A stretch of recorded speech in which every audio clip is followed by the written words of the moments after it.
Okay.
It is. I'd like to call this assembly meeting to order. Madam Clerk, could you please take a roll call? Yes, Mr. Chair. Mr. Weddleton. Here. Mr. Rivera. Present. Mr. Steele. Is Mr. Steele excused? He is. Ms. LaFrance. Here. Mr. Traney. Here. Mr. Dunbar. Here. Mr. Croft. Here. Mr. Peterson. Present. Mr. Constant. Here. Ms. Domboski. Present. Mr. Dyson. You have a quorum. Thank you, Madam Clerk. Mr. Albrecht, are you here? Would you come forward and lead us in the Pledge of Allegiance, please?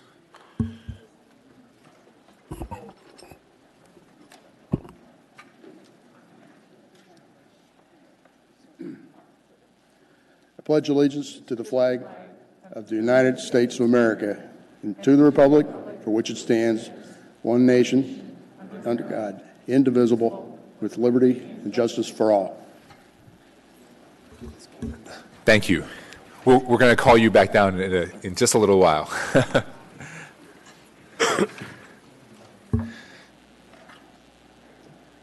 All right. Minutes of previous meetings, there are none. Mayor's report. Is the mayor here? Is there anyone else who would like to give a report on his behalf? Not seeing anyone. All right, very well. Assembly Chair's report. I just want to speak a little bit on the record about Mr. Steele. I already talked about this at the work session on Friday. Mr. Steele has resigned from the Anchorage Assembly. I am in possession of his resignation letter. There's a special order, item 15 on tonight's agenda. Is it 15A? Thank you, Mr. Traney.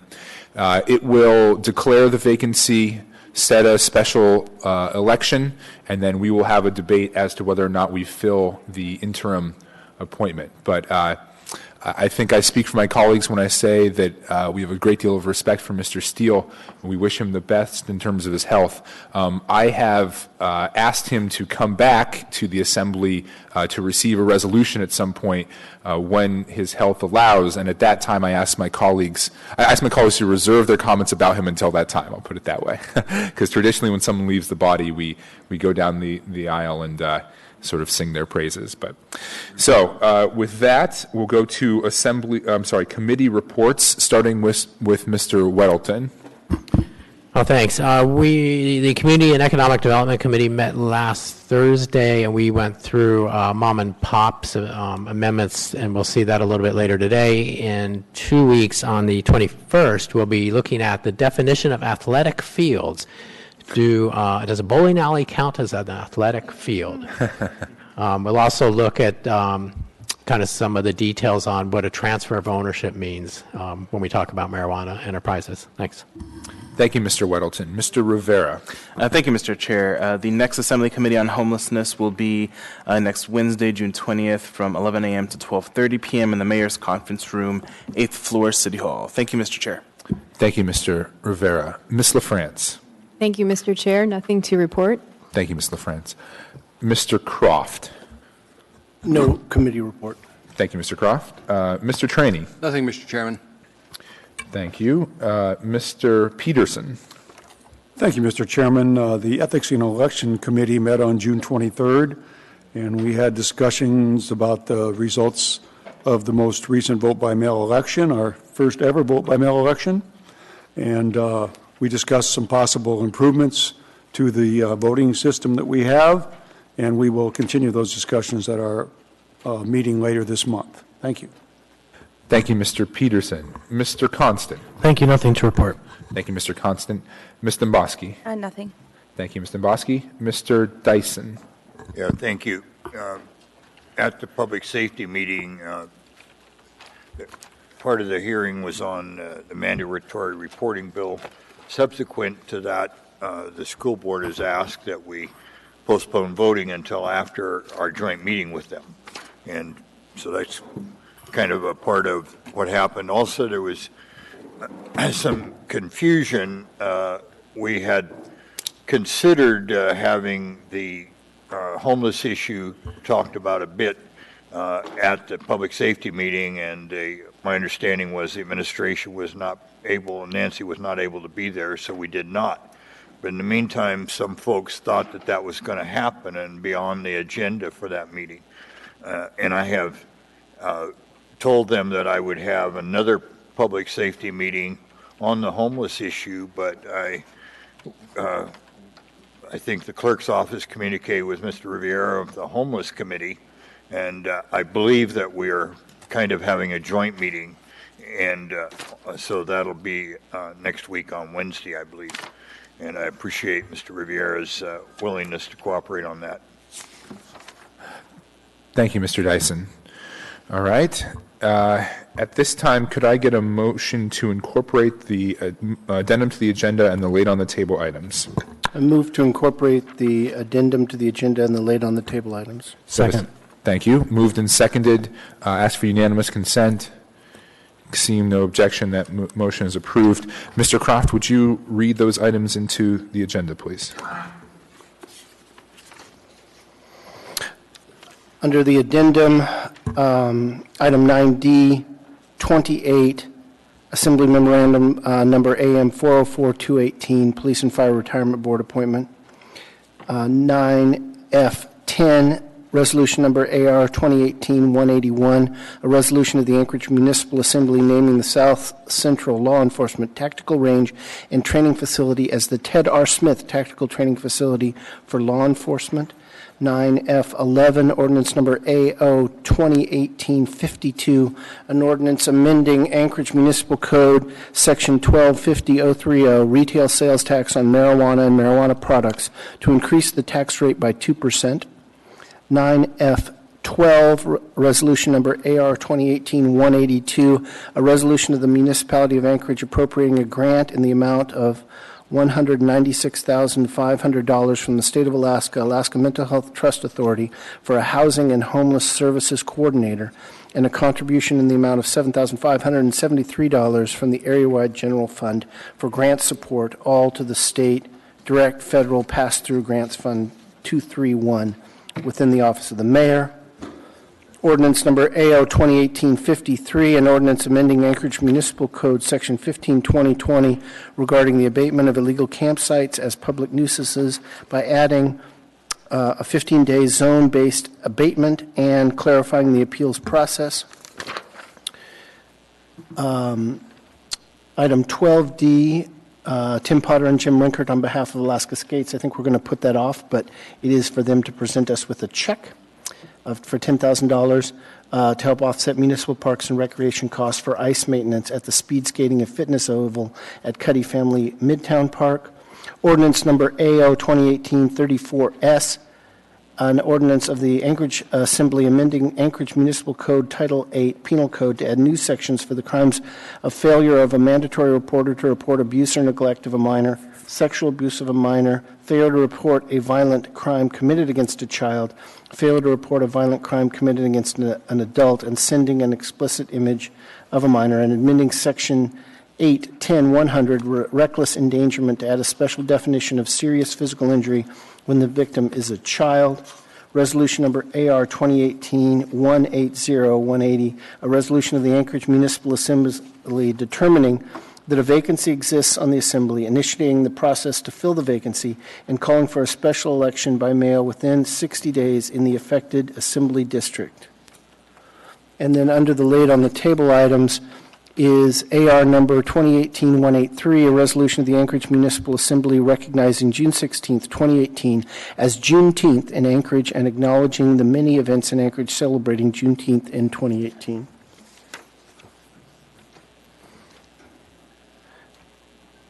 And then AR 2018-43S, an ordinance amending Anchorage Municipal Code subsections 2105-070C1G, Table 21053, Table of Accessory Uses 2105-070D1, definitions and use-specific standards for allowed accessory uses and structures, accessory dwelling unit, ADU, and 2106-020B, Table 2106-1, Table of Dimensional Standards to encourage development of accessory dwelling units.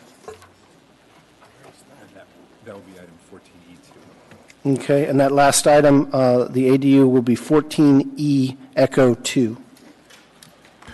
Thank you, Mr. Croft.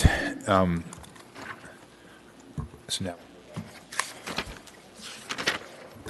at this time, I'd ask my colleagues if there are any items they would like to be pulled for further debate and discussion. We'll start with you, Mr. Weddleton.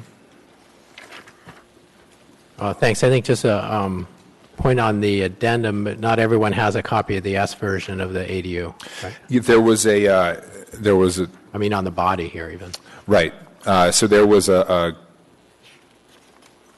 error made. We're not sure by whom, but we will distribute those. And it's the same version we've been debating, the same version we debated and used in your CED committee. And we'll have to decide when we come to it if we, how we feel about moving that tonight. But we'll get that to you. Thanks. I kept that copy, so I didn't realize Yeah. Felix didn't have it. Okay, I would like to pull 9B1. B's and Bravo. Right, correct, and 9 Echo 2.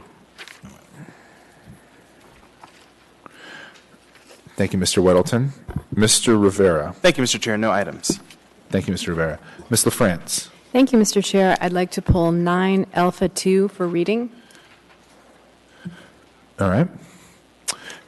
Mr. Croft.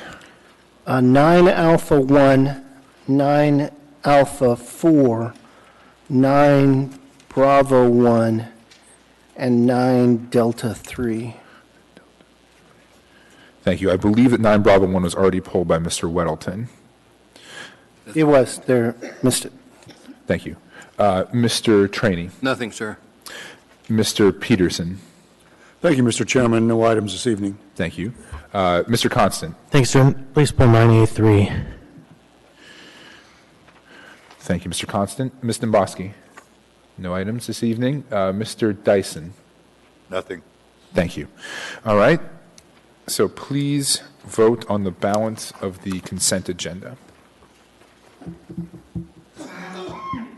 I'm sorry. Can we get a motion to approve the balance of the consent agenda? Move to approve.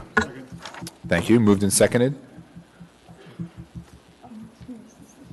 The second was Mr. Constant. I'm sorry. Mr. Peterson was the second. Mr. Constant was the primary mover.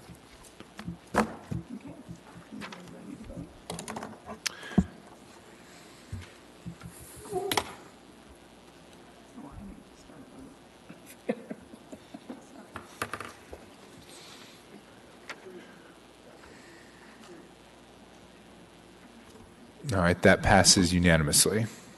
We are now to the items that were pulled.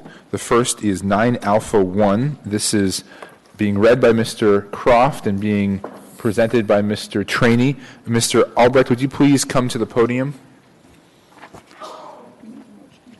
Oh, sorry. Could we get a move to approve, please? Move to approve. Second. Ask for unanimous consent. See no objection. That is approved. Normally I'd start reading now, but I'm just We have a little bit thinking of about it. there's something. Let me get my camera. This better be good. This better be good. How do you know when bagpipes are good? Sir, I asked how you know when bagpipe music is good. I trained most of them. Okay.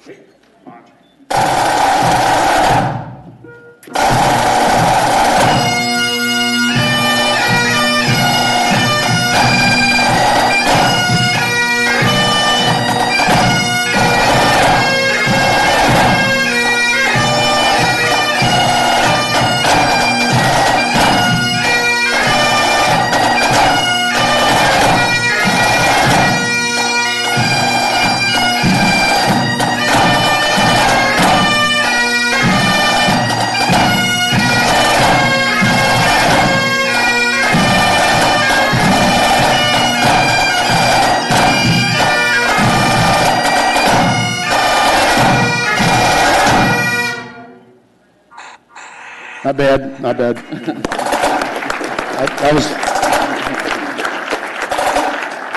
That was wonderful. Thank you all for doing that. That was beautiful.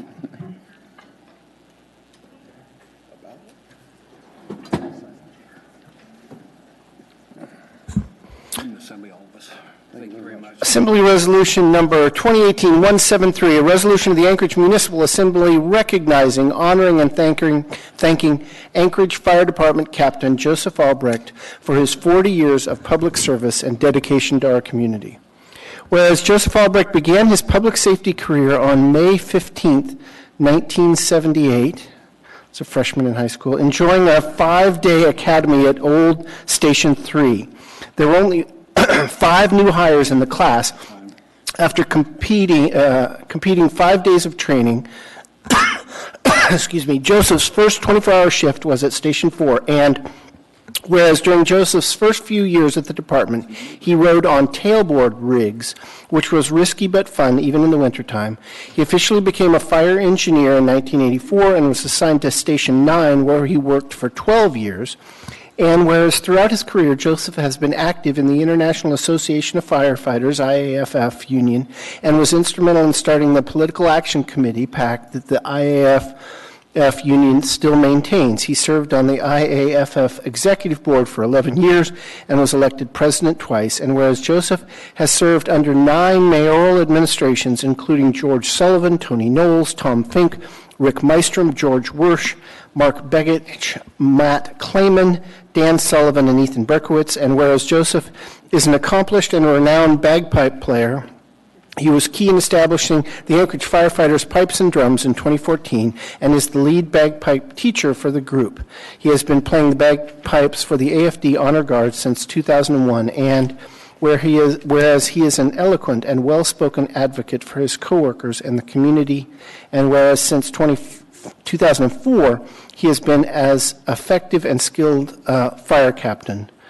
And whereas Joseph has been a mentor, sharing his experience, perspectives, and advice with others, whether they ask for it or not.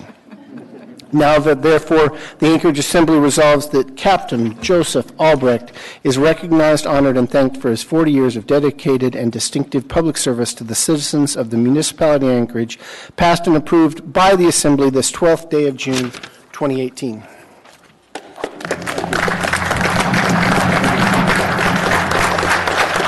Thank you.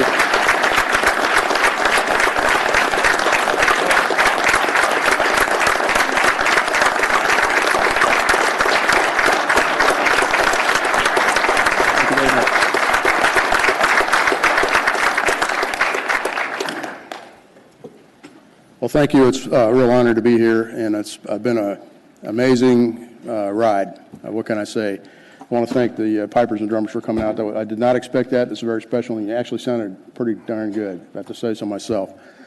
I wouldn't be here were it not for the help of a lot of people along the way. I had a lot of great crews and a lot of really fine individuals that taught me and mentored me in the early years and kept me afloat. I've had a wonderful career, and I would commend the fire service to anybody. It's a great job, and working for the Municipality of Anchorage, we have a very progressive, excellent department, and all of us, not just the members who belong to it, but those of you who are up there, should be proud of it and work to maintain it. Also, I want to recognize my wife, Marguerite, who's made my home life so wonderful these last 12 years. She's another one of the people that I couldn't be here without. So, one last thing. You know I'm going to get on my soapbox. You got a problem with the urban wildland interface on the hillside. The department's done a lot of good work, but they're going to need to do more. And I'm telling you, since it's my last chance to pick up the mic and tell you elected officials, you got a problem on the hillside. Please give the department in the years to come all the support that you possibly can to get over that. There's going to be an incident out there. It's just a matter of time.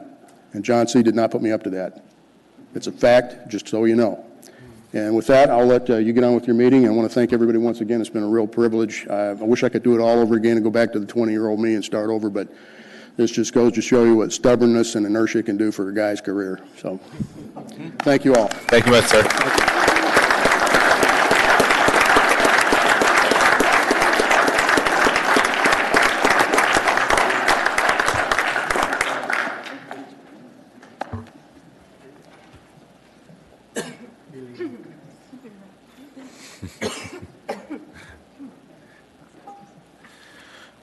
Next up, we have item 9A2.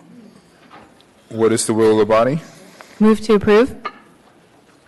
Second. All right. Moved and seconded. Ask for unanimous consent. Seeing no opposition, that motion passes. Who will be reading? Who will be presenting? Mrs. Land, Mr. LaFrance, and who is presenting? What's that? Mr. Dyson. Mr. Dyson, will you be presenting this one? Wonderful. So could Ms. Rainwater please join us? Thank you so much. Assembly Resolution Number 2018-174. A resolution of the Anchorage Municipal Assembly honoring Aaron Rainwater for 20 years of exemplary public service and dedication to our community. Whereas Aaron Rainwater began working at the municipality on January 12, 1998, as a tax enforcement officer in the Treasury Division of the Finance Department, and was subsequently upgraded to a progressively higher-level position as a tax enforcement officer too.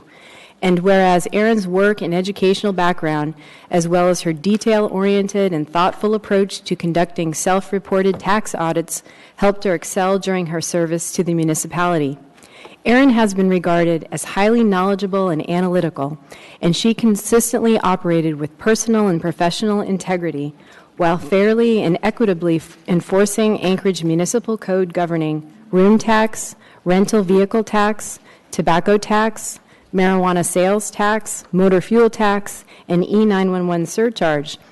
And whereas Erin's high level of inquisitiveness, self-motivation, work quality, work ethic, organizational skills, and tech-savvy nature has greatly served the municipality during her distinguished career as a municipal employee. And whereas Erin was a key contributor to drafting and implementing all of the self-reported tax codes administered by Treasury, and she helped with cost analysis, industry outreach, taxpayer education, and creation of various tax return filing forms, instructions, and web pages.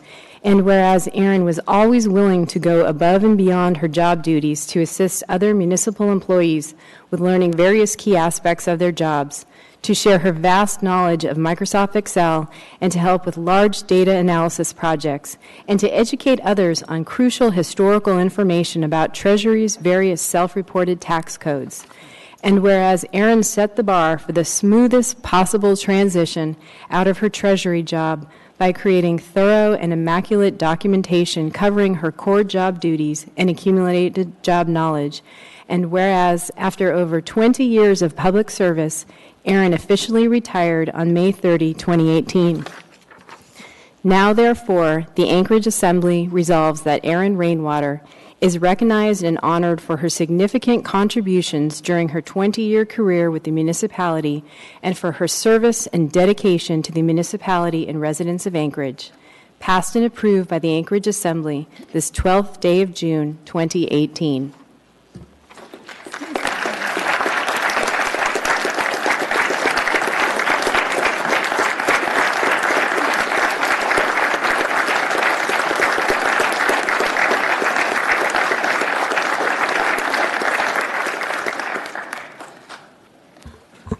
Thank you. It's been an honor these 20-plus years to serve the citizens of Anchorage, ensuring the equitable and fair enforcement of the taxes for which Treasury is responsible. Thank you. Thank you, ma'am. We have at least one question for you, Mr. Trainee. Ma'am, thank you so much for doing what you did, because it's easy for us to pass laws, but you're the one who actually go out and meet the public. And we appreciate that, because I know it was not always without controversy when you were out there. Thanks for the job that you did for all those years for the city, ma'am. Thank you, Mr. Trainee. Yeah, Ms. Rainwater, I'd also like to say, sorry we didn't have bagpipes for you. 40 years of service. That's right. That's right. Without you, we wouldn't have a fire department or a police department or anything else. You're the ones who, when the rubber met the road, helped fund our government. So thank you so much for all the work that you did. Thank you, Mr. Dunbar. Thank you. There are no further questions. Thank you so much for your time.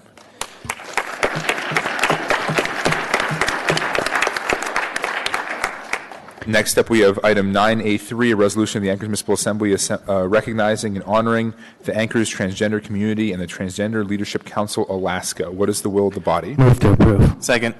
Moved and seconded. Ask for unanimous consent. No. All right, we now have time for discussion and then a vote. Any discussion on this item? Ms. Nabosky. Thank you, Mr. Chair.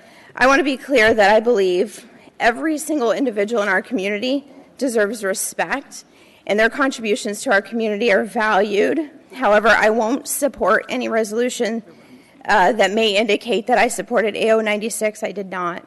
That should not diminish at all the respect and the value that I give to every single member of this community, and I want to thank each and every one of you who are honored in this resolution for your contributions.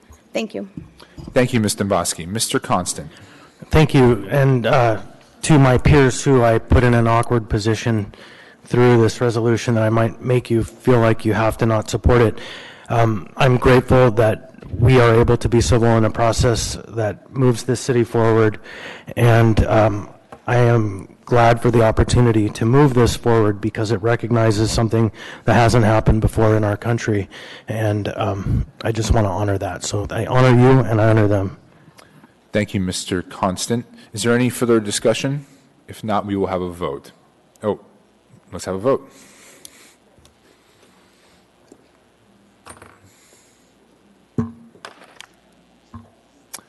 That item passes 8-2. All right. So who will be reading? Who will be presenting? I'll be reading. Thank you. And Felix, Mr. Rivera will be presenting. Do we have some folks here that would like to come down to receive this resolution? Anchorage Resolution 2018-170. A resolution of the Anchorage Municipal Assembly recognizing and honoring the Anchorage transgender community and the Transgender Leadership Council of Alaska. Whereas, across the United States, including Alaska, transgender citizens experience discrimination at far higher rates than the general population. And whereas, in the Municipality of Anchorage, transgender citizens are a valuable part of the Anchorage community.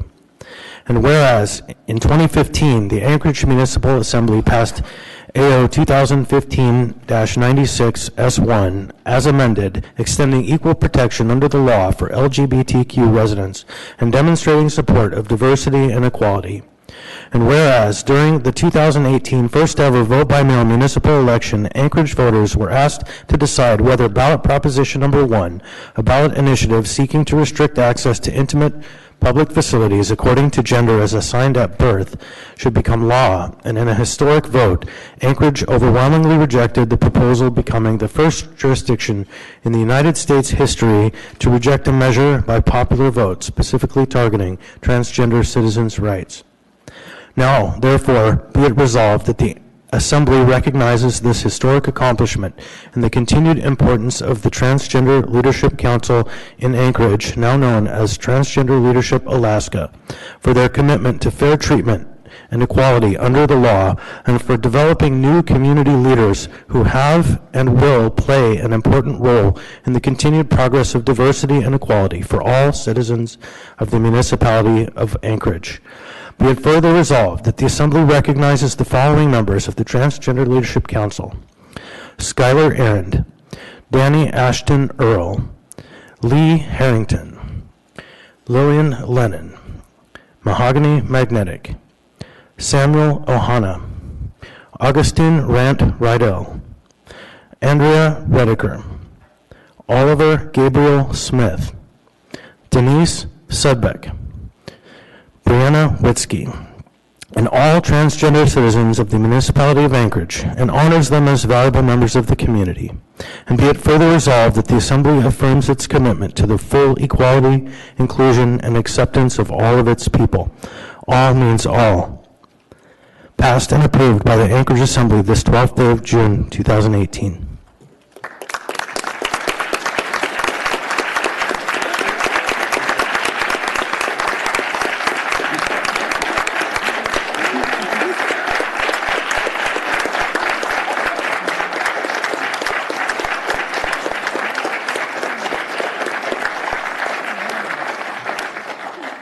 Thank you.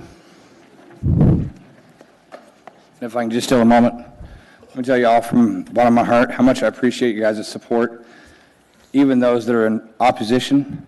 For, like it says, we are all one community, and all together we can stand and become stronger with everybody at least looking at the agendas and understanding everybody's views. Thank you again. Thank you. We have one question from Mr. Croft. Well, just that the Transgender Leadership Council in Anchorage is kind of a boring name. I heard that Junos is the Trans-Alaska Pipeline. Is that their group? Yeah? Time out. You said boring? A little bit. There's nothing boring about the TLA. It's pretty vanilla. Transgender Leadership Council. No, it's TLA, Transgender Leadership Just Alaska. stay and work on it. Yeah.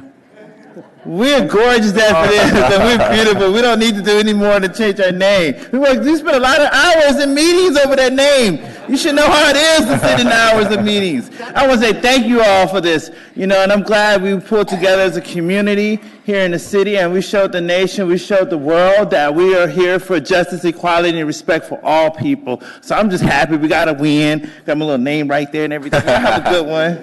Thank you. Thank you.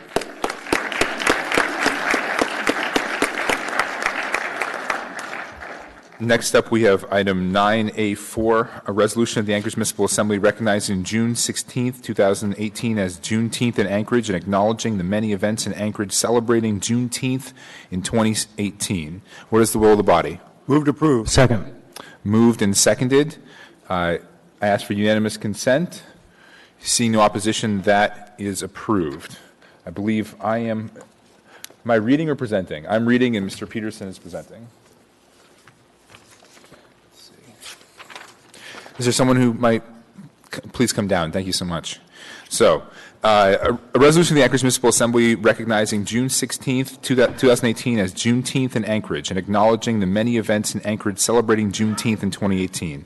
Whereas Juneteenth is the oldest nationally celebrated commemoration of the end of slavery in the United States, and whereas Juneteenth Day recognizes June 19th, 1865, when Union soldiers arrived in Galveston, Texas to announce the war's end, and that all slaves were free in accordance with the executive order of President Abraham Lincoln, and whereas it took nearly 2.5 years after President Abraham Lincoln signed the Emancipation Proclamation for the word to reach the last group of slaves that they were free men and women.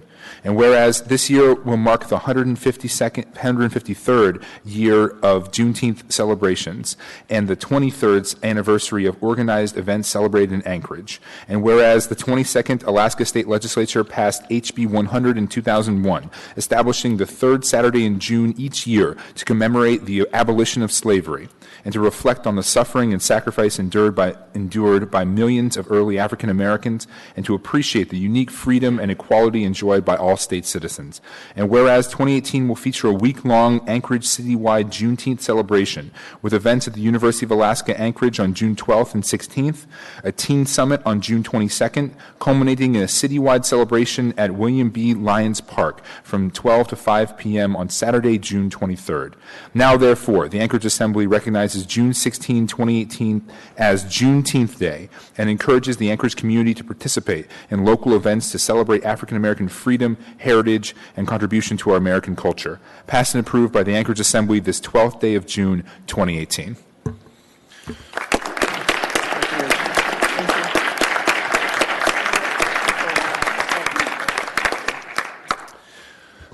Please.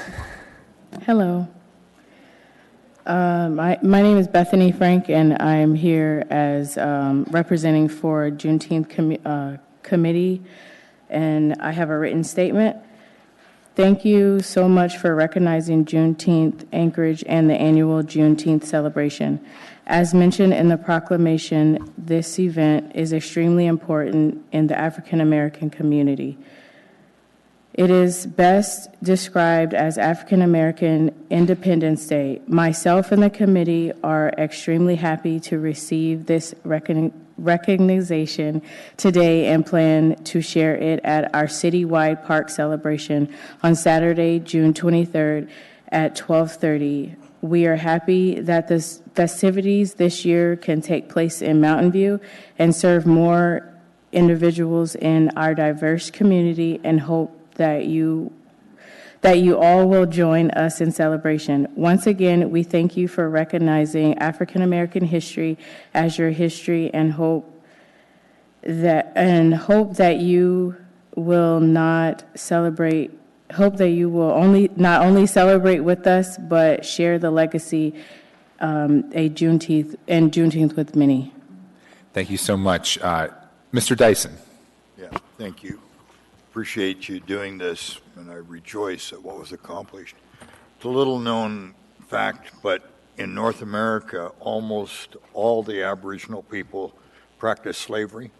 Very widespread here in Alaska, and unfortunately didn't disappear with the proclamation that Lincoln did, and persevered for another 35, 40 years. And but after the Alaska Purchase and so on, there began a concerted effort to eliminate that institution here in Alaska and all across North America.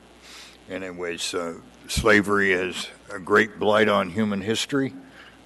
Unfortunately, it was not just limited to one group controlling others, but virtually everywhere in the planet at one time or another. I'm glad it's gone.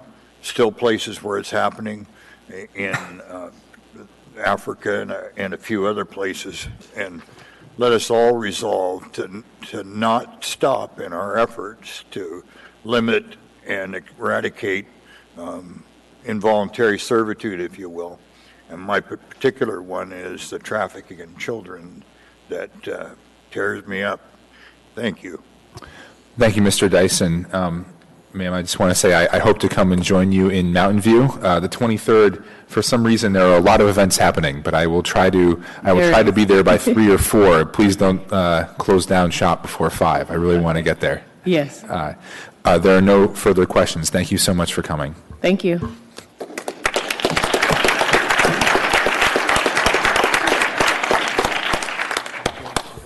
We are now, I believe, to item 9 Bravo 1. That was pulled by Mr. Weddleton. Move to approve. Second. So I thought my intention when I pulled 9B1 was to not take any action. What is your intention? So we were informed by the administration that they wanted this to die and come back in a different form. Oh, I wasn't at all. I just thought we couldn't let this go. If this woman, Virginia Perry, is giving us $5,000 a year for the library, it's pretty awesome, and I just wanted to get her name out there. But I could skip that and not mention her name if you want. Mr. Falsey is in the queue. Mr. Falsey? Through the chair, we definitely appreciate the sentiment. We are happy to report this item will be coming back, but as a $10,000 item. So you'll get another bite at this apple. Like her twice as good. So, Madam Clerk, what's the appropriate? It's been moved and seconded. Can we withdraw that, perhaps? Withdraw the motions. And I'll withdraw the motion. Second, Mr. Chairman. Same. Yeah. All right. Mr. Welton is withdrawn, and the second has been withdrawn. All right. So our intention is not to move that item. And then I pulled 9D3, but don't have any intention of moving it. So for the same thing, 9 Delta 3, Mr. Croft says he does not intend to move that one as well. I think the administration will bring that one back at a later date as well. We are now to item 9E Echo 2, and that was pulled by you, Mr. Weddleton. Oh, this is quarterly marijuana facility report, and it tells us about various violations. And in general, things have gone fairly smoothly. There was a lot of fear about marijuana operations coming in and causing havoc, and I think mostly we found that they've taken old buildings and made them very nice. But there are some concerns here, and we've got Frost Frontier Cultivation that had untracked batches and record-keeping errors. And one of the things that gave us confidence in this industry is that every single leaf would be measured and they'd know exactly where their marijuana is going and so on. So it's disconcerting to see a problem like this. And then also Alaska Fireweed had minors on the premises, and that's, we obviously don't want that. It's against the law and shouldn't happen, and that's been a great fear. Will kids get a hold of the marijuana? So I challenge the industry to make this the very last time we see this. Thank you, Mr. Welton. Before I go to you, Mr. Constant, could I get a move to accept in a second? Sorry, move to accept. Second. Moved and seconded.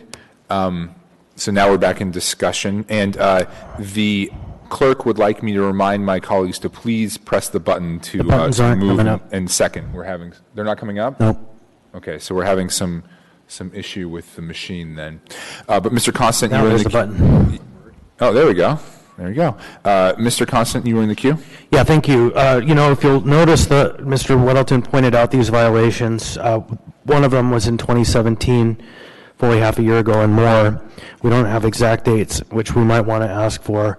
And the Alaska Fireweed one we had previously discussed, and that was an off business time. Someone brought a kid up on top of the roof to go through the building to the roof to watch the fireworks, and then there was someone who turned them in for it. And so it actually isn't an example, I think, of an abuse. It's an example of a system that really works, because it wasn't during business. It certainly wasn't intended to have them in there, and someone turned them in. So we don't want it to happen, but what we have is really working when you think about it that way. Thank you, Mr. Constant. Do we have any other comments on this item? One last point. Go ahead, Mr. Constant. If you look at, we're now 6 months into 2018, and we appear to have 6 violations.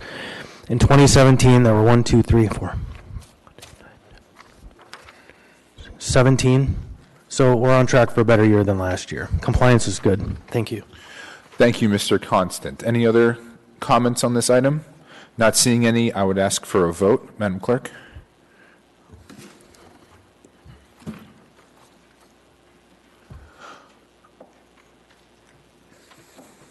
Mr. Croft is absent at the moment. All right, that passes 9-0. That concludes the balance of our consent agenda. We are now we don't have any items under 11. We're now down to 12 appearance requests.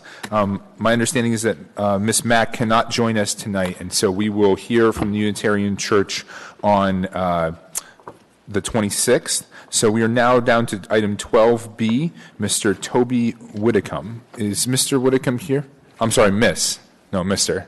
So I can't see.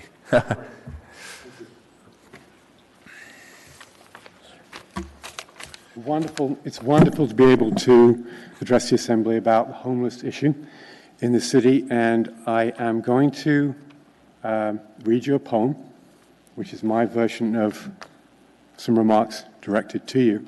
I should say that my name is Toby Whitcomb. I'm Professor of English at UAA.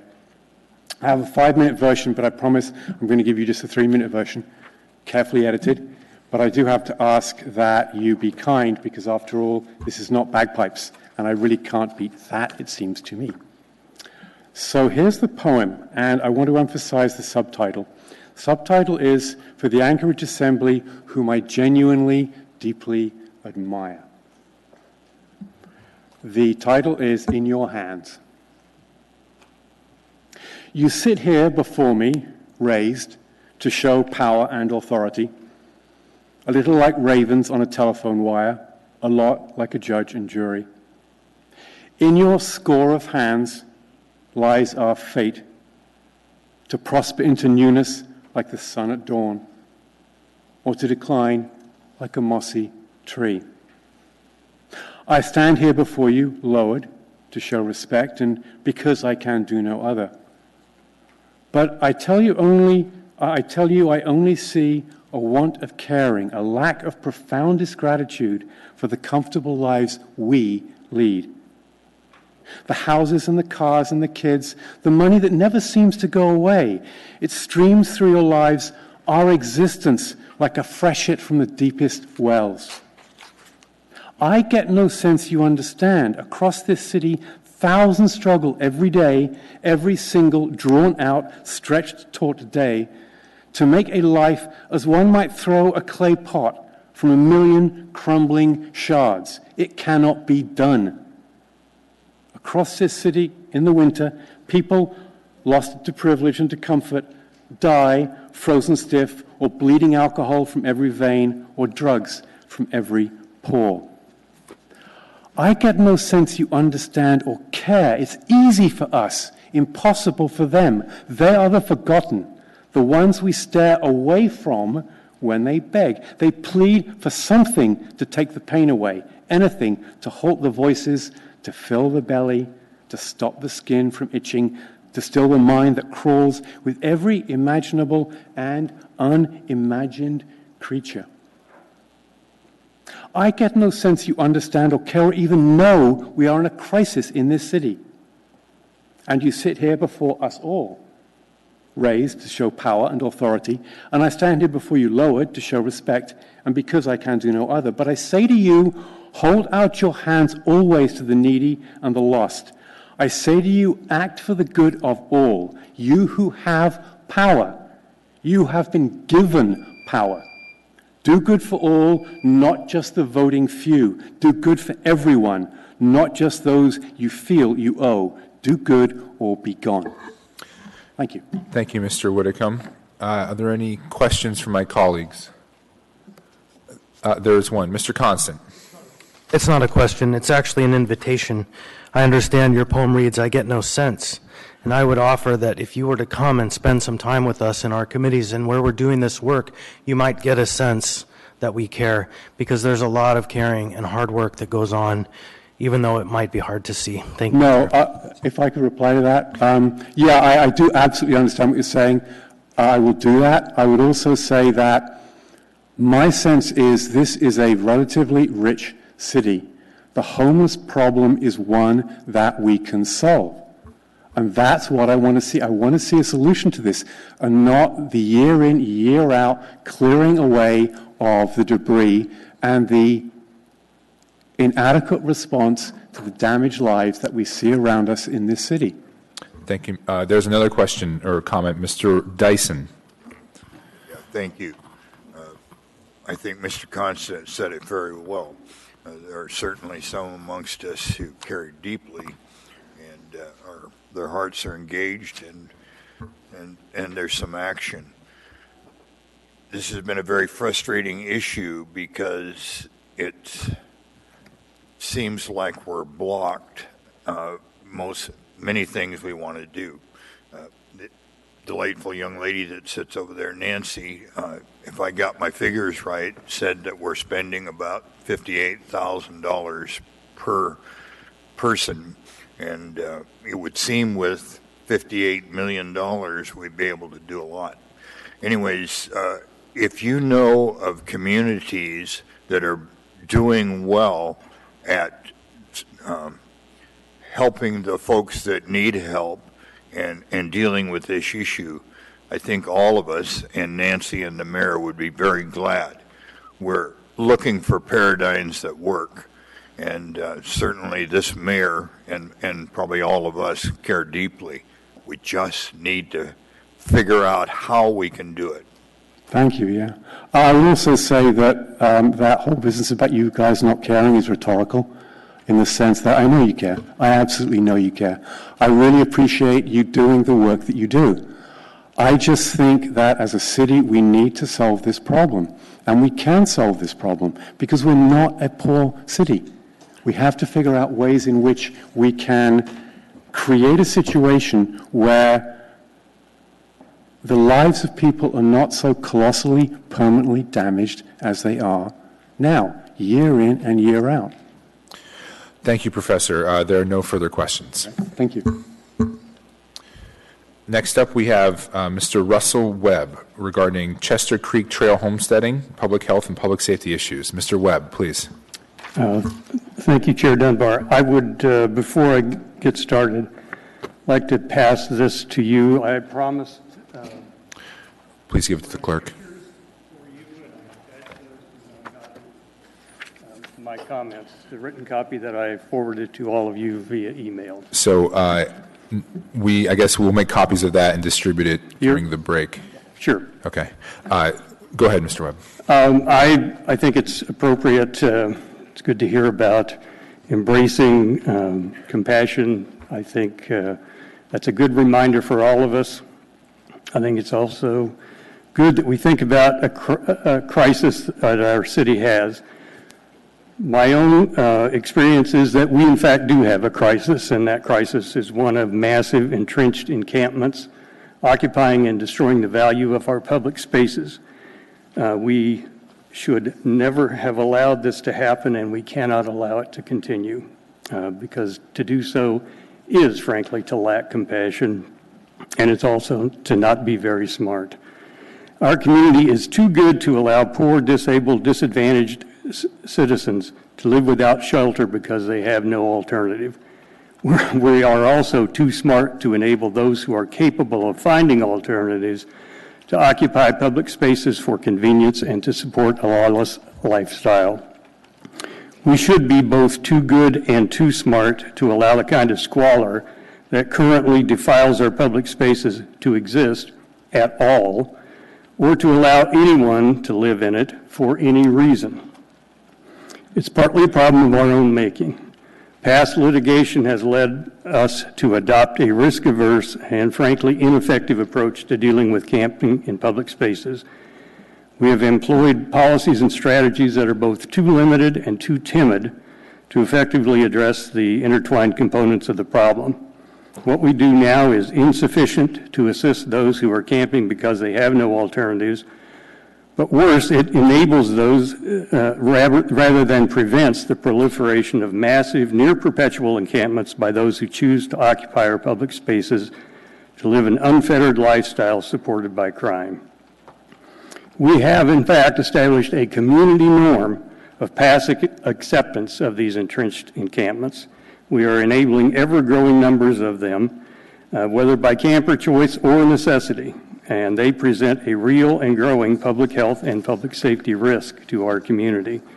We have to reverse the norm of enablement. We can't just nominally prohibit camping in our public spaces without any real enforcement. We have to make it difficult, uncomfortable, temporary, and to the greatest degree possible, unnecessary to camp in our public spaces. We have to do it with compassion and respect for the legitimate rights of citizens, even though that is complicated.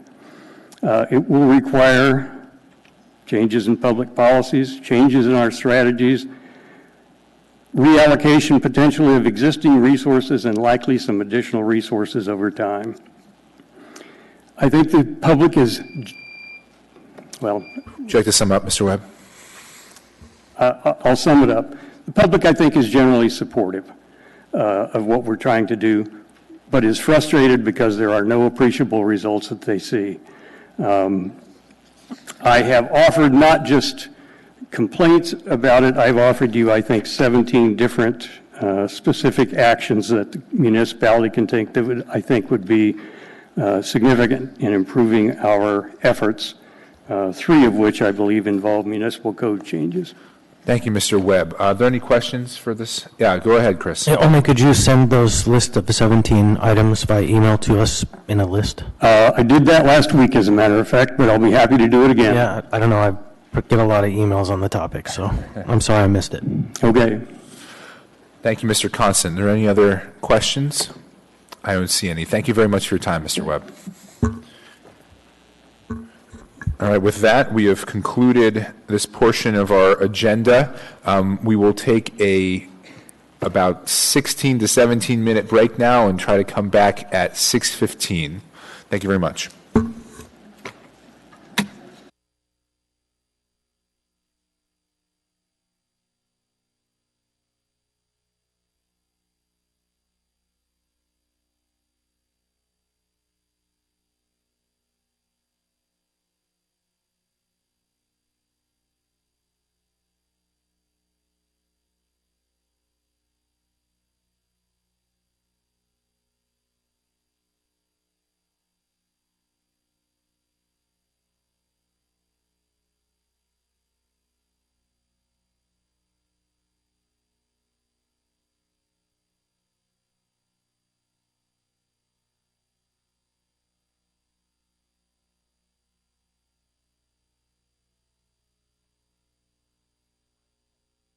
Your seats, we're going to resume.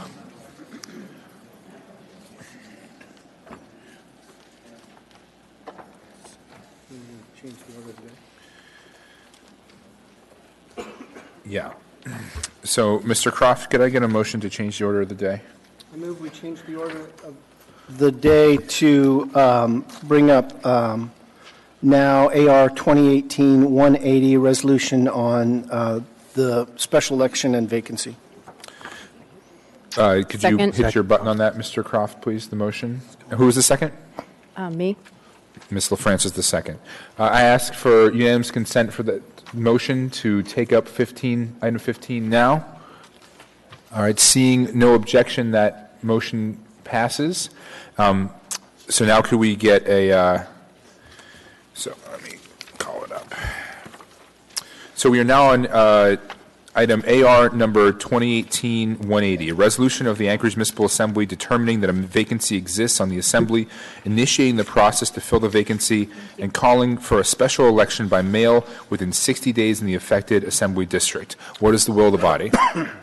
Move to approve. Second. Moved by Mr. Weddleton, Mr. Constant, seconded by Mr. Trainee. All right, there is no public hearing on this item, so now open to discussion. Where's the amendment? I have an amendment, Mr. Chairman, but did you want to describe some of the general situation for the public? I know we had a work session on it. Sure, I will hand you my gavel to do that. So we've had a work session on this, but it's important enough that I want to explain it again on the record here. When Mr. Steele announced that he would be resigning today, that started a process that's mandated by charter and by code, and it's a little bit of a cumbersome process. It's also pretty stunted. It has to be done in a quick time frame. The charter says we have 60 days in which to conduct a special election, and that's what this resolution does. First, it calls for, it declares a vacancy. Then it sets a special election date and a variety of other dates. If you see, the clerk has provided on the last page a calendar that sets out things like the notice of vacancy and when the secure drop boxes are opened and the last day for them to accept applications and that kind of thing. Some of this is mandated by, some of these dates are mandated by code. So, for example, unfortunately, we cannot publish the notice of vacancy until June 26th. If I had my preference, I would do that much earlier so that candidates could get sort of up and running a little sooner. But I believe that APOC will let them file letters of intent, although that is sort of outside of our purview, even before that date. But code says that we have to wait at least, or it can be no earlier than 42 days from the time of the election. So we are constrained by code.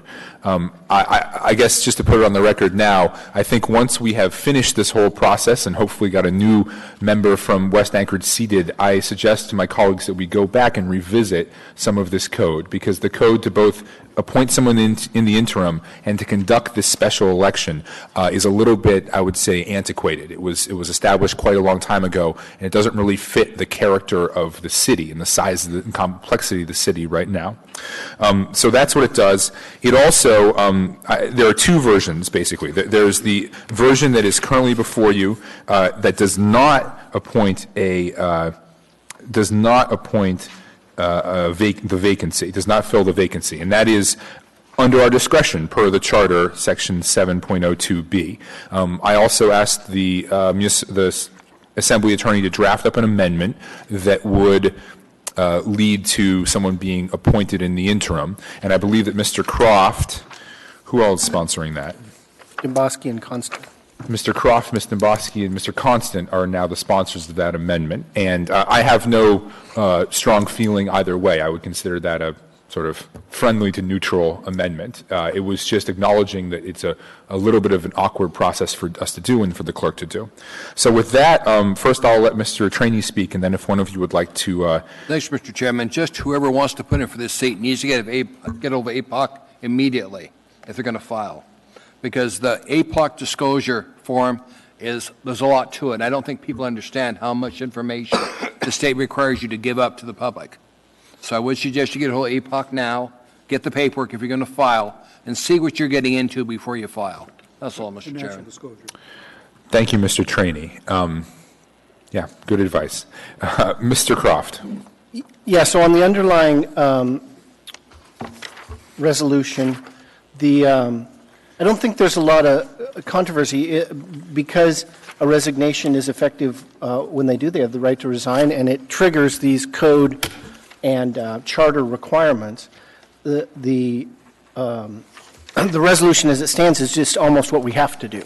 And unless there's any more discussion about it, I'd move the amendment because I think that's where we're going to have room for at least a discussion or disagreement.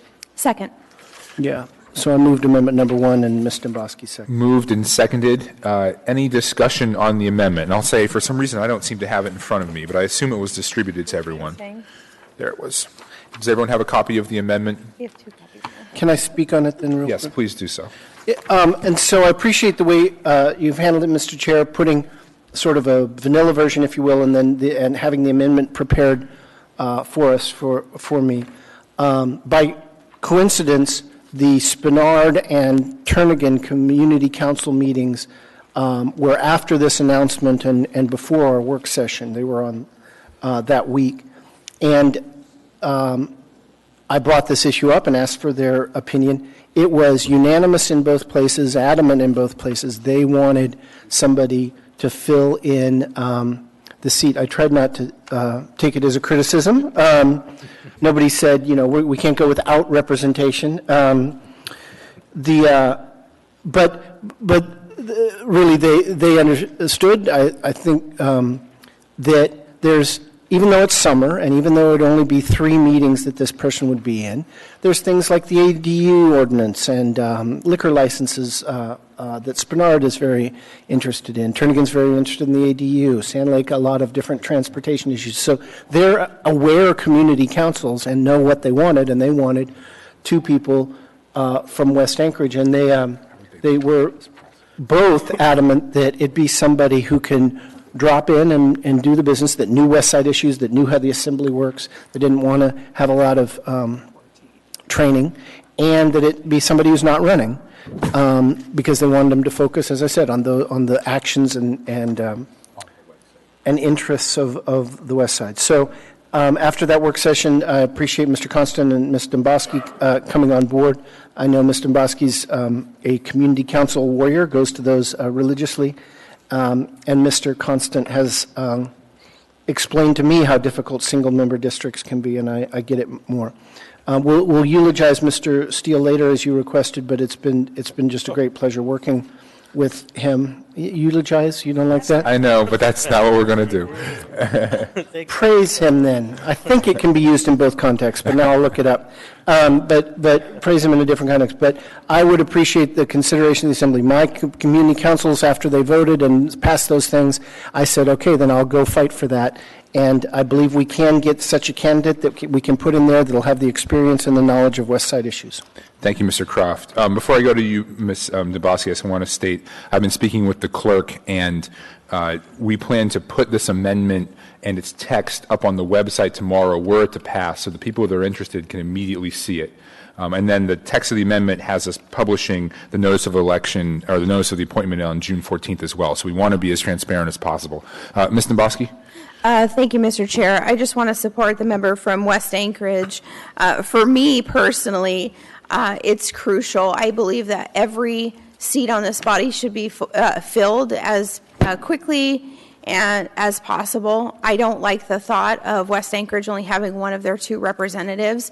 I was very concerned about that in particular, and I was concerned if something happened to Mr. Croft or he was not at a meeting that West Anchorage wouldn't have a voice at all on this body, and that was very concerning to me. So I fully support this amendment. I think it's important to make sure the people who live within West Anchorage have their full representation, and I just appreciate Mr. Croft and Mr. Constant both passionately supporting this as well. Thank you, Ms. Dombrowski. Mr. Weddleton. I'll support this. We had heard that it would cost at least $10,000 in advertising just for the seat, for only 3 meetings. But I think if what we do up here is important, then we should have a full body. And I think certainly for Mr. Croft's area, they deserve it, even if it's just 1 or 2 big items that concern their area. It is very important to have the extra vote, so I recommend support. Thank you, Mr. Weddleton. I will give my gavel to the Vice Chair so I may speak on this matter.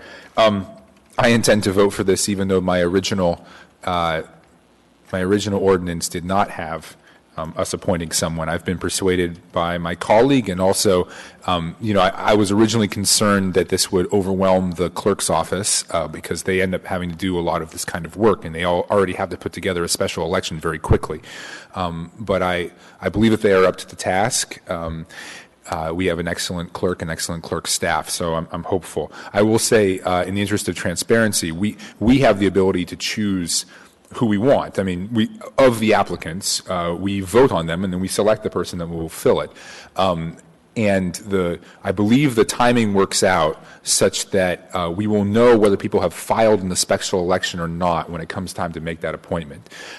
So I'll just say that personally, I don't intend to vote for anyone who also files to run in the special election. I think that this interim appointment is sort of conflicts with the need to run that kind of sprint campaign you run in the special election.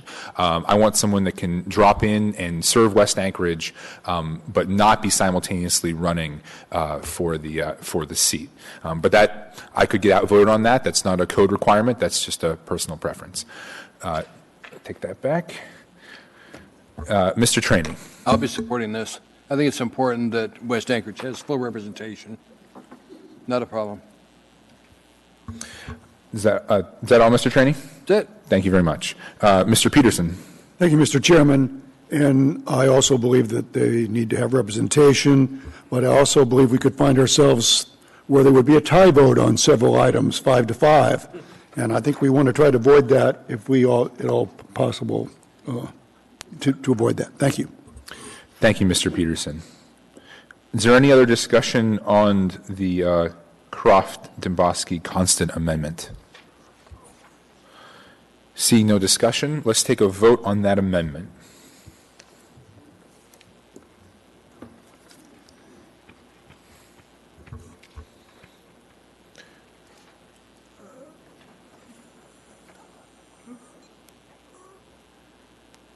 That amendment passes unanimously.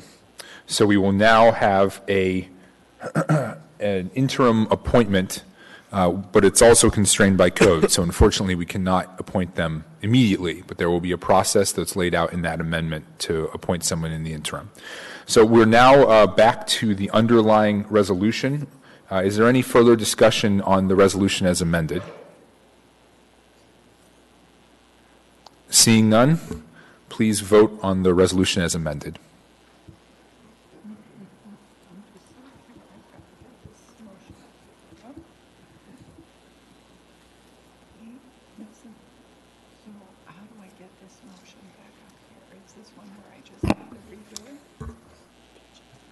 Technical difficulties. I looked up eulogize, and it's not just for dead. I mean, it's generally good things. Take back that You word. need a quarter for that machine, Barbara? So it'll work longer? We know you meant well, Mr. Croft. Chairman, you could do a manual vote. I think we'll have it up shortly.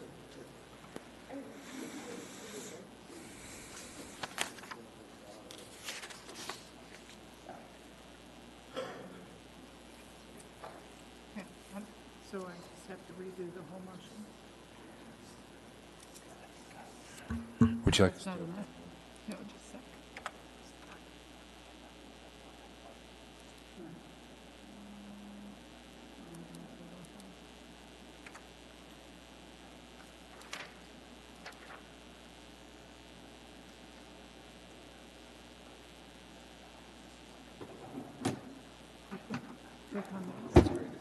Or this one? Yeah, no. It's billable hours. You should find what his rate is. You sure you don't want to do manual vote, Mr. Chairman? The clerk assures me that we can do it this way.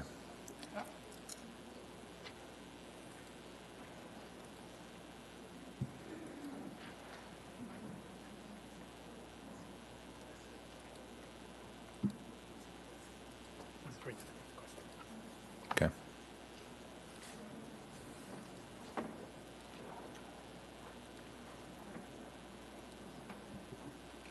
Okay, you are ready. Okay. So please, Start voting? yeah, start voting. All right, we're voting on the underlying resolution as amended. That passes unanimously. The special election will occur on August 7th. We are now to item 13A, resolution number AR 2018-134, a resolution of the Anchorage Municipal Assembly requesting that conditions be imposed by the State Alcoholic Beverage Control Board on package store liquor license number 3219 for Lee Family Corporation doing business as Mom and Pop's Grocery and Liquor, located at 601 West 36th Avenue, Suite 3 and 4, Anchorage, JK 99503, and taking final action on the renewal application for this license. So I believe we are continuing public hearing. Is that right, Madam Clerk? Yes, so this is continued public hearing, so you would need to Take public hearing. open the public hearing. All right, is there anyone who would wish to testify on this item? Please come forward, state your name and where you're from. Thank you, Mr. Chairman. My name is Dan Coffey. I represent Mom and Pop's Grocery and Liquor. I just wanted to let you know that we were at the Alcoholic Beverage Control Board today, which was considering the upholding of the protest, and they continued that matter for 90 days to allow this process to work out.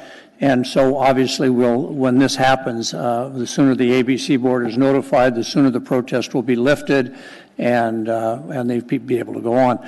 And in that regard, I have yet to see where we stand vis-a-vis the effort to make sure that other licensees in the Midtown Community Council area, and I'm assuming, Mr. Chairman, that is underway and hopefully will proceed. And I would hope that there could be an assurance of that fact today, because we don't want to have an unlevel playing field, as we've all discussed. Thank you, sir. Thank you, Mr. Coffey. There are a couple of questions. Mr. Weddleton. So, Mr. Coffey, so we reviewed two amendments regarding this at the Community and Economic Development Committee last week, and you were there. And could you real quickly comment? Do you have copies of the two amendments? Yes, I just got the copies. Okay, so I don't believe they've changed since Thursday. And were you comfortable with these? Yes, they're the same ones that was at the meeting. Right. Yeah. And you're okay with them? At the committee meeting, right. Yeah, so we're fine with them. Yeah, they're appropriate. All right, thank you.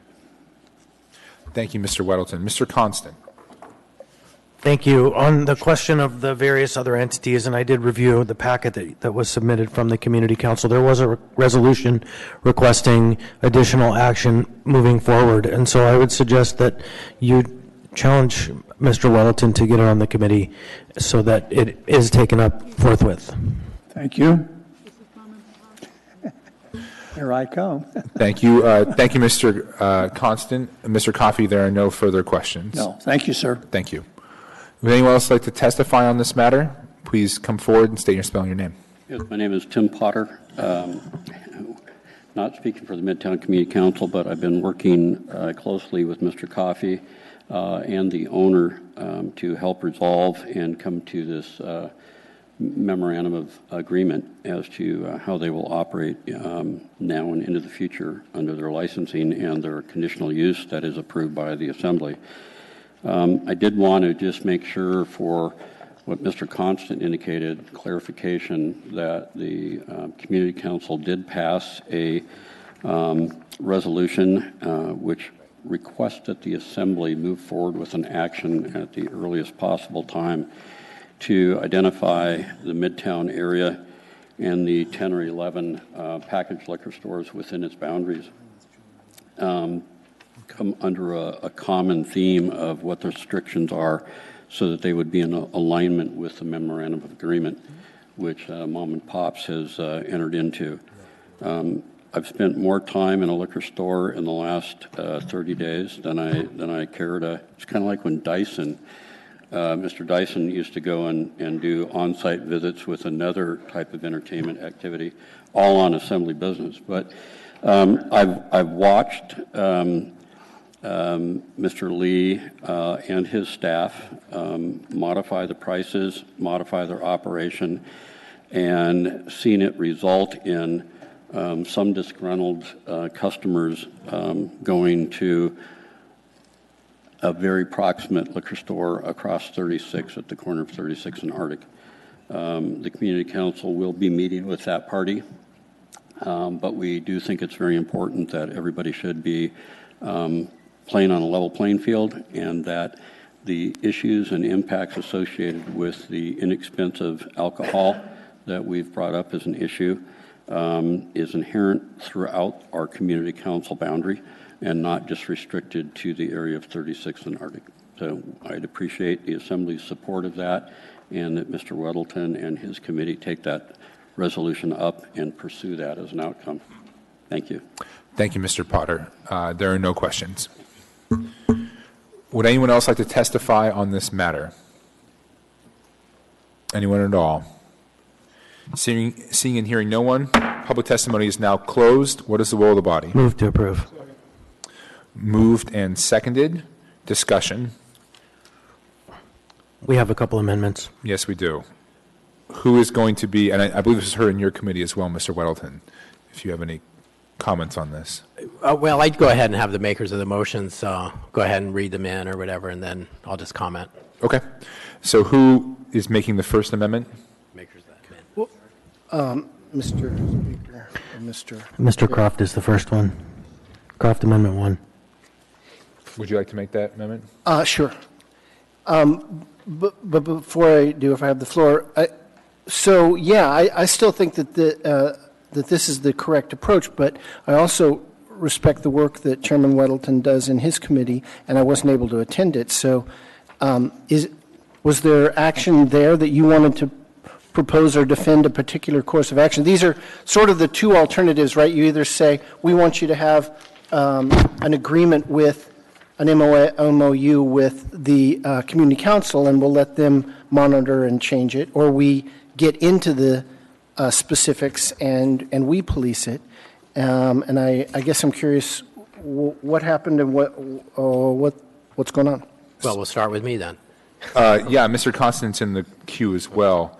My understanding is that we could do both of them, but Mr. Weddleton, would you like to speak to that? And then Move we'll it, go to Mr. and then let's discuss it. Well, I think he's looking at the bigger picture. We did not find that they were mutually exclusive. We felt that they both worked fine together. So, and at the meeting, we came together. We agreed that they were both good. Supported. We recommend support of both of them. Okay. So could I get a motion in a second? I'll move amendment number 1. Second. Moved and seconded. Discussion. Go ahead, Mr. Yeah, Croft. just on the amendment. So I continue to think that, and the caveat that I think first came from Assemblyman Dyson, but others have said it well, is this approach in amendment number 1 works well when you have a functioning, active, well-attended community council. It's probably not the approach for some other areas where it doesn't meet very often or really is barely hanging on. This is, as we all know from the testimony and know anyway, a together community council that can do this. So I feel comfortable doing it in this area. I guess part of they're not mutually exclusive, so that's correct, and we'll be considering number 2. Part of the thing that was attractive to me is when I asked the clerk for all of our conditions, I thought it would be easy and it was in a file. It's turned out to be a big process.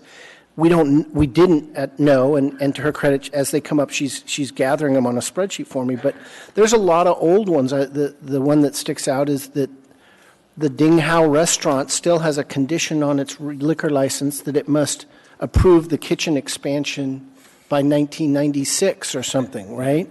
And We're on that one track, aren't we? It's a delicious side establishment. Well, it's great, but it doesn't need that condition in their license, and I worry that we don't have the time or the on the street knowledge to be able to monitor what changed in the last couple of months. And when you have an effective, so I would see it as an alternative to us putting in, are we going to come back in and change it to $2.99 in 2 years, or from $6 to $7? Now, I'm fine with doing both here, but I think we ought to, as we do these, have an understanding of which way we want to go. And I think for the effective community councils, this is a better path. I'll support both this time, but I do think that it's in the long run a better solution. Thank you, Mr. Croft. I accidentally knocked Mr. Constant out of the queue, so he is up first. Mr. Constant. Thanks. Yeah, and so just to clarify why and how, the original resolution has a series of conditions. And the community council negotiated with the package store to change the conditions to a less restrictive set of policies. And so if we don't amend, which is the second amendment will come to, those conditions, then we have a stricter set of conditions applied to the license than anyone's asked for, and this will be found arbitrary, capricious, and unreasonable by AMCO. And so it's really in order to get everyone's requests and desires into one tool that we have both amendments. And so the first one, which I of course support, is to promote the MOU with the caveat that doesn't have a binding effect on the assembly.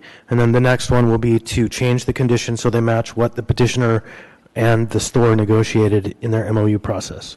So they're intimately tied together. And we can get a better process later, and we're in the way of doing that now. Thank you, Mr. Constant. Mr. Trainee. Mr. Chairman, I attend this community council every month. 8 months ago, they were having problems, but they had new change in leadership, and now every community council, we have 30 to 40 people there. So this community council is very respected and represents the district, and part of that's Tim Potter has been working hard at it. So is Al Tamegi, the president of it. But I need to ask the applicant's attorney a question on this. Okay. Mr. Coffey, have you looked at both amendments 1 and 2? I'm sorry, Mr. Chairman, support amendments 1 and 2? Yes, have you looked at both of them? Yes. Any problem with either one of them, or both of them? No, sir. Thank you. That's all I need to know, Mr. Coffey. Thank you. Thank you. I'll be supporting this. Thanks, Mr. Chairman. Thank you, Mr. Trainee and Mr. Coffey. Any further discussion on, right now we're voting on Croft Amendment number 1. All right, seeing no discussion, let's vote on Croft Amendment number 1.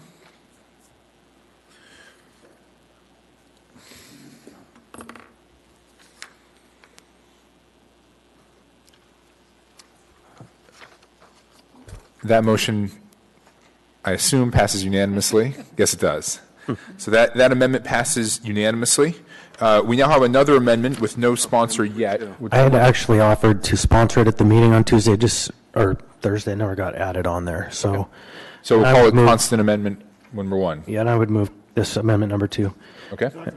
Moved by Mr. Constant, seconded by Mr. Peterson. Any further discussion on this second amendment? Just to reiterate that the intent of the amendment is to bring into alignment the conditions that were in the original MOU with the agreements made under the MOU by the petitioner and the community council. Thank you, Mr. Constant. Any more discussion on the amendment? Not seeing any. Please vote on that amendment. That's fine.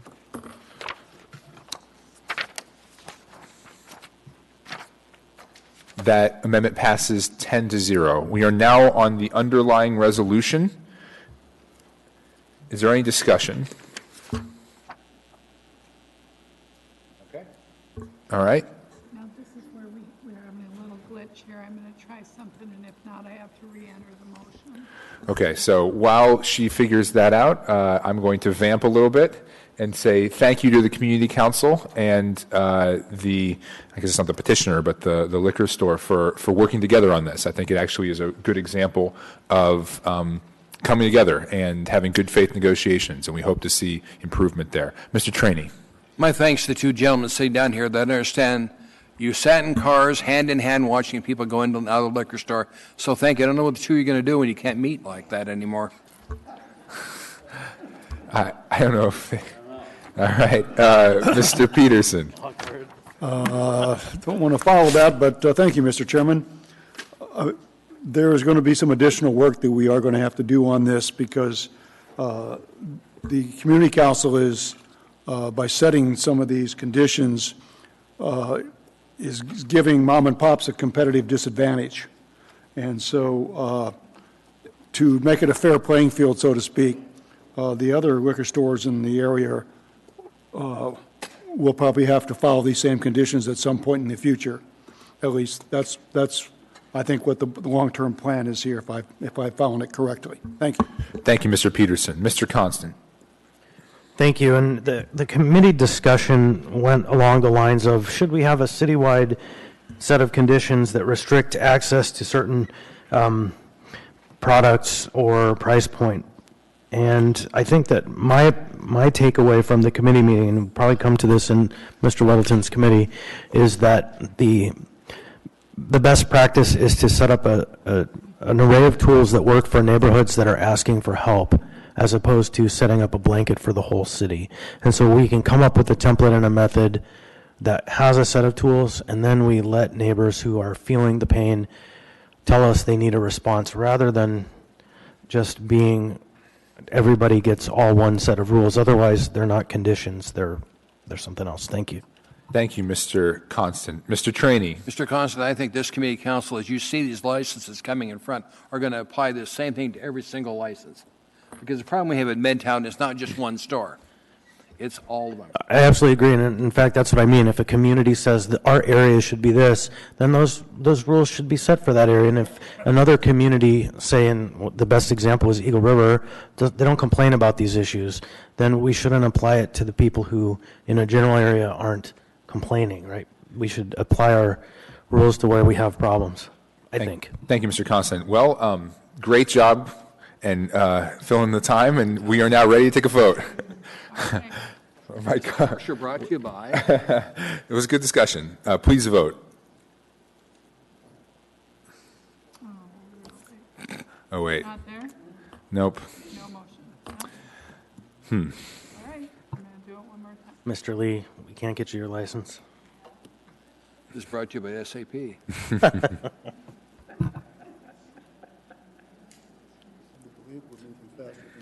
So I re-recorded it, and it's just sitting here, but there's nothing there. It won't let me get into it. Go into it. I hear, turn me hearing It was it. the Go, man. original motion, it's 43, and I re-recorded it. Exactly. We manned it doing that. And then I did Yes. go off and record something else, so now it's gone. Is that right? Okay.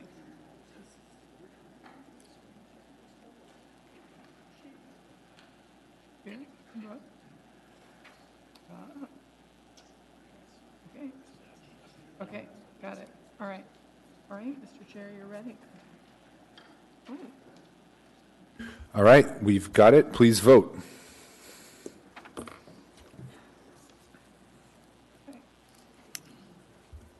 That resolution passes unanimously. Where's my agenda? We are now on item 14A. We're now on item 13B, ordinance number AO 2018-34, an ordinance of the Anchorage Assembly amending Anchorage Municipal Code Title 8 Penal Code to add new sections for the crimes of failure of a mandatory reporter to report abuse or neglect of a minor, sexual abuse of a minor, failure to report a violent crime committed against a child, failure to report a violent crime committed against an adult, and sending an explicit image of a minor, and amending 8.10.100 reckless endangerment to add a special definition of serious physical injury when the victim is a child. What is the wish of the body? Is it to move to continue? Oh, I'm sorry. Yes. So move to continue, right? Public hearing is now open. Anyone wish to testify? So our intent is to continue this public hearing. Mr. Dyson? So we've spoken about this. Do you want to speak a little bit about your intent here? Or make a motion? Yeah, thank you. I want to postpone action on this to our next meeting. And I'd like to be able to have public testimony at that meeting. And if there's anyone here tonight just for that issue, that they have an opportunity to speak. But the motion is to postpone action until our next meeting. Move to continue. Yeah. Continue. Move to continue. Right. So we've opened public testimony. I don't see anyone here who wishes to testify unless I'm mistaken. You can come down and testify tonight. If not, I believe the motion, Mr. Dyson, is to continue public hearing until June 26th. Second. All right. Please press your buttons to move in second, if you can. Okay. Moved and seconded. Any discussion on this motion? Any opposition? All right. That passes unanimously. Seeing no opposition, that has been continued until June 26th. All right. We had 11 votes? Oh, sorry about that. Mr. Steele is here. I will fix that. That will, another technical difficulty, that will be 10 votes. For those of you looking to get appointed to this body, do you see what you have to look forward to? We have a lot of fun. All right, so on to item 14A, ordinance number AO 2018-44, an ordinance amending Anchorage Municipal Code section 25.35.010 to update the mission of the Anchorage Community Development Authority, Office of Economic and Community Development. Public hearing is now open. Anyone wish to testify, please come forward, state your name, and spell it for the record. Yes, sir. Please come join us.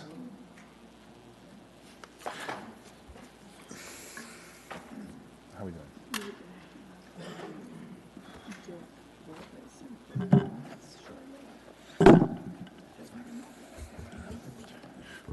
We're making. Yeah, please.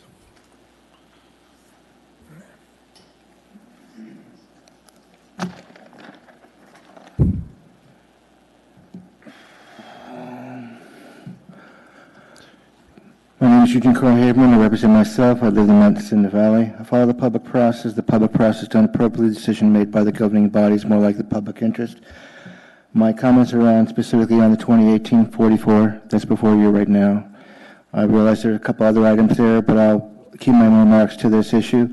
But go in more specifically on the issue is, as you know, I deal with an audit of the public process. I've attended meetings of both the board and the development committee of the Anchorage Community Development Authority. And I am concerned any item, and one of them is this one. This came from the board to you, and remind you that the board is made up of 9 members appointed by the mayor and subject to confirmation by you, the assembly, and 2 of which members shall be executive employees of the municipality. So this is the board we're talking about, and this is an item that's coming from the board. Now, I'm not going to go on the Open Meetings Act to surprise you. I'm going to this particular issue and what I witnessed on the audit, and that's all I'll say, and then continue doing what you want to do.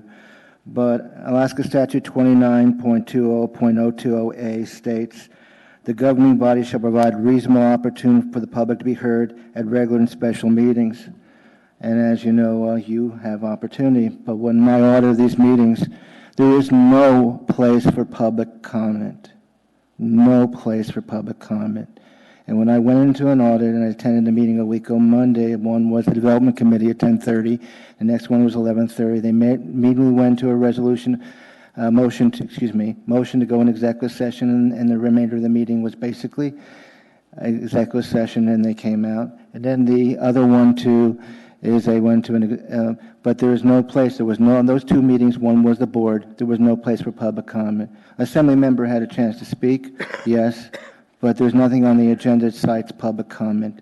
So what you got here is on issues such as this or any issue before you got 3 issues that coming from ACDA. Where was the public comment? And I'll just close with this, with all due respect.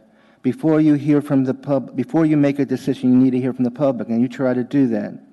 I question at times, but Anchorage Community Development Authority is not doing that in any degree. They have been very respectful of the staff, and I appreciate that, and they've cooperated with me to understand what's going on, and I thank them greatly for that cooperation because I had a fast track to figure out what's going on. But I look at that key, to connect with the people before the governing makes a decision, and you here I've got 3 matters before you, and my remarks right now refer to all 3 without going into that lease thing. With respect, that's on another separate item. But how can you approve anything coming from them where they didn't connect with the people first? Thank you very much. Thank you, Gene. There is one question for you. Mr. Constant. Yeah, not really a question, but I was in attendance at the meetings, and the actions that were taken were not taken in an executive session. They were taken in open session, and I didn't see them not take public comment. In fact, I saw several people speak to Mr. Haberman, and although it may not have been on the agenda, I didn't pay too much attention to the exact specific details like he does. He's an expert at that. paying attention to those details, but there wasn't action taken in executive session. I was there. Permission of the chair to respond, because there's a discrepancy here, and I'll make it very brief. Go ahead. Okay. The agenda, as you have, has places where it says public comment, public hearings, and so forth, okay? There was nothing on the agenda noting public comment on those both meetings. I'm not saying that they made decisions in executive session. I never said that here. It was after the executive session they made a decision, and that wasn't a public meeting. But the public had no chance whatsoever to address anything on the issue before they decided, the board, to come to you on these issues. That's what's happened. Thank you. No, there's another question for you, Mr. Croft. Actually, I wanted to ask the administration or Mr. Gates or Mr. Falsey, if you remember, while public comment is a useful thing, the Open Meetings Act core seems to be that you watch the deliberations, that they be there. Is public comment a required part of the Open Meetings Act? No, it's not. Ms. Wint-Pearson or Mr. Falsey or one of our other fine lawyers? Mike's not on. I would agree with Mr. Croft's reading of the requirement. It is openness. I also would add that ACDA is an interesting creature because it is not actually an instrument. It's a sort of a separate and apart entity under code, and so to the extent that public hearing is also required, it's required now. This is the opportunity for public hearing on items that must be brought before the Assembly for approval. So that, again, it has a slightly different process because it is not a board of the municipality, but a community development corporation.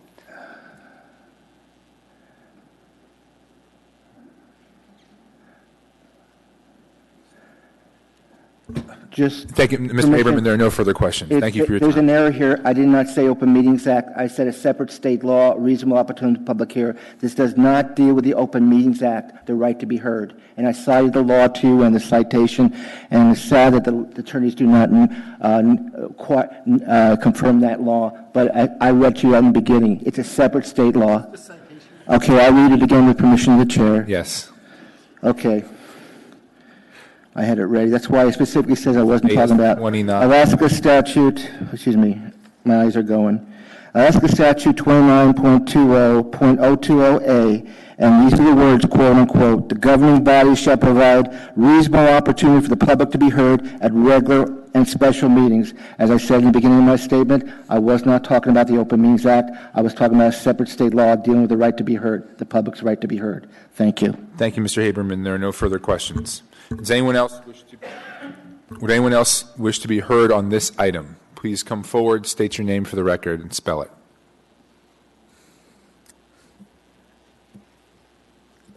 Hi, my name is Andre McLeod. I was here picking up a video and realized that the LIO thing was tonight, so excuse my dress. I am opposed to this ordinance, resolution ordinance, because things are getting tight for a lot of people in the state, private sector, public sector, and it doesn't seem that the municipality is aware of that much.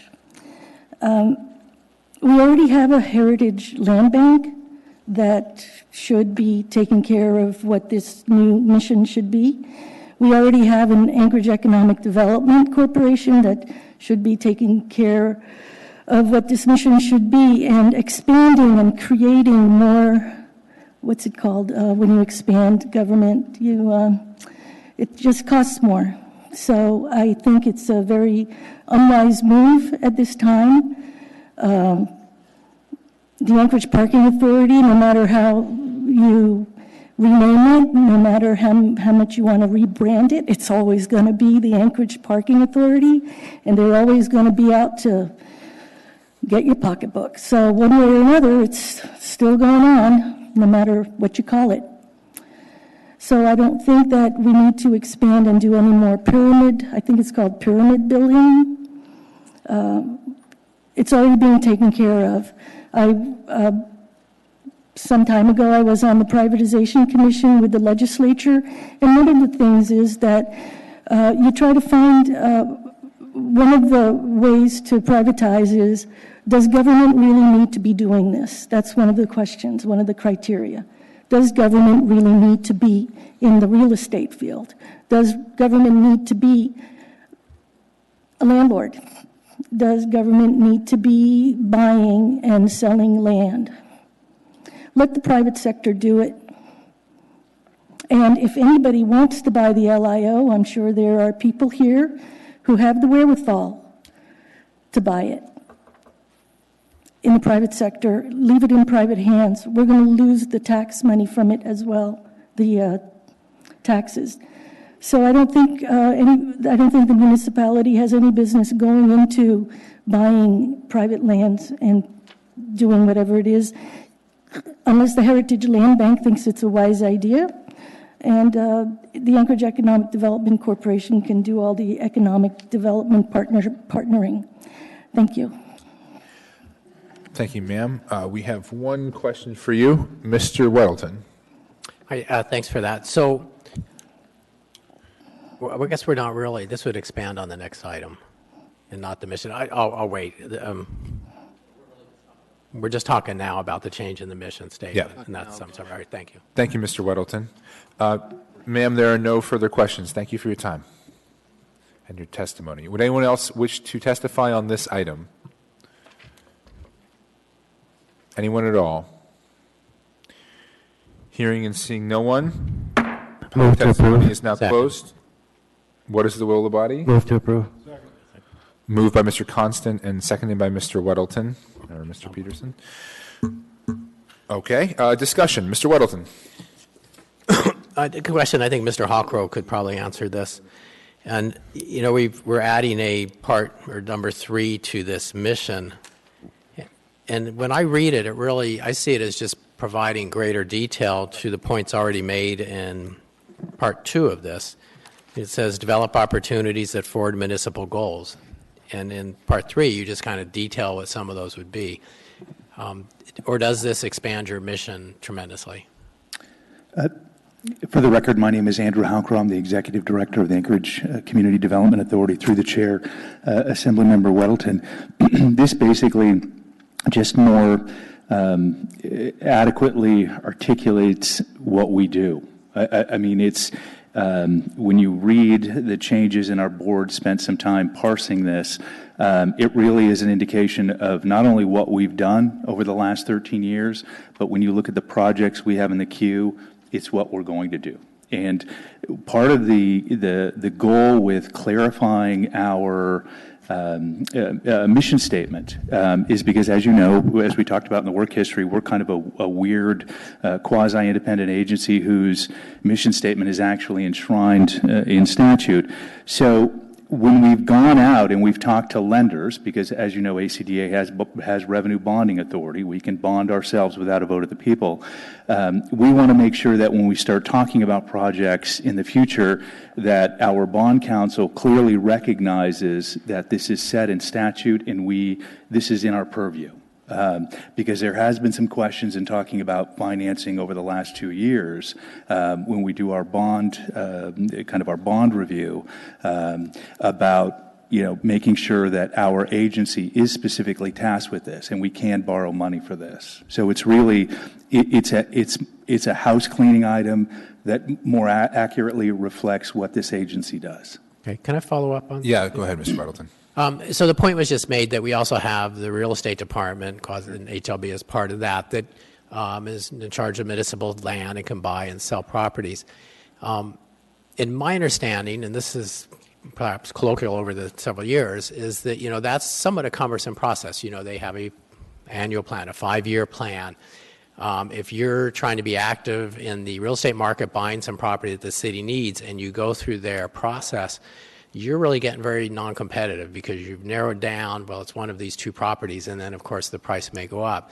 So we're asked to be, and we hear this all the time, why doesn't government act like business? And we don't, because we have these huge public processes. But my understanding is ACDA was organized to be more fast-footed so that you could, in fact, truly play on a level playing field when you're buying properties that the city may need. Is this correct, or am I Well, off? I mean, again, through the chair, Assemblymember Weddleton, bear in mind that the creation of ACDA and the original intent predates me. I just know what we've done and what we hope to do in the future. We don't compete with the private sector. I mean, I am responsible currently for 60,000 square feet of retail space, 40,000 at the Transit Center, another 20,000 at Fifth and B. I mean, we inherited those. So we're in the retail space management business, but I don't actively go out. Our organization is not queued up to go out and compete in the private sector. What we do is we do very targeted investments that we think will eventually help build the community. For instance, we purchased 5 years ago, we purchased 3 city lots at 8th and K. They had dilapidated housings. We recognized that 8th and K in the western part of the downtown core was primed for growth. So ACDA had the opportunity to buy those. Again, this predates me. We bought those and removed the structures, and we hope to develop those. So I view us as really kind of a catalyst, being able to utilize our existing assets and other assets that make us able to do projects that the private sector can't. Okay, thank you. Thank you, Mr. Weddleton. Mr. Constant, can I go to Ms. Wynn Pearson first if she has, do you have a legal comment on what was just discussed? I do, Mr. Chair, if I might. Yes, please.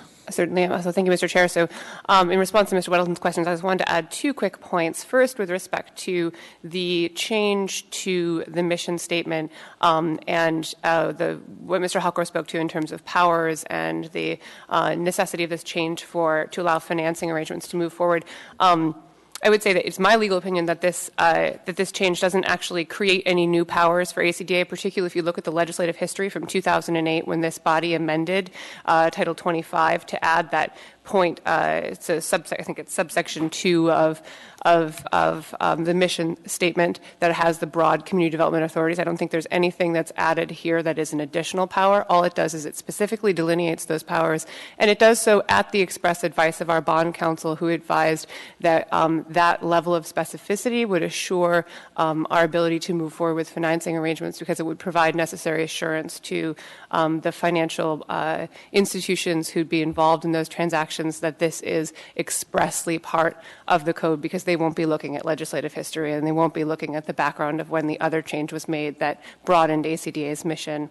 With respect to how the process that ACDA must follow, I would say ACDA is an interesting middle path, because pursuant to Title 25, the most provisions of Title 7 don't apply, and most other provisions of Title 25 don't apply. So Mr. Weddleton's correct that it is somewhat more nimble. ACDA is somewhat more nimble than an actual department of the municipality would be. It's clearly not still as nimble as a private party would be. We're here tonight because any transaction in excess of $6 million is required to come before this body via ordinance for approval and public hearing. So any substantial development comes back to this body. And again, there are other protections provided by code, and there are limitations on the financing options that are available because it is a public entity. So it's a middle ground, more nimble than the municipality as a whole, but certainly not as nimble as a private actor would be able to be. Thank you, Ms. Wynn Pearson. Mr. Constant. Thank you very much. And my comment is kind of a line between Mr. Weddleton and Ms. Wynn Pearson, and it's very basic. My assumption was that this was always your mission. And so to see it codified is great, because this is the thing that we had been in my neighborhood in the downtown hoping and witnessing that was what you were intending to do, but for a short period when there were proposals to make tennis courts. And so this is really a core value, and I do hope everybody supports this, because this literally is restating what they do just more clearly. Thank you. Thank you, Mr. Constant. Any other discussion? Seeing no discussion, are there any amendments to this item? No amendments. Let's vote on this item.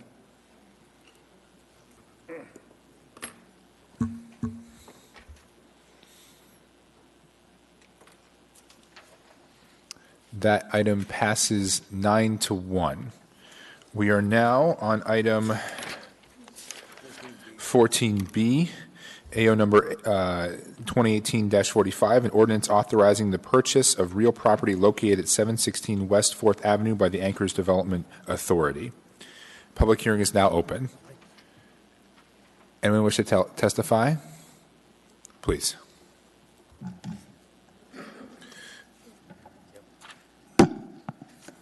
Thank you. My name is Sharon Lechner. I am a CPA, and I serve as the CFO of Chalista Corporation and also as the president of 11 of its wholly owned real estate subsidiaries with holdings that span from Nome, Alaska to Meridianville, Alabama. I am also an ex-director of the Anchorage Community and Development Authority. Chalista is owned by 25,000 Alaskan natives, 4,200 of whom live and reside in Anchorage. As a representative of Chalista, I oppose this resolution in front of you and urge a unanimous no vote for the following reasons. Number one, this property was not adequately marketed to the Anchorage commercial real estate market. Most large Alaskan Native corporations have robust real estate operations and, in my opinion, were not approached with the opportunity to bid on this property. Chalista certainly was not approached. Number two, this property's highest and best use would be ownership by a for-profit company that will pay property tax. Though ACDA does pay MISA to the city, per the municipal code, MISA is only taxed on a property's net book value. Over time, that drops and drops and drops until all you have left is land, and you're only taxing on the land's purchase price years ago. Conversely, property taxes over a long period of time go up and up and up as the assessed value goes up. So every year, the delta between MISA and property tax grows. If you use a 2% assumption rate on growth in assessed value and growth in gross receipts that are subject to MISA, over a 40-year period of time, if this property pays MISA, it will underpay by $10 million. If you're very bullish on Anchorage and you think Anchorage is going to grow at a faster rate than 2%, and you load a 5% inflation assumption, the delta between MISA and property tax grows to $27 million. And that difference, that shortfall, is picked up by every other property taxpayer, both residential and commercial. Number three, this property's highest and best use would be ownership by a Native corporation rather than a government agency. Native corporations pay dividends, scholarships, elders' payments, and burial assistance to the most economically disenfranchised people in our entire state. ACDA does not. Number four, the proposal in front of you unnecessarily places a public asset, the parking garage, as collateral to support this transaction. Rather than this transaction, I offer a better alternatives to you. Number one, amend the resolution to assign the purchase and sale contract between the ACDA and the bank to a wholly owned real estate subsidiary of Chalista Corporation. We are prepared to be a cash buyer, which should appeal to the bank. During due diligence, Chalista would offer ownership shares to the other Native corporations with terms equal to Chalista's. If they buy in, even more Native Alaskans will benefit from this transaction. The proposal I'm offering you offers all of the value in front of you tonight, such as increased police presence downtown and savings to the taxpayers when compared to building a new police headquarters, but additional values: adherence to ACDA's traditional mission statement, substantial property. Thank you. Go ahead and finish. It's fine. Or just sum up, please. Okay. Substantial property tax relief to property taxpayers. And by not entering into the transaction in its current form, the parking garage stays in play for another ACDA transaction for a truly distressed property. Thank you, ma'am. Are there any questions? I have one. So before this public process started and ACDA decided to purchase this building, the building was owned by a bank, and presumably you could have purchased it. Anyone could have purchased it, or at least asked them about it. Did you make a bid? Did you pursue this property? So earlier today, I was interacting with one assembly member, and the assembly member said, well, where have you been for the last 2 years? The reality is that this building has been under some challenges while the developers were suing the state of Alaska. That issue was only resolved in late 2016. The next step was for the bank to foreclose the property. That foreclosure didn't happen until mid-2017. Now, what happens typically with commercial real estate is that the bank would typically hire a broker, and the broker prepares a fancy brochure like this one. I get about 20 of these every day via email from all over the United States. And the broker would distribute it to companies like Chalista Corporation. Oddly enough, Chalista was never approached with a brochure like this. Additionally, if this property was actively marketed to the commercial real estate market, it would be listed on a website. As I was sitting here tonight, I searched on lots and lots and lots of websites and didn't even see the listing, including the broker's own website. So this property was not adequately marketed, or we would have done some due diligence and probably made an offer on it. Earlier, the last speaker, Mr. Halcrow, said, quote, "We don't compete with the private sector." Essentially, that is what is happening with this resolution. The private sector, not just Chalista Corporation, is exceedingly interested in this property. It's a follow-up question, then I'll go to you, Mr. Weddleton. If the municipality had not expressed interest in moving our police headquarters down there, would you still have purchased this building? Would you have purchased it and then gone out and sought a commercial entity to?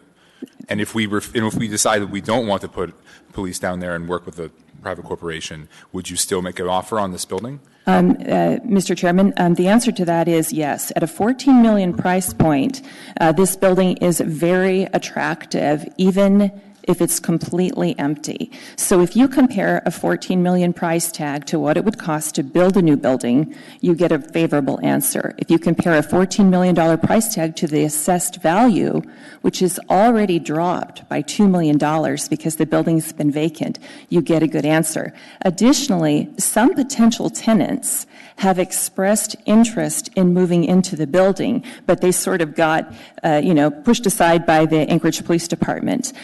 The building has one major flaw, which is it wasn't originally designed for a multi-tenant concept. So if it was not leased to the police department, you'd have to do some redesign to the lobby to have a security guard, desk, and various things that don't exist now. So it's not a perfect building if the police department doesn't lease it, but it's still an excellent building at a $14 million price point.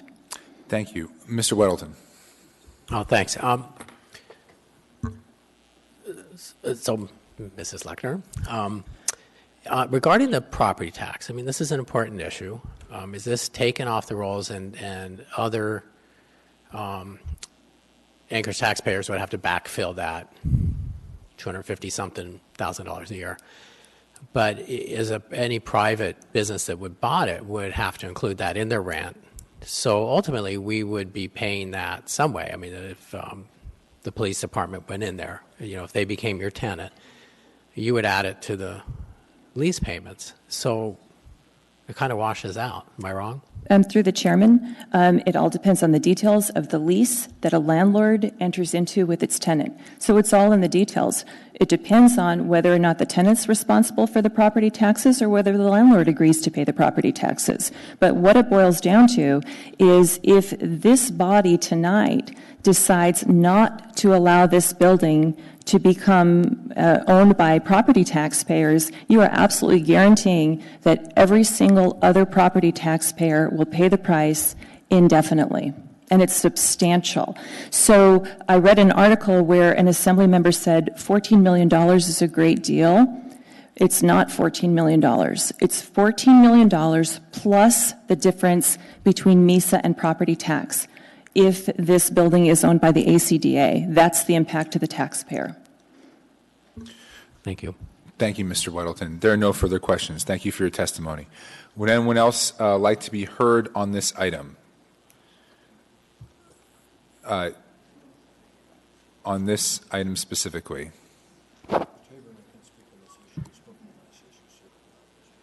Yep. Please state your name, spell for the record. Andre McLeod again. Hello. I saw, please vote no. I saw Assemblyman Weddleton on the TV saying that the optics are bad on this, for the city buying this building, and I think he's absolutely right. The optics are bad. Your state counterparts, the legislature, had to deal with this building, and it didn't end well for them. So, I mean, you know, fool me once, fool me twice. Do you really want to borrow trouble? I ditto everything the woman said. Very, you know, the accounting and everything, the deltas and everything. I mean, it doesn't pay. Why should we as taxpayers have to pay for one of the most modern buildings in the city for the municipality to be in? Why? The optics are bad. The municipality needs more humble, like Mr. Weddleton said, the municipality needs more humble housing. And I'm amazed that other people aren't here. I mean, there should be an outrage that at the complacency that's going on with this, considering the money, considering the competing with the private sector. So please vote no. I mean, don't borrow trouble. There's bad juju in that building. It's not going to feel good. First time I ever went in that building, it was a very cold, very icy. It's not conducive towards anything that government wants to do. It's not warm. It's not open. The only thing transparent are the windows. So please vote no. Thank you for your testimony. Would anyone else wish to be heard on this item? Mr. Haberman.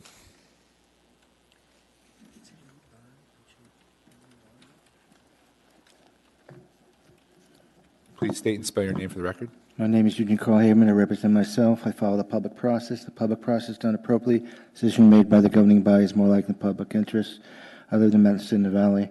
My comments are specifically on the item before you, 2018-45, on the purchase of the building. Well, let's first go on this thing. Is how much information do you know? I visited the court, Supreme Court today, office clerk, and pulled out a case that's showing a Supreme Court number S-17074 opening notice, date of notice 5/7/18, parties appellant 716 West 4th Avenue, LLC, versus Legislative Council appellee. So stuff's going on in that building, litigation, going to Supreme Court. I don't know if this is going to be an interference, but one would expect that before you buy the building, you just don't trust the word of the party who's selling you the building. You do your work. And has there been any work done in looking at the litigation that's before regarding that building? Because this one, I simply went over there because the key to, as you know, I address is public process, and I was curious to see what the Supreme Court ruling was on that, and they pulled this thing out of the hat. And so, again, I would encourage you not to prove this issue tonight, to get more information, look at whatever litigation's ongoing right now. Maybe this is not going to interfere, but the fact is, have you been told there's any litigation on that building? I didn't hear it. The public hasn't heard it. So have you heard it? But the public has a right to hear it too. So again, do not vote on this thing tonight. Delay it, get more information, and have a chance for the public to be heard. Again, my comments before, state law, a reasonable opportunity the public heard, not the Open Meetings Act. This item was approved by the board. It's gone before you. there was zero chance for the public to speak there.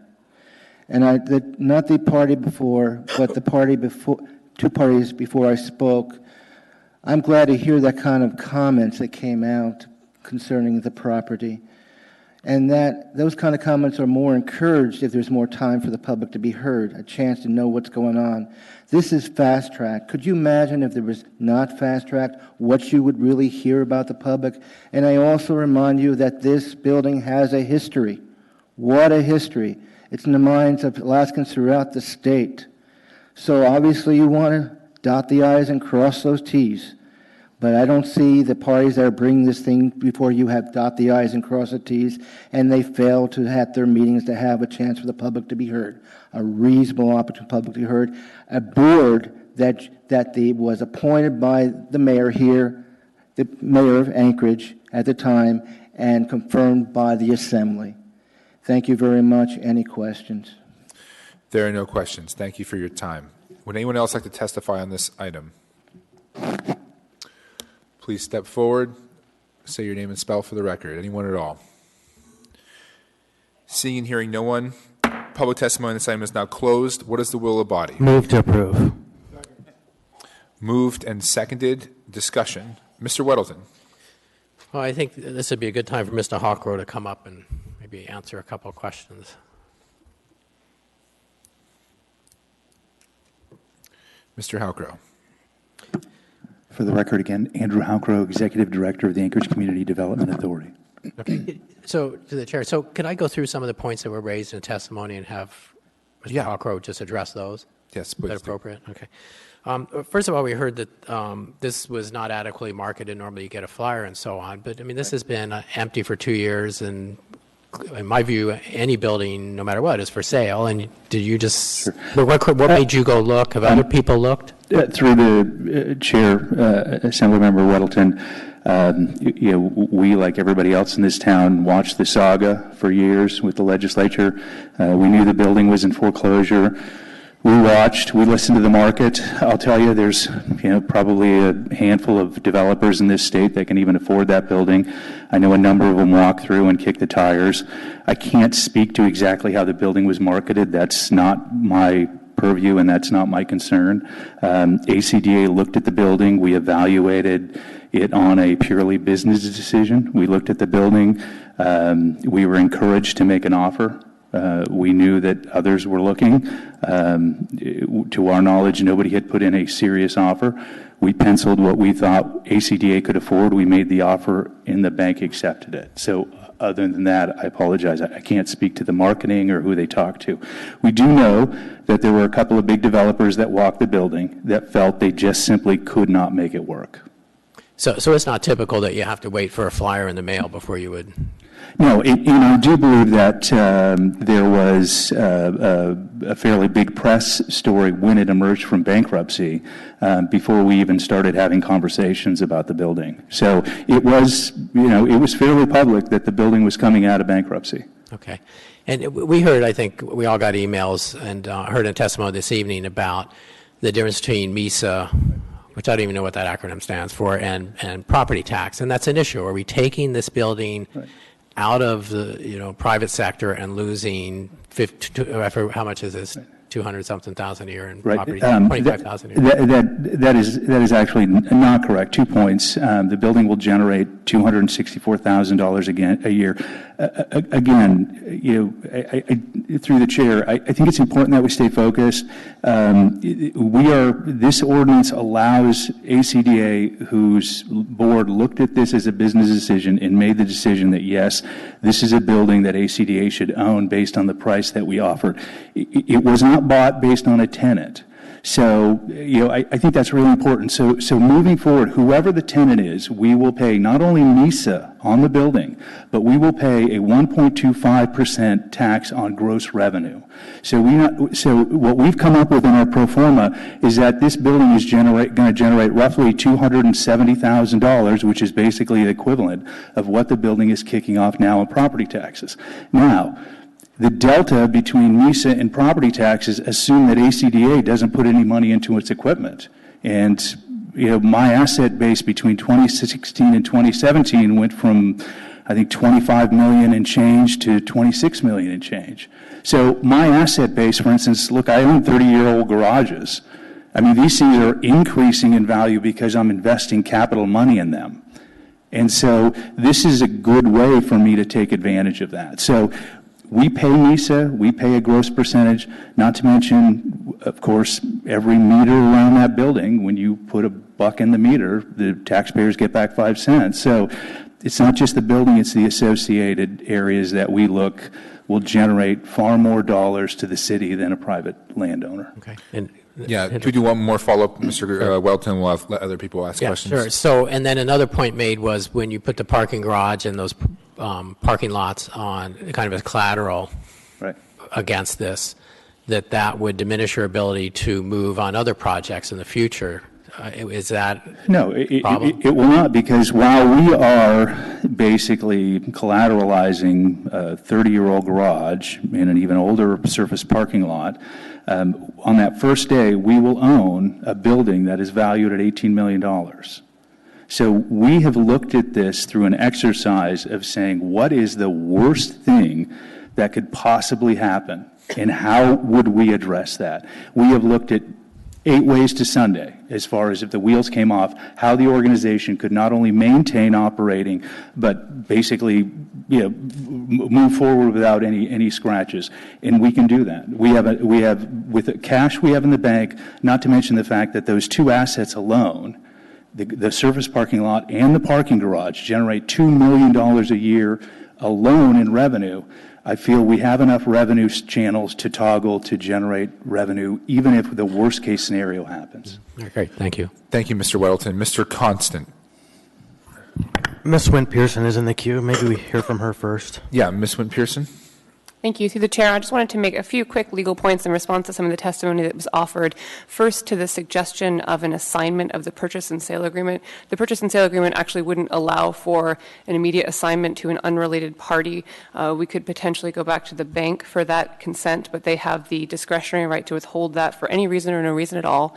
That said, there's certainly nothing legally that precludes ACDA from turning around and reselling this building if the private demand that has been suggested actually exists. ACDA could certainly elect to resell the building and perhaps receive a profit in return for having made such a good deal at this instance. So that's certainly an option, but the assignment option is not as legally possible as it might have been presented.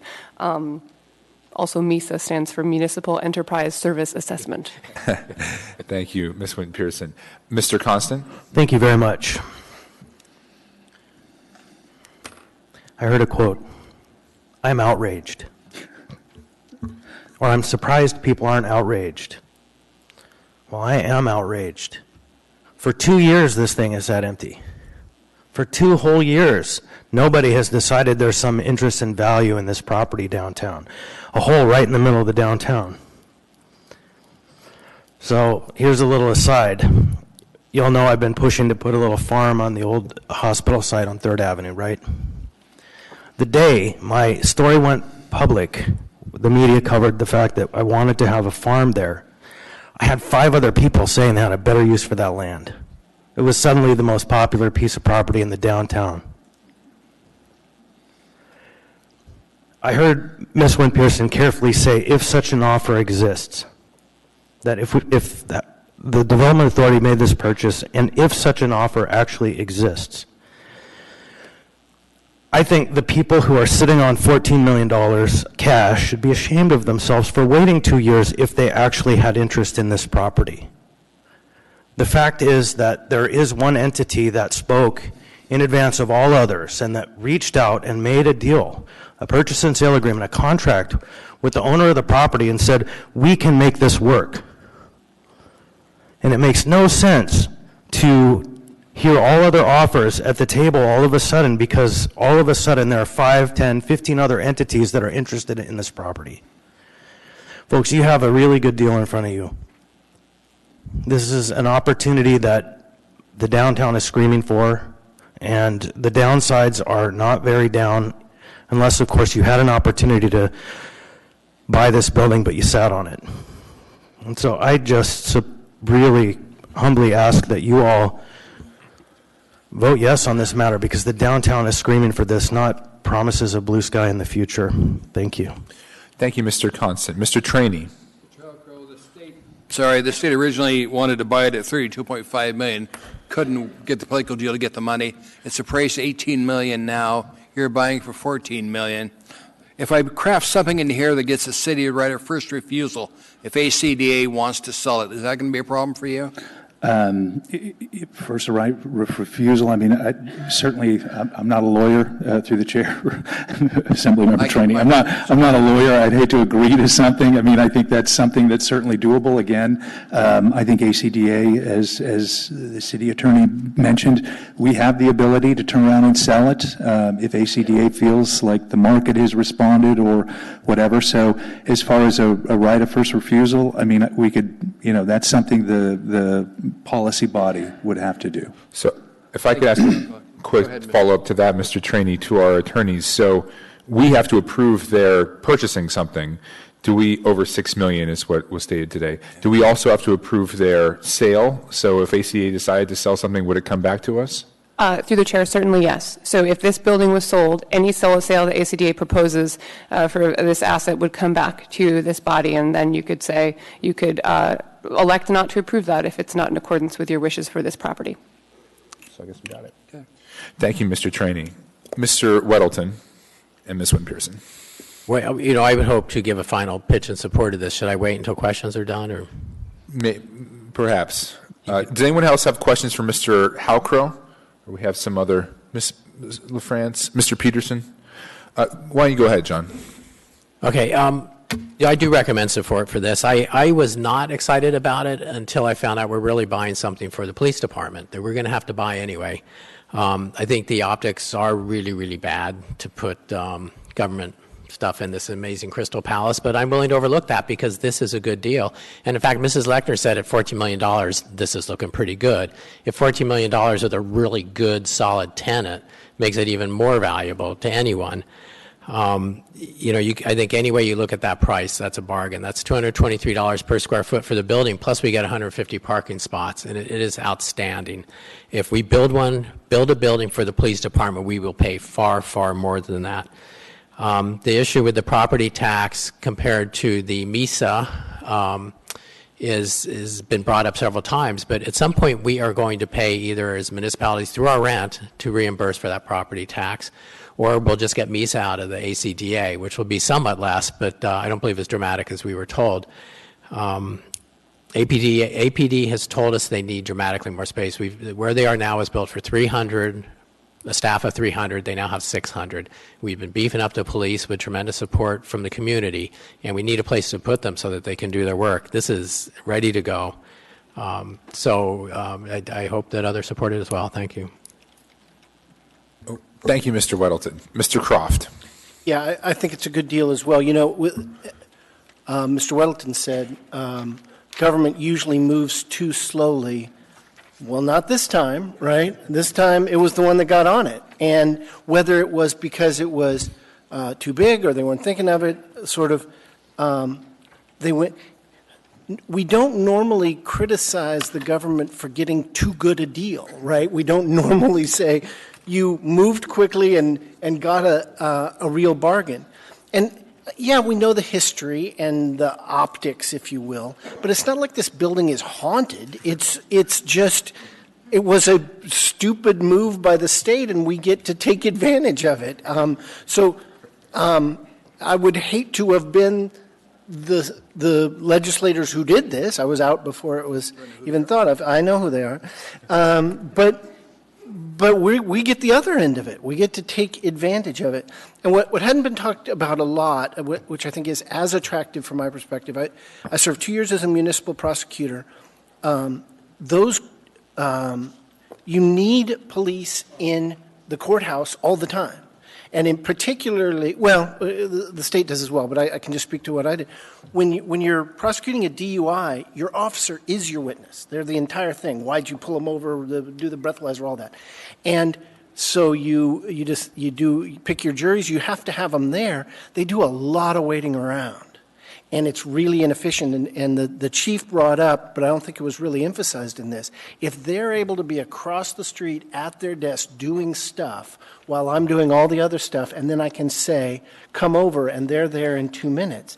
I think there's a tremendous increase in productivity that can come from this by having the right mix of police who need to show up at court for prosecutions there, and instead of waiting in the hallway or hanging out. So I think it's a good deal. I think we ought to take it, and I think Mr. Constant talked about its effect on downtown. I completely agree, but I also just think it has the potential to be a increase in efficiency for the police department itself that I'm excited about. Thank you, Mr. Croft. Ms. LaFrance. Thank you, Mr. Chair. Ditto on the comments by Mr. Constant, Mr. Croft, and Mr. Weddleton. I support this ordinance just because this building is fancy looking. It has a troubled past. Some have called it a crystal palace. It doesn't make it any less of a good financial deal, as it's been pointed out. And it doesn't change the fact that the APD could really use this space. So, again, I urge support. Thank you, Ms. LaFrance. Mr. Peterson. Thank you, Mr. Chairman. Economic situations change. When the legislature decided that they were going to talked about buying this building and getting it remodeled, they had billions of dollars in surplus every year. Our economy is not in that current situation. The value of the building has gone down significantly in the last couple of years. It doesn't help that it was sitting there empty. So the fact that we can buy it for $14 million now, it's appraised at $18.2 million. If the economy turned around, it would probably be worth $25 million or more. So this is a smoking deal for the municipality. We will also be able to move our police department downtown, where the presence will have a law enforcement positive effect. And I just think there's too many upsides to vote against this. And so I'm going to be voting in favor of it. Thank you. Thank you, Mr. Peterson. Ms. Domboski. Thank you, Mr. Chair. I'm going to first set this up. And first, I'd like to address the executive from Chalista Corporation. I appreciate your testimony, and I believe you're honest. So when you tell us you're ready to make a cash offer, I just want you to know there's at least one member of this body who takes you for your word, and thank you for your testimony. Secondly, I want to talk about looking at this potential deal, as many are calling it, through two prisms. One is the need for APD. The second is the actual financing portion of it, which I will get to in just a second. There's no question that the Anchorage Police Department is busting at the seams. They need more space for evidence. They need more space for their staff. That is a real need. If we were going to buy this building for the Anchorage Police Department, this is not the financing mechanism to do it, and I'll explain why. So discussing this potential transaction through a financing perspective, I'm looking at it for the best value for the taxpayers of Anchorage. The lease is proposed, or the proposed number we're hearing is about $1.3 million a year. I want to thank Mr. Harris for responding to my email. When I asked what is the realistic potential term of the lease, the answer given back to me was probably going to be around 20 years with automatic opportunities to renew. But let's just say through APD's operating budget, because that's where the money's coming from, so it's taxpayer money, it's going to end up funding this deal. Let's just say $1.3 million times 20 years, that gives us a lease cost of $26 million, a little bit more than $14 million for ACDA. For $25 million, here's a magic number, everybody, or for 25 years, which likely will be perpetual. But for 25 years, we're talking about $32.5 million. Does that number sound familiar? I think that's what everybody's been bouncing around for the legislature. So now the cost of the building for ACDA is $14 million, reminding you that the all-in cost for the lease is going to be substantially more for the taxpayers of Anchorage. Another issue that really bothers me, when we do capital improvements or capital expenditures for buildings, we just, if I recall correctly, We just bonded and put in front of the voters to upgrade HVAC systems within APD. But we're talking about giving ACD the authority to spend effectively. If it's a 20-year lease, we're talking potentially $26 million.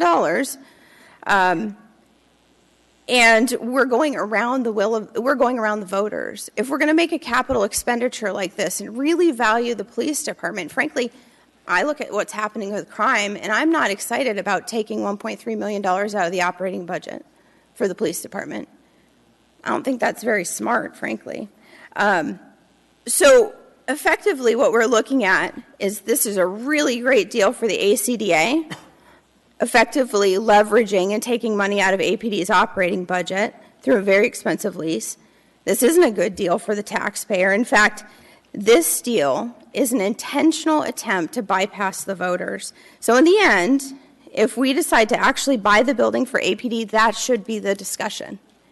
It should be an outright purchase. But if, in fact, at the end of a 25-year lease or a 20-year lease, APD and the municipality at the time says we should buy this building, not only will you have paid $26 or $32.5 million for the cost of the lease all those years, but then you're going to have to turn around and pony up another $20, $30 million, depending on the market at the time. So this $14 million smoking deal for ACDA, my prediction, it's going to end up costing the taxpayers of Anchorage probably $50 million if we decide to buy the building. So everybody who keeps saying this is a great deal, let me ask you this. If you were to purchase a home and decide, well, you know what, I'm going to lease it for 20 years and then I'll think about purchasing it, I'm not sure it's the wisest financial move. So again, my problem here is not lack of support for the police department. I absolutely believe they need a new facility. My criticism here is this is a rush job. I think it reeks of some sort of special favor. And at the end of the day, the taxpayers of Anchorage are going to take it in the shorts. Mark my words. Thank you, Ms. Dembowski. Mr. Trainee. Thank you, Mr. Chairman. Well, I appreciate Ms. Dembowski. I've got an opposite view on this. We need to move forward with this. Our police department needs it, and quite frankly, downtown needs it. When I think of all the officers that are going to be going in and out of there, it'll help downtown because they've got such a problem with lack of public safety down there. This will help them tremendously. So I intend to move forward with this thing and vote yes on it, Mr. Chairman. Thank you, Mr. Trainee. Mr. Dyson.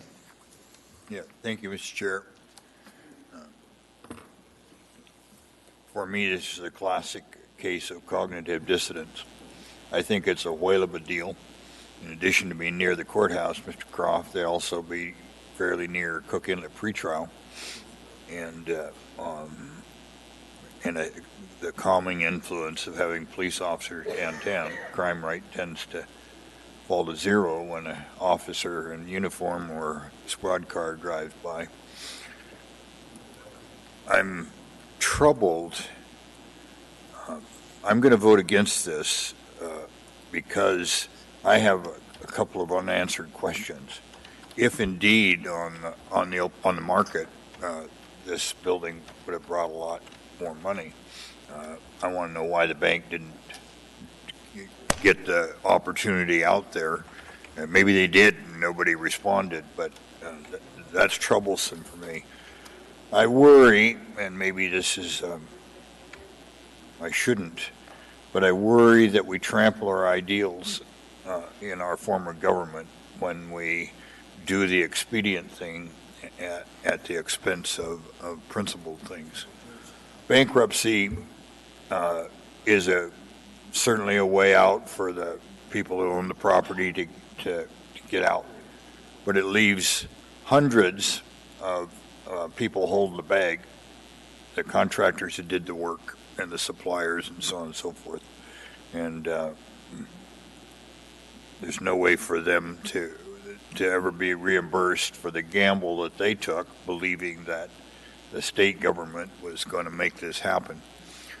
Government created a huge crisis and a stupid move at the time. So my no vote tonight would only be to delay until figure out why the private sector or the bank holding the paper wasn't able to or didn't willing to get some other proposals.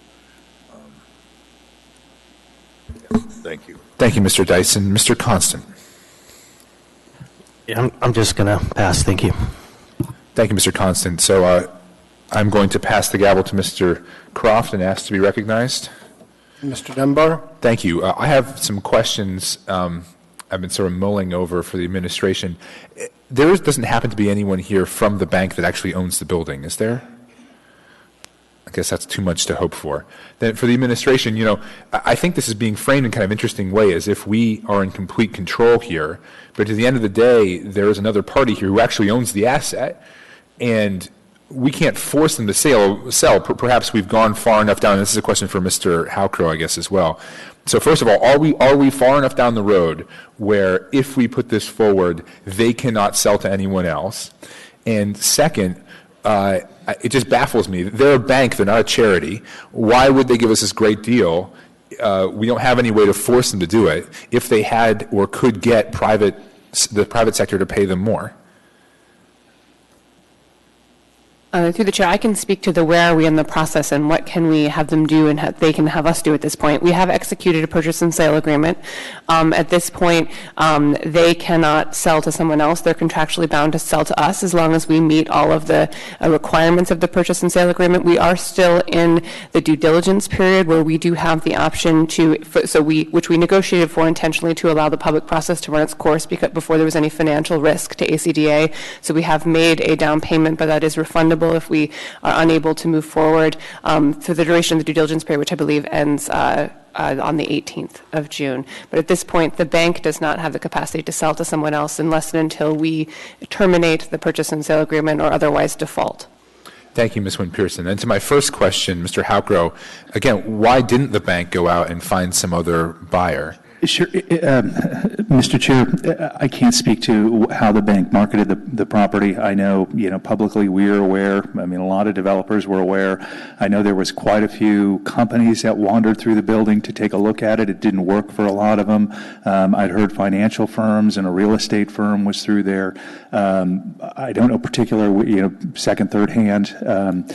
I can't speak to that. We just penciled what ACDA thought was a good business decision, what a good purchase price was, sent that to the bank, and they accepted it. The banks in Florida, we have not talked to the bank at all. We have dealt through their intermediary. So no direct conversations at all. Thank you, Mr. Halcrow. Yeah. Mr. Croft, may I continue? Yes. So I just, with those questions sort of asked and answered, there's no one from the bank here, so we can't ask them directly. But I suspect one of the main reasons they couldn't find another large purchaser is because they didn't know they had a great tenant that they could turn around to. And that great tenant could be something of a golden goose. But that great tenant is us. And we don't want someone else to sort of extort us. And so I looking at this and hearing from Mr. Croft, from Mr. Weldon, Mr. Constant, basically everyone except for, most people on the assembly talking about this, it just seems like this tremendous deal, and I don't know. It makes a lot of sense to me. So I intend to support this. May I have? Thank you, Mr. Croft. Mr. Weddleton. Thanks. This I think my third shot at this. I don't think I've ever done that. Sorry about that. I think fundamentally I have found, and probably the rest of you too, it is a whole lot cheaper to own than to rent. And that's the case we deal with here. So I'm puzzled by Ms. Domboski's math, and it sounded to me like there was some double counting in there. And Mr. Harris, did you make notes, and can you address that? I mean, if we were to buy the police department the space that they need somewhere with a regular bond, we kind of own it, but we make our bond payments. In this case, we buy a building for the police department quite cheaply, and ACDA makes the bond payments, and essentially APD will pay them to make those bond payments. Is kind of the way it'll go through. But as Ms. Domboski kind of pointed out, it's all government, whichever branch it is. So it's all of us buying for ourselves. Was she double counting? Through the chair, Mr. Weldon. Well, I don't know if I would want to characterize how she was doing her math. But I would say that if we were to examine the proposition of how much it's going to cost us to build APD, a facility that they need, I think their prior studies from a number of years ago indicated that upfront cost would be in the order of $35 to $50 million. So if we were to go out and ask the voters to approve a bond, it'd be in that amount, and that's what we'd be paying back over the life of the bond over a 20-year period. With interest. Thank you. Thank you, Mr. Weddleton. Mr. Constant. Yep, back at the wheel. I'm going to be brief. So just presuming that Ms. Domboski did her math right, and I wouldn't question that she did, she came up with a number of 50 million rough, and I think 65 million was the number I heard would be the cost to build APD, a new functional facility. So even in that frame, I think we still come out ahead. But we're all making a mistake here. That's the horse, and we're putting the cart in front of us. And this conversation is about this building and not the tenant that may or may not come. And that will be the question we have before us sometime before August.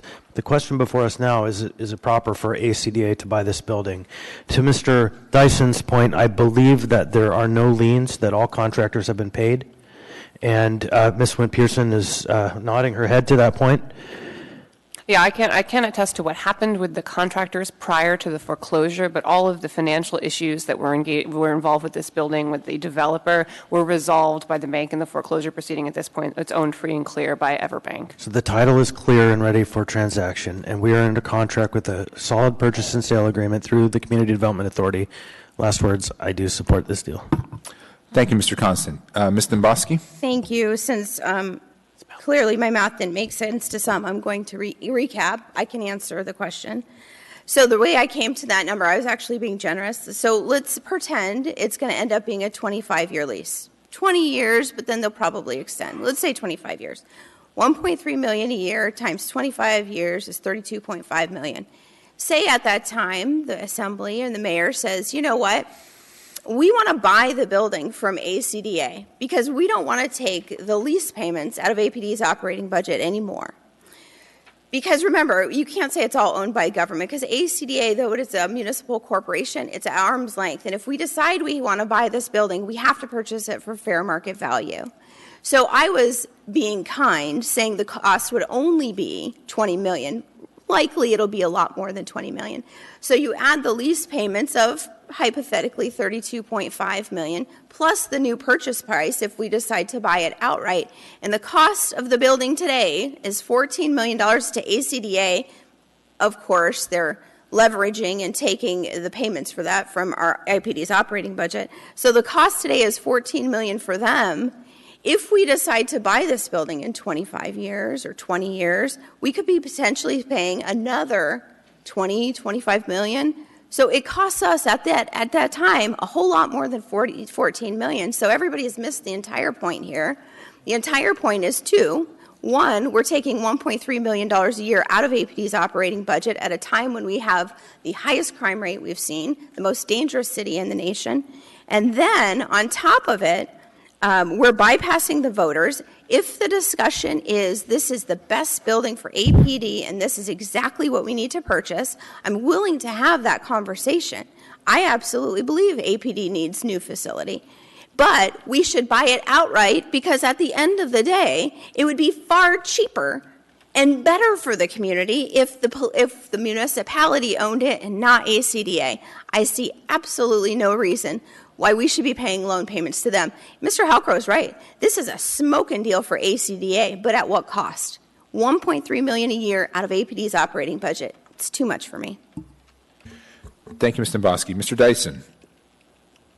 Actually, Mr. Dyson, before we go to you, can we please hear from Ms. Wint-Pearson? She might have something specific on that. Yeah, certainly. Through the chair, just 2 points, 2 legal points. One is regarding the fair market value. ACDA is not bound by the provisions of Title 25, as we've talked about, which otherwise bind the municipal sale of an asset. So it actually isn't bound to sell and only in accordance with fair market value. It's required to sell in accordance with its mission, in accordance with something that's approved by its board, but it could potentially pay off the financing and elect to sell the building for less than fair market value if it deems that doing so is in accordance with its mission. The second point is I believe Mr. Dombrowski might be conflating the term of the ACDA lease, which has not yet been negotiated, with the term of the leaseback transaction, which is, I believe, the 20-year period that Mr. Harris was referencing in his response. So I think that's an important distinction. The lease is not yet before the body, and to the extent there are concerns about the term and the amount that APD may pay, that will come before the body separately. The 20-year term is the term of the leaseback financing transaction, which enables ACDA to make the purchase. Thank you, Ms. Wynn-Pearson. Mr. Dyson. Yeah, thank you. I just want to clarify a point here. There are no liens against this, no encumbrances on this sale, I believe. But the representation that the contractors and suppliers were satisfied or propitiated, I do not believe is true. I think quite a number of Alaska firms and people took a bloodbath in this one, and they're the big losers. And in fact, it was very ill-advised actions on behalf of the state that set those people up. My guess is that one of the factors that makes this sale that we're talking about tonight attractive is that we're a government entity and won't be subject to actions in the past that a buyer who showed up with a thick checkbook would worry about. So, yeah, I think what I just said is true. Thank you. Thank you, Mr. Dyson. Is there any further discussion on this item? Mr. Peterson. Thank you, Mr. Chairman. If in the police department had to build a new facility at, say, $50 million, just for a round number, and we bonded for it, and we had to pay 4% on that, it would cost the municipality or the taxpayers $2 million a year. So paying 1.3 right now is actually a good deal. Thank you. Thank you, Mr. Peterson. Any other comments on this item? Seeing no further discussion, please vote on this item.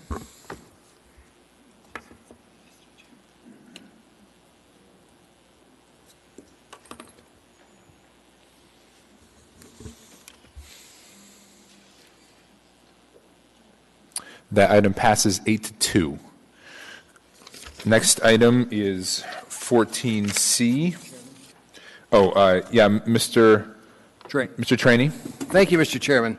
I'd like to move immediate reconsideration on item 14B, and I'll need a second. The reason is we normally do this, but what I don't want to do is see some assembly member walk in tomorrow, file a notice of reconsideration. We can't take that up for 2 weeks because this is a financial issue, and ACDA needs to close on this. So we need to simply deal with it now. Please push your buttons. There. So moved and seconded. Discussion on Mr. Trainey's motion. Mr. Weddleton. Just a point on that. I think on the 16th, one of the deadlines hit, so that's only 4 days from now. So that is a very good point. Thank you. Thank you, Mr. Weddleton. Any other discussion on Mr. Trainey's motion to reconsider? I'm urging a no vote, not to reconsider it, sir. Okay. Any other discussion on Mr. Trainey's motion to reconsider? All right, hearing none, please vote on Mr. Trainey's motion to reconsider.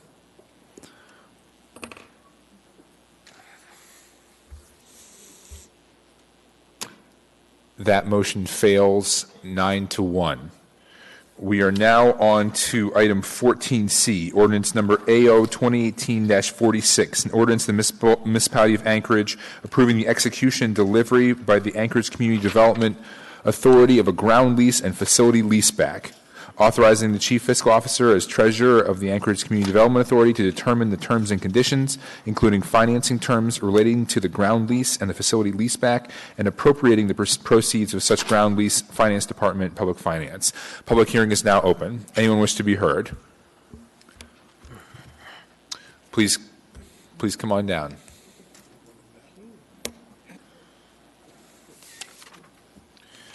Please state your name and spell it for the record.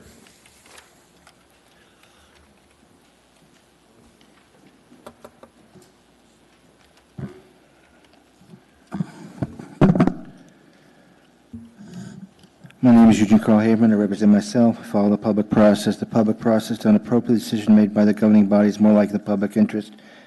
Note this is in regard to 2018-46 and other than Madison in the Valley.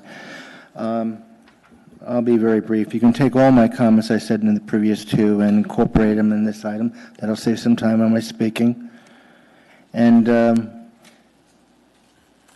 I do like to remind the chair, in my meetings, before you close public hearing, you need to ask if there's any objection to closing public hearing. That gives an opportunity for assembly members to decide if they want to continue public hearing, and then you don't have prejudice happening with comments, and then you want a continued public hearing.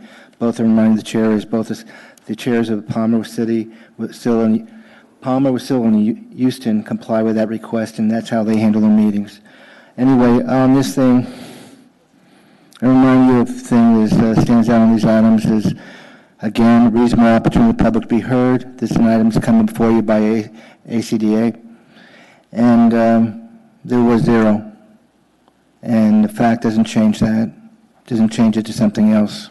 There was zero opportunity for people to be heard. This was fast-tracked on these items. That fast-track encourages less people to be before you. You had very few people here, but look at the content of the comments that came before you on these issues, and really look at it. Again, I raise concern of litigation. Do you know all the facts? What's out there? I gave you one case out there. So, and then I would also say this on all these items, and one assembly member might have beat me to the punch on reconsideration on that first one, but I would have requested that all of them do a reconsideration and then continued with this without voting on the scenario for this meeting. And then just the last comment, because I just caught this thing about fast track and time restraints and being able to have the public hear this item on another day and you decide on another day. You heard tonight by the limited amount of time that this deal needed to be closed.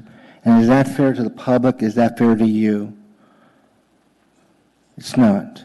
Thank you very much, and thank you for your respect. Thank you, sir. Anyone else wish to testify on this item?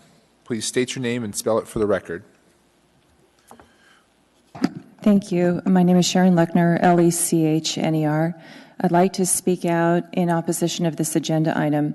My purpose in speaking out in opposition of this agenda item is to encourage this body to think one last time about the options to have the best of all worlds. It is very clear from listening to this body tonight that all of you, for good reason, want the police department to occupy this building. We don't object to that, but I do disagree with some of Mr. Halcro's testimony about how property taxes are calculated, and I do agree with the fact that you have to occasionally put new HVAC systems into your building, but the numbers don't lie, and property tax revenues will be much higher than MUSA, and the more time that passes, the bigger the delta. If you vote no on this, it would force ACDA to work with its banker and consider an alternative ownership strategy. I have an S version to the resolution of 14B, which of course now we can't consider, but the resolution allowed a 51-49 public partnership.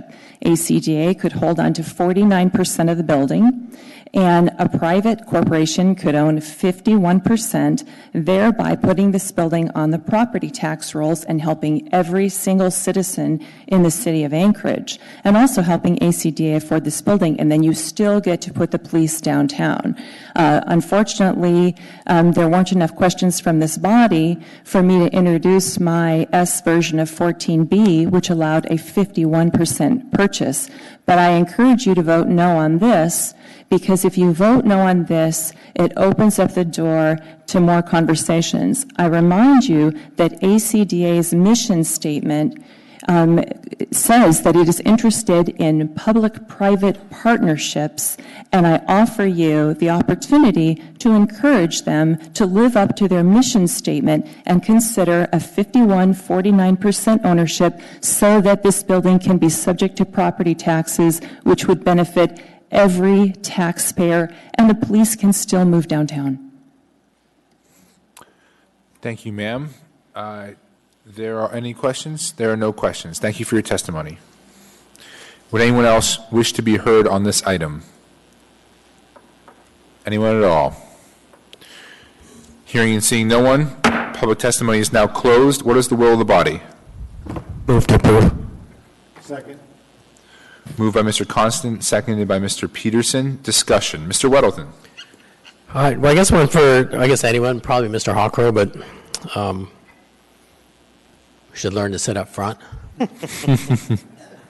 So, if we essentially a yes on this approves you going forward with the cops for cops, but couldn't help it. In the interim, can you put a sign on that building and say, taking all offers and see what comes out? I mean, maybe someone offers you $35 million because you got a great tenant lined up and we all score. And then you don't do the cops and you sell it. Or maybe you do a 51-49 split with someone. Through the chair, Assemblymember Weddleton, a little bit of background. I mean, I'm a firm believer in always having a plan B. So, look, I recognize, as I said earlier, this debate is, can ACDA buy this building? And now we're addressing, is this the proper financing mechanism to buy the building? Nothing to do with the tenant or prospective tenants.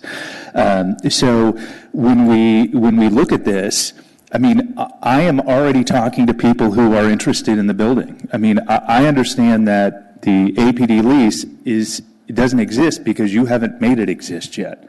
But meantime, I'm on the verge of buying a building, and I want to make sure that I'm out talking to people, so if something happens, I can still pay for the building.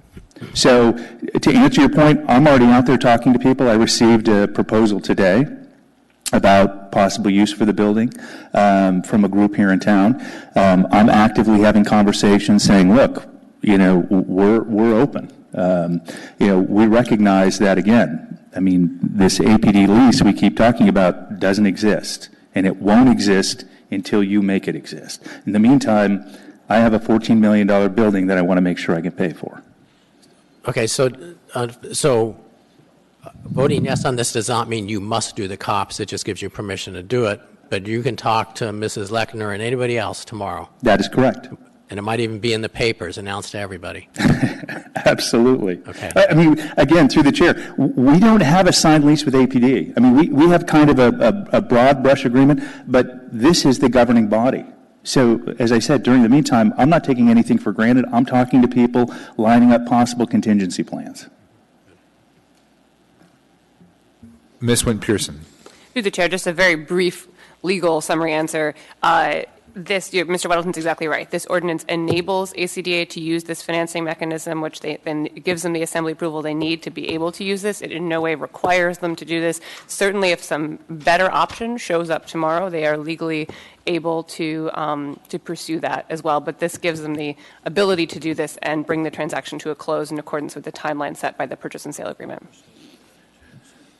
Thank you, Ms. Wynn-Pearson. So I'm going to give the gavel to Mr. Croft. May I speak, Mr. Croft? Mr. Dunbar.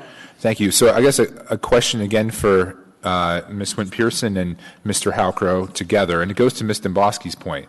Let's say that we approve this and we purchase this building for $14 million, but then she wants to own this outright for the police department. So she puts up a bond for $17 million or $16, whatever it was, to cover the transaction price. And then we just purchase the building from ACDA, and we have to authorize your sales. So in a sense, we could force you to sell it to us using Ms. Domboski's bond. Is that true? Is any of that not true? Through the chair, legally, you can certainly do that. You could certainly bring a bond to the voters to create the capital needed for APD to purchase the building. You do have the authority to approve any transaction of ACDA. I don't believe you have the authority to direct ACDA to sell a building. That goes to their board. But certainly APD could approach ACDA with a purchase offer if they had a bond behind them which gave them sufficient capital to buy the building. Thank you, Ms. Pearson. Is that your understanding too, Mr. Halcrow? It is exactly my understanding. And again, not to speak to whoever might hold this position after I'm gone, but the organization does, maintain the ability and maintain the flexibility to, again, offer it to the private market. When you look at this financing mechanism, we feel like, this is absolutely the right move. We think a lot of work has went into the financing and figuring out how ACDA can do this, pay for the building, and still maintain our capacity to go out and do projects that we have on the board. Thank you, Mr. Halcrow. Is there anyone else who would like to speak to discuss this item now before us? And my colleagues? All right, seeing no more discussion, please vote on this item.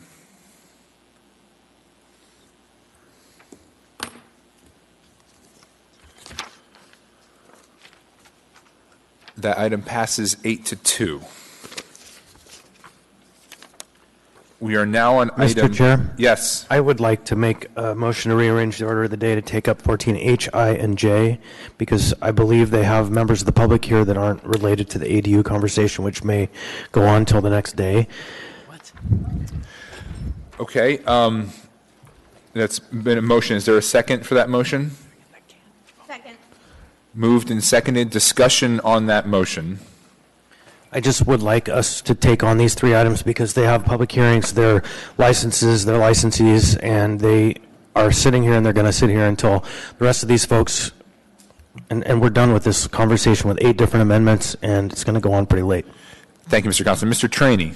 Chairman, when we get down to item 14F, I intend to open the public hearing if we have to, and then we'll take it back up on the 20th of August. I'm changing it from an AR to an AO. Thank you. So for anyone here who was to testify on 14F, the Community Workforce Agreement, we do not plan to vote on that tonight. As Mr. Trainee, the sponsor, has indicated, we intend to extend that and extend public hearing until August. So if you would like to... 28th, sir. August 28th. So if you'd like to go home, we won't sneak that by you one way or the other. Point of order? Yes, Mr. If it's Weldon. going from an AR to an AO, it's a whole new thing. So basically what we would do is postpone this indefinitely, and you're just going to offer, so it would be different than extending a public comment, right? We could be. Yeah. There's a Supreme Court decision I'm waiting for, John, so that could affect it. I think your interpretation is right, Mr. Welton, but either way, we won't be taking action on this item tonight. So further discussion on Mr. Constant's motion to change the order of the day. No objection. Is there any objection to that? Seeing no objection, we will now take up item 14H, resolution number AR 2018-165, a resolution of the Anchorage Municipal Assembly stating its protest regarding the new package store liquor license number 5648 for Northern Hospitality Group Incorporated, doing business as 49th State Spirits and Gifts, located at 717 West 3rd Avenue, Anchorage, AK 99501, and authorizing the municipal clerk to take certain action. Public hearing is now open. Anyone wish to be heard? Is the applicant here? Is the applicant here? Okay. You don't have to testify if you don't want to, but we might have questions for you. Anyone else wish to be heard? Hearing and seeing no one, public testimony is now closed. What is the will of the body? Move to approve. Second. Moved by Mr. Constant, seconded by Ms. LaFrance. Discussion. Yeah, Mr. Chair. So I would normally have a lot more heartburn about a new package store in the downtown. However, this is a very small operation within a recognized and successful thriving business in the downtown with the intent to sell Alaska-made products to folks in the downtown who want to be purchasing those products. And the community council in the downtown met with this licensee, and they were clear that they're satisfied that the operation will be safe and fair for the downtown, and they're supportive. So I urge your support of this. Thank you, Mr. Constant. Is there any other discussion on this item? Hearing and seeing none, please vote on this item.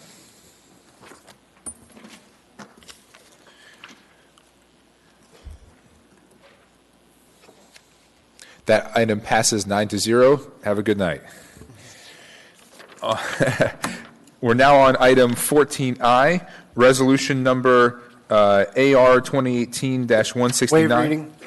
A resolution of the Anchorage Municipal Assembly stating its protest regarding the transfer of ownership in restaurant eating place liquor license number 1805 and restaurant designation permit for Shanghai Tea Garden LLC doing business as Shanghai Tea Garden. Public hearing is now open. Anyone wish to be heard? Anyone at all? Please state your name and spell it for the record.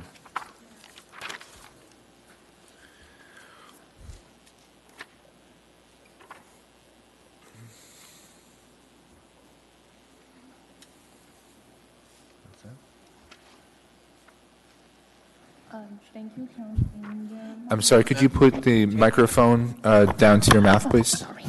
Sorry. And my name is Lin Kai Zong, and I am one of the new owner of the Shanghai Tea Garden. Could you please spell your name? Lin Kai Zong. The last name is Zong, and the first name is Lingkai. Thank you. Okay.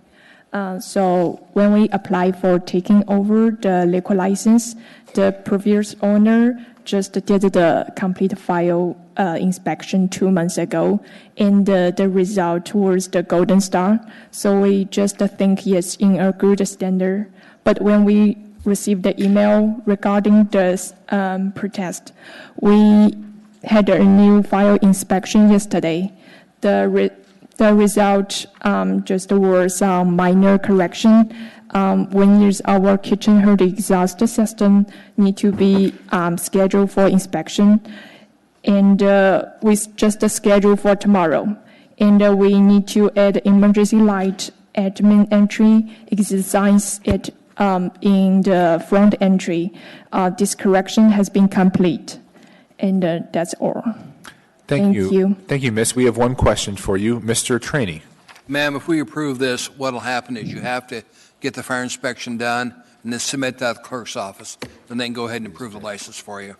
Yeah. Protest just does that until the fire marshal approves the fire safety ban. Thank you, Mr. Trainee. So I believe that is what she handed to us, to the clerk's office. It's got to go to the clerk's office, sir.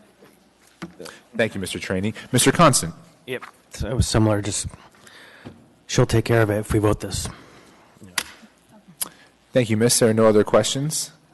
Anyone else like to testify on this item? Hearing and seeing no one, public testimony is now closed. What is the will of the body? Move to approve. Moved and seconded. Discussion? Seeing no discussion, please vote on this item.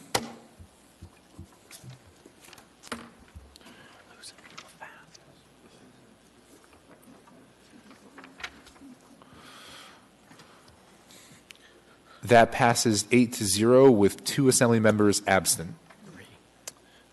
We are now on item 14J, resolution number AR 2018-171, a resolution of the Anchorage Municipal Assembly approving a modification to a previously approved special land use permit for Hillside Natural Wellness LLC, a marijuana retail sales establishment with license number M10837, doing business as Hillside Natural Wellness. Thank you. Public hearing is now open. Anyone wish to testify? Please step forward, spell your name. Hearing and seeing no one, public testimony is now closed. What is the will of the body? Move to approve. Second. Moved by Mr. Constant, seconded by Ms. LaFrance. Discussion on this item. Oh, Mr. Weddleton is. We should have him. Did this come before the? Yeah, this was just a basic change of size. It's a very minimal change to their operation, but it's still required to come back before us. It was an increase of about 200, 300 feet. So yes, there was no opposition. So it did go to the Community Economic Development I'm not sure if we actually spent any time on this license. Yeah. Because it was de minimis. Okay. Yeah. Thank you, Mr. Constant. Any other discussion on this item? We're going to take a break now for half an hour. Seeing none, please vote on this item.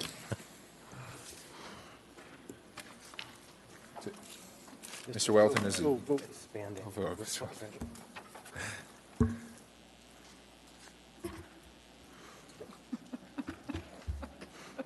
That's not right. That's not right. We kind of canceled each other's vote there. Do we need to vote again? Yeah, just a second. We'll get Mr. I said yes, he told me. Yeah. There was a technical error. We will vote again on this item. Oh, no, I have it. You have it? We don't need to vote again? Yeah, the correct vote is, it's 8-1, and Mr. Dyson and Mr. Steele are absent. So the final vote was 8-1. Correct. We are now back on item 14D, a resolution authorizing adoption of Port of Alaska Terminal Tariff number 8.2, Port of Alaska. Does anyone wish to testify on this item? Please step forward, state your name, and spell it for the record. Hello, sir. Yeah, I'm Captain Bob Pulowski, P-A-W-L-O-W-S-K-I,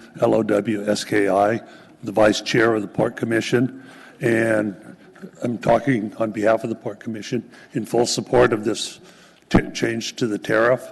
I think the important point to see is we discussed the language changes on February 14th in detail. There were numerous corrections, but most importantly, from February 14th till April 25th, the port worked very closely with all interested parties in this tariff, so that when we saw the changes in the language on April 25th, it clarified any questions we had. It also showed the efficiency and the agreement in the efficiency of how the berthing would now be handled, and have full confidence that this change, not having a rate increase, will make the port much more efficient. Thank you, sir. Thank you. Let's see. Any questions for this gentleman? There don't appear to be any. Thank you for your testimony. Anyone else wish to be heard? Anyone at all? Hearing and seeing no one, public testimony is now closed. What is the will of the body? Move to approve. Second. Moved and seconded. Discussion. Any discussion on this item?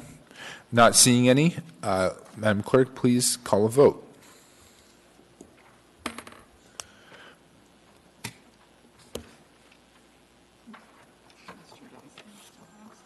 Mr. Dyson, would you? Mr. Trainee. Okay. That item passes 8-0. We are now on item 14E, ordinance number AO. Mr. Chair, yes. can we take just a 5-minute break before we dive into this conversation? Sure, let's do that. Thank you.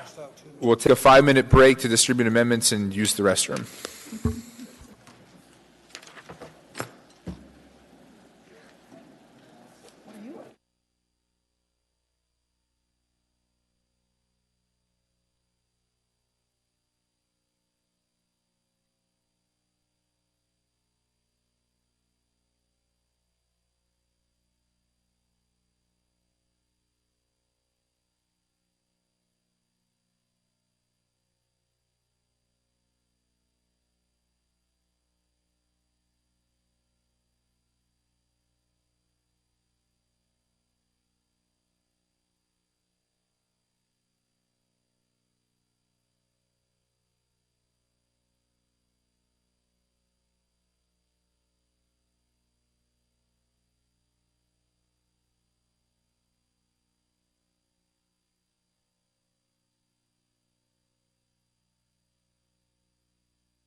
we'll continue.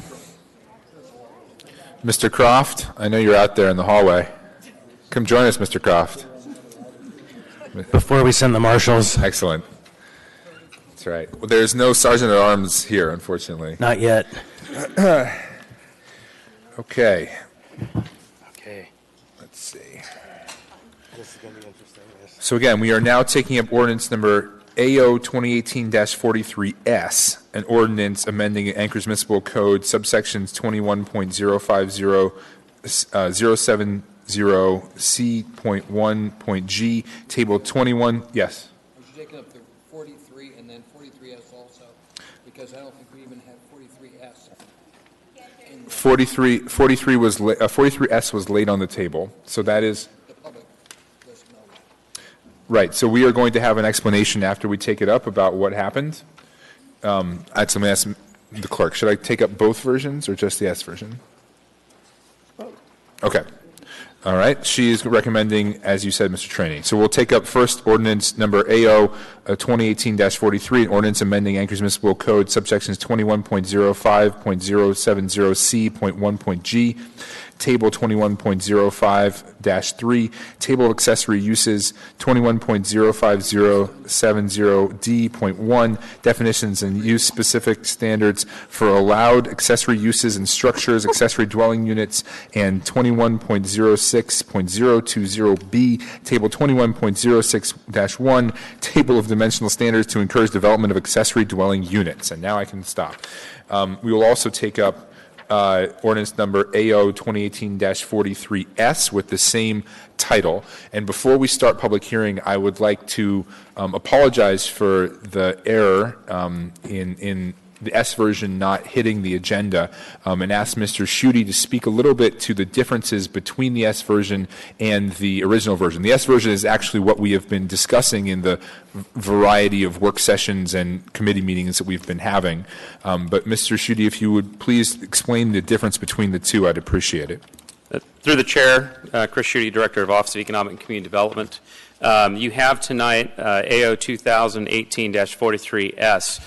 This is the substitute version of the original ordinance that has in it probably less than half a dozen differences and changes, the majority of which are typographical or phraseology changes at the request of Assemblymember Weddleton and others during our first work session.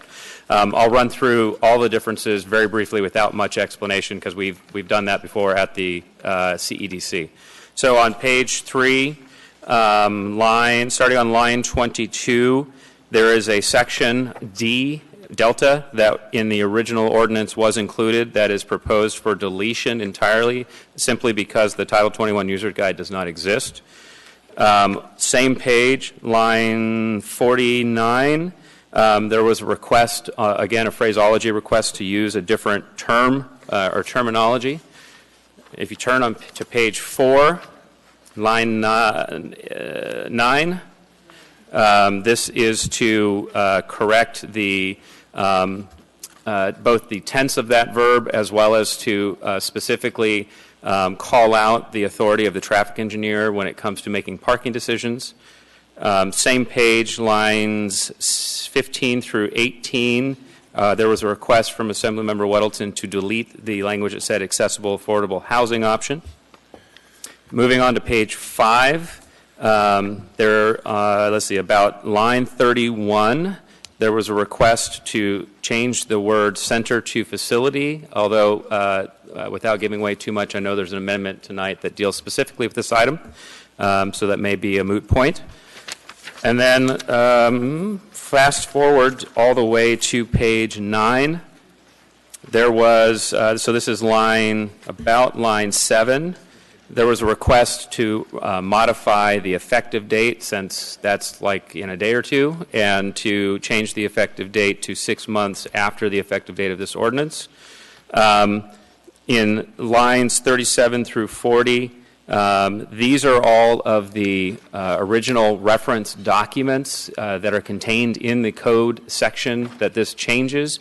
The original list that was in the non-S version was incomplete, and Assembly Council helped correct all of the references.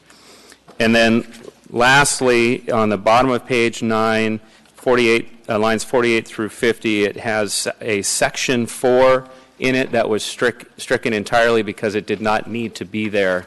It serves no functional purpose. And those are the changes. Thank you, Mr. Schutte. So for those who are here and wishing to testify, the version that is out in the hallway is the S version. Also, the S version is posted online. So that is that is the item we've been discussing in committees. That is the item that we have before us tonight, and that is the item to which I would appreciate you testifying tonight. So with that, public testimony is now open. Please, if you have any comments on the ADU ordinance, please step forward, spell your name, and tell us where you're from.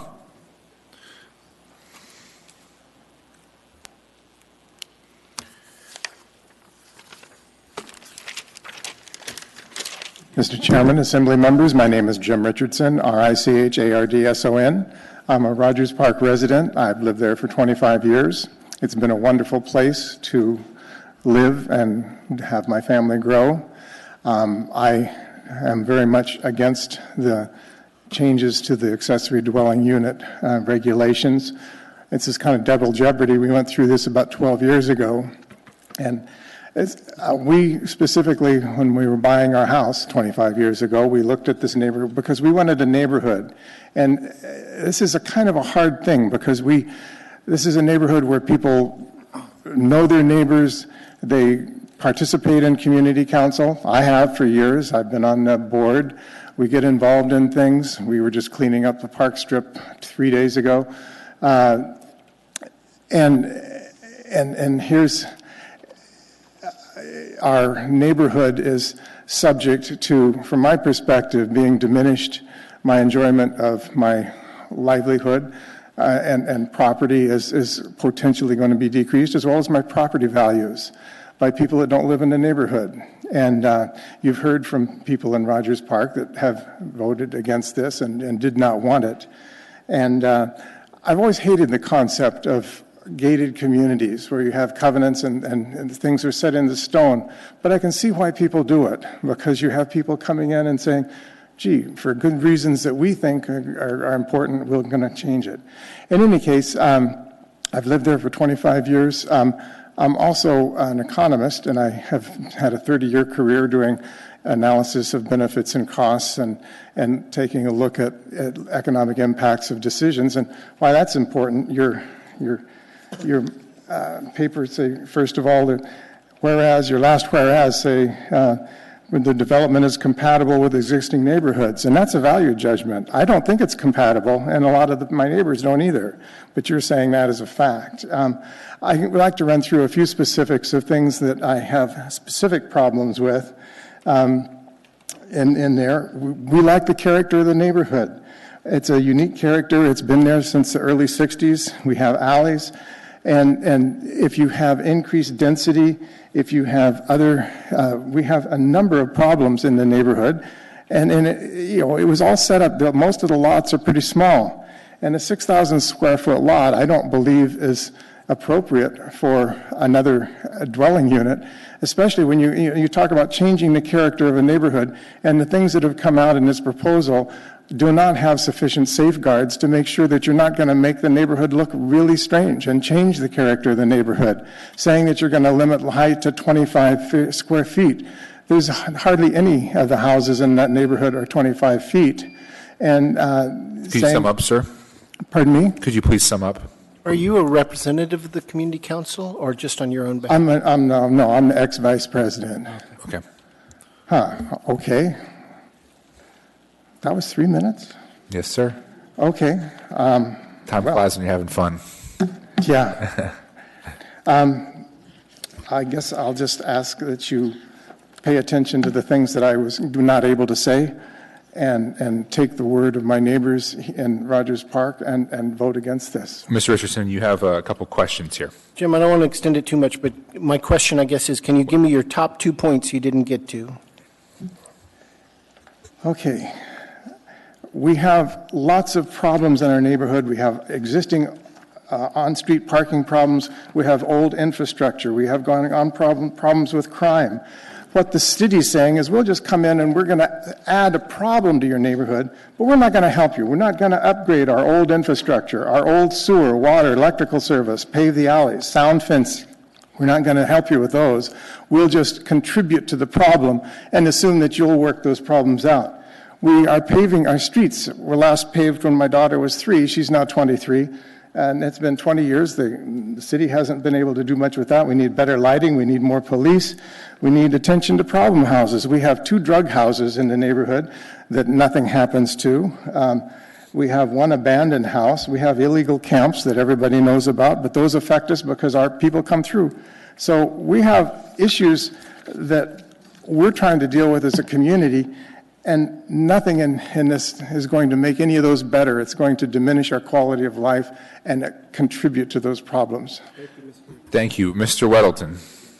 So, Mr. Richardson, for a decade or so, there's been you were allowed to have ADUs in your neighborhood as long as they were attached to the homes. And so there are some in the neighborhood, I assume. Have you had trouble with them, and what specifically? We had illegal ADUs going on, and they were able to move themselves and be. But there's still 2 that operated illegally. There's a woman in the neighborhood that thinks that compliance with the laws are sort of optional, and she's been fined and stopped. But it's really hard to get even things that are illegal stopped. But we have, as I said, we have problems with parking. My street doesn't get plowed sometimes because there's too many cars on the street. Rogers Park was designed with the concept that everybody had a parking spot. But over the years, people fill in their garages and stuff with other things, and they don't park there. We have old utilities. When that subdivision was built in the early 60s, it didn't have water and sewer. They had cribs, and they put in the sewer in 1962. It's old right now, and it has failures, and it backs up. You're saying, we'll just add more stuff. And we know the city won't come in and do that. They won't get rid of the overhead lines. They won't put in sound fencing. They won't get police out there in sufficient numbers to stop anything. We won't deal with your drug houses, but we'll just add some more people to you. Thank you, Mr. Weddleton, Mr. Richardson, Mr. Traney. This is a question for this particular testifier. I've got a question for him. Jim, if we have ADUs, how high should they be allowed to be? Because I know you've got a problem in your neighborhood with shadowing. If you got a 25-foot ADU, that's completely drowned out from the sunlight from a lot of other homes around that area. What do you think, 12 feet height? No, I would say no higher than the main building. It's going to change the character of everything if you have something that's really tall. And it also, it would look different. I guess if you were going to go ahead and do this, keep the limit at 10,000 feet, because I think it's inappropriate for lots that are so small. Those are tiny lots. But make the limit to something that's reasonable, which would be the height of the main house, and make it look like the main house. Jim, do you have a problem with power supply coming into your neighborhood? Do you have a power with... All the time. I'm just wondering how they're going to be able to get you sufficient power with the new ADUs coming online. It's going to be difficult. We have old power lines that were built a long time ago. I've worked as part of my job at the community council. I tried to work with MLNP, and I was real excited because they said we were going to get buried power lines and upgraded, and that just meant that was on one street, which happened to be where the most expensive houses were. But the rest of us have to wait 180 years. And personally, I don't want to wait 180 years. But we have old stuff. I have a transformer in my yard on the pole in the back, and it used to have PCBs in it. That's how old it is. Thank you, sir. Thank you, Mr. Richardson. Mr. Traney. Mr. Constant. Yeah, actually, I just want to say thank you. I was one of the organizers of the cleanup this Saturday, and while we may not agree on the topics that come before us tonight, I really agree with you that getting out there and putting your hands on the ground and taking charge is what makes a difference, and you and your neighbors showed up, and thank you very much. Thank you, Mr. Constant. Mr. Richardson, there are no further questions. Thank you for your testimony. Thank you. Anyone else wish to testify on this item? Please state your name and spell it for the record.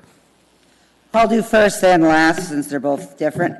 My name is Jincy Schwartzbacher, JINCY-SWARTZBACKER. I've lived in Rogers Park for 40 years.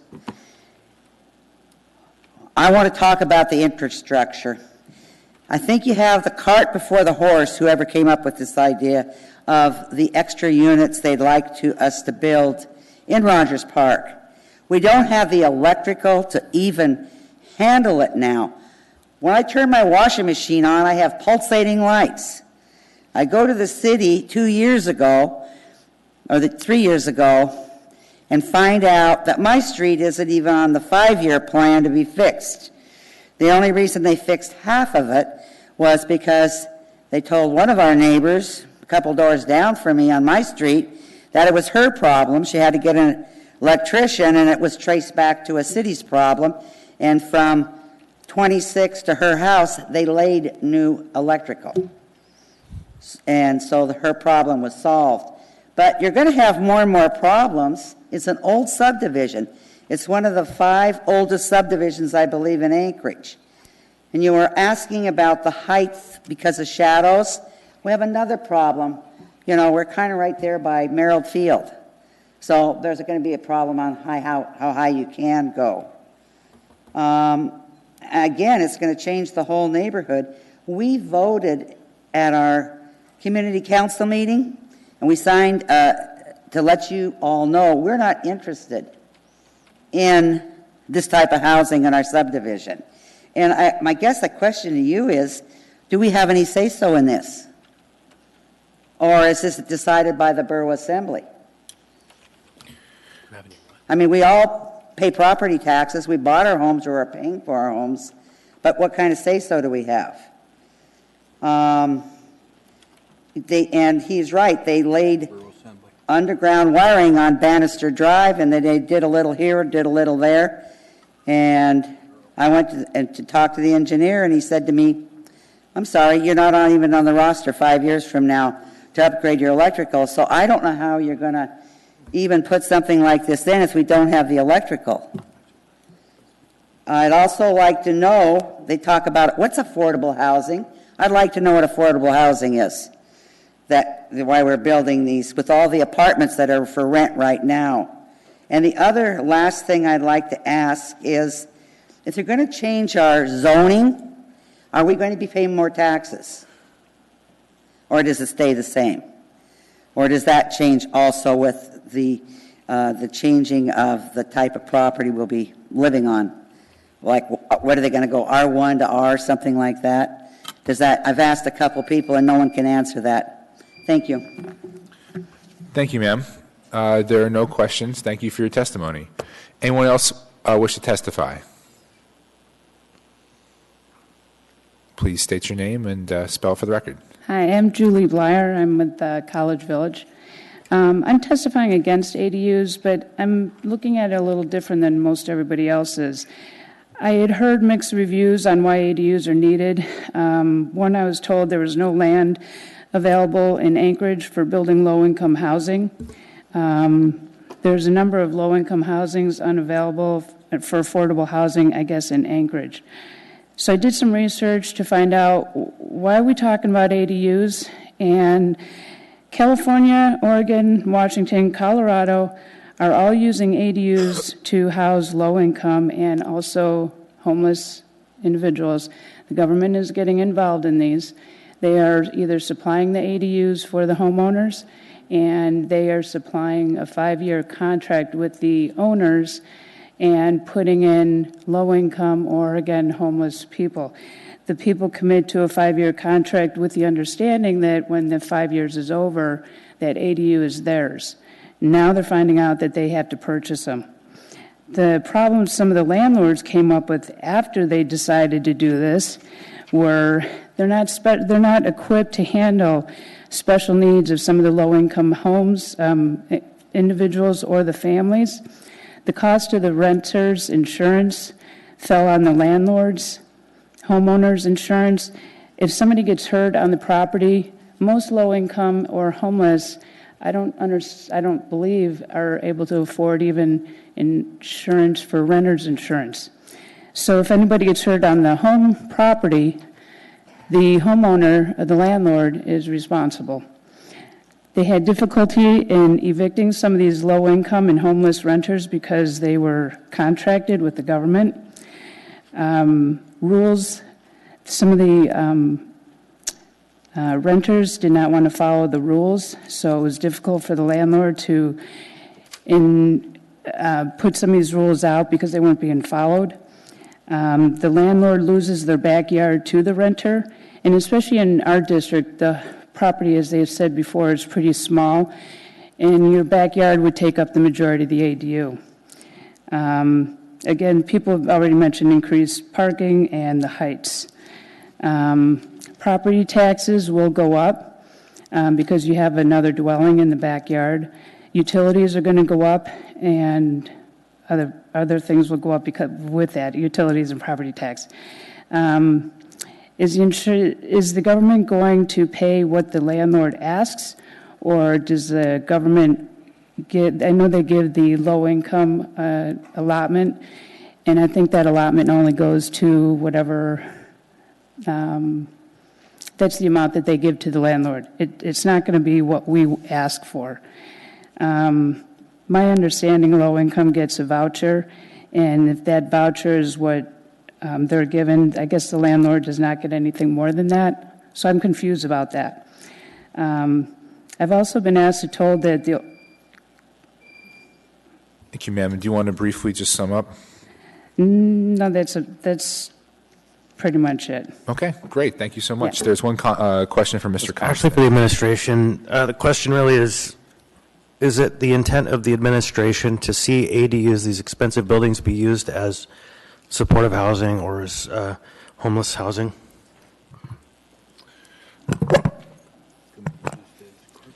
Through the chair, Mr. Constant, no.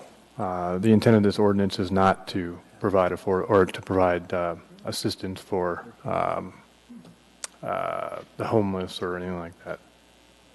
So ultimately, a decision like that, if someone were made, it would be up to the landlord, the owner, the property owner, right? Through the chair, Mr. Constant, yes. Because that's ultimately a property right, how a person uses their property. That's correct. Thank you. Thank you, Mr. Constant. Thank you, ma'am. There are no further questions. Would anyone else like to testify on this ordinance? Please state your name for the record and where you're from. Hello, my name is Melissa Morse. I am the current president of the American Institute of Architects Alaska chapter. I'm also a Spenard resident. I come to you with a lot of history on this ordinance change.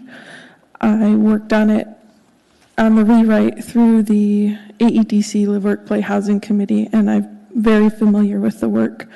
There are a couple myths or untruths that I'd like to dispel first, and then I also emailed all of you last week with a more deep dive information.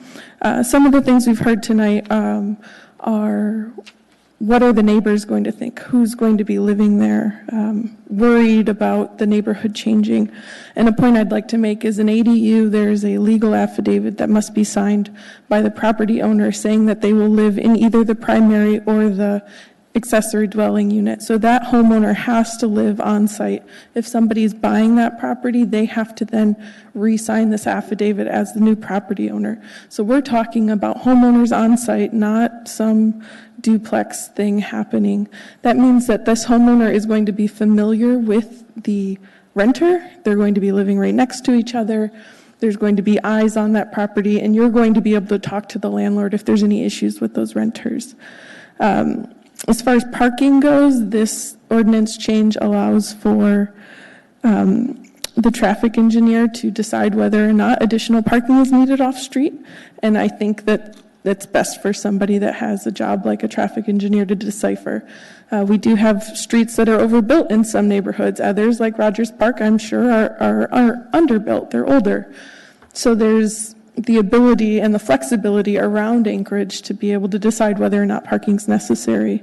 The property values will go up. I know that there's some worry from Rogers Park that the property values may go down. But in fact, you're adding another unit, so at least that property's value is going to go up, meaning your overall neighborhood property value average will go up. These are not low-income solutions, and I agree with the removal of that word.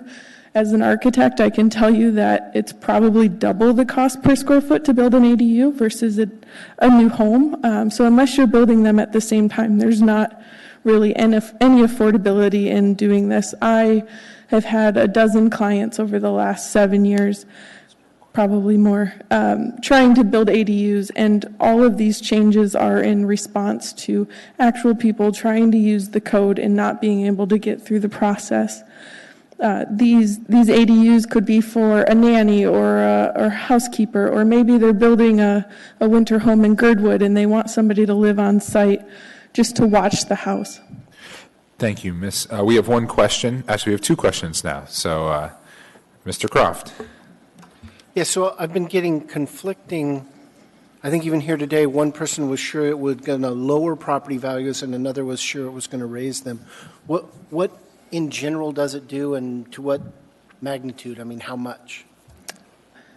I'm not a real estate professional. I will tell you we had at least 2 of them present at every meeting for this rewrite. Houses and properties in Anchorage are sold based on how many bedrooms there are or how many units there are. So when you're doubling the amount of units, there is just more value there inherently. I think the worry about lowered property values are probably the adjacent properties because of the sunlight issue. We live in a northern climate. Thank you, Mr. Croft. Mr. Weddleton. You mentioned a little bit on the economics. You said the cost per square foot is about double what a normal home would be if you put it in afterwards, but if you do it along with new construction, it's about the same. Did I get that correct? Yes, and most of the cost would be in the mobilization cost, the utility cost, digging something up. There's a cost in scale for starting a new construction project and everybody that touches that house. So when you're only talking 800 square feet, you have a lot more site cost in that number. Okay, thank you. Mm-hmm. Thank you, Mr. Weldon. Thank you, Ms. Morse. There are no other questions. All right, thanks. Would anyone else like to testify on this item?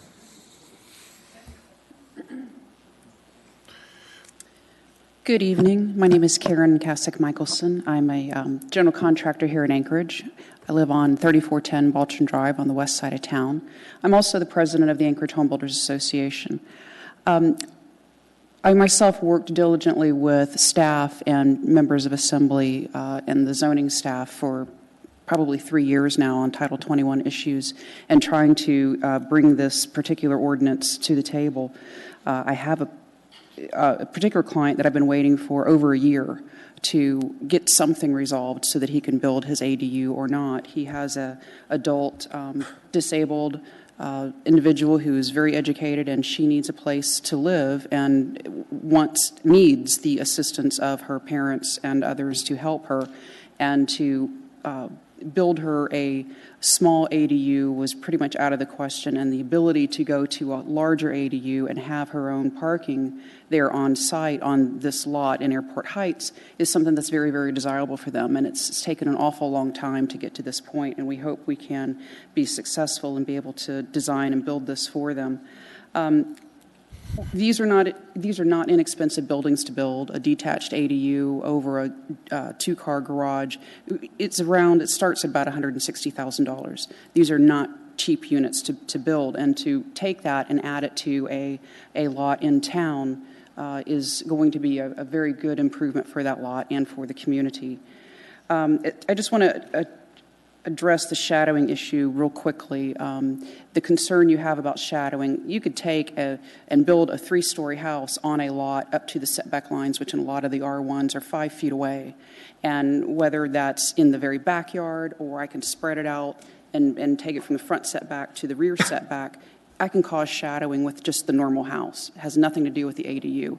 So until we want to look at changing some zoning issues in that department, shadowing really shouldn't be addressed in this particular instance. But there's many opportunities for people who want to age in place, to have renters, to provide extra income for them, have housing for their caregivers, since so many Alaskans are choosing to stay here in our state.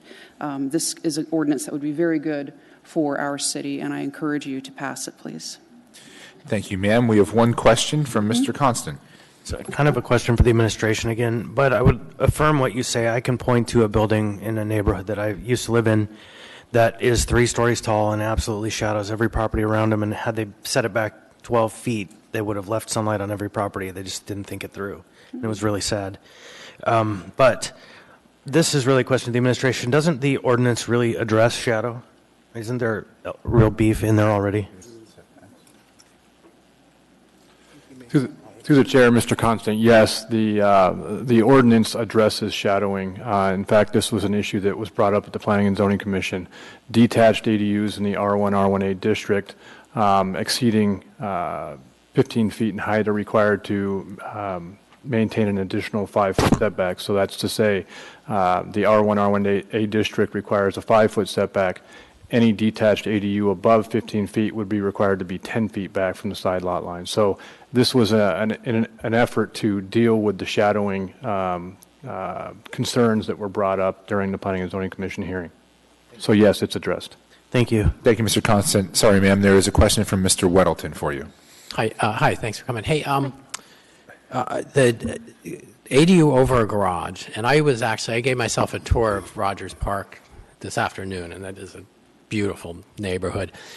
And there's quite a few garages on the alley. So if you were to build one, could you build on top of an existing garage, or would you have to just tear down what's there and build a whole new one? It depends on the age, but many of the structures in Rogers Park are very old, and if there's simply a garage there, if it were me, I would tear it down and start over. Okay, so it's not quicker and easier just to add on another 12 feet on top of that. You're probably not going to do that. Okay, thanks. Thank you, ma'am. There are no further questions. Thank you. Anyone else wish to be heard on this item?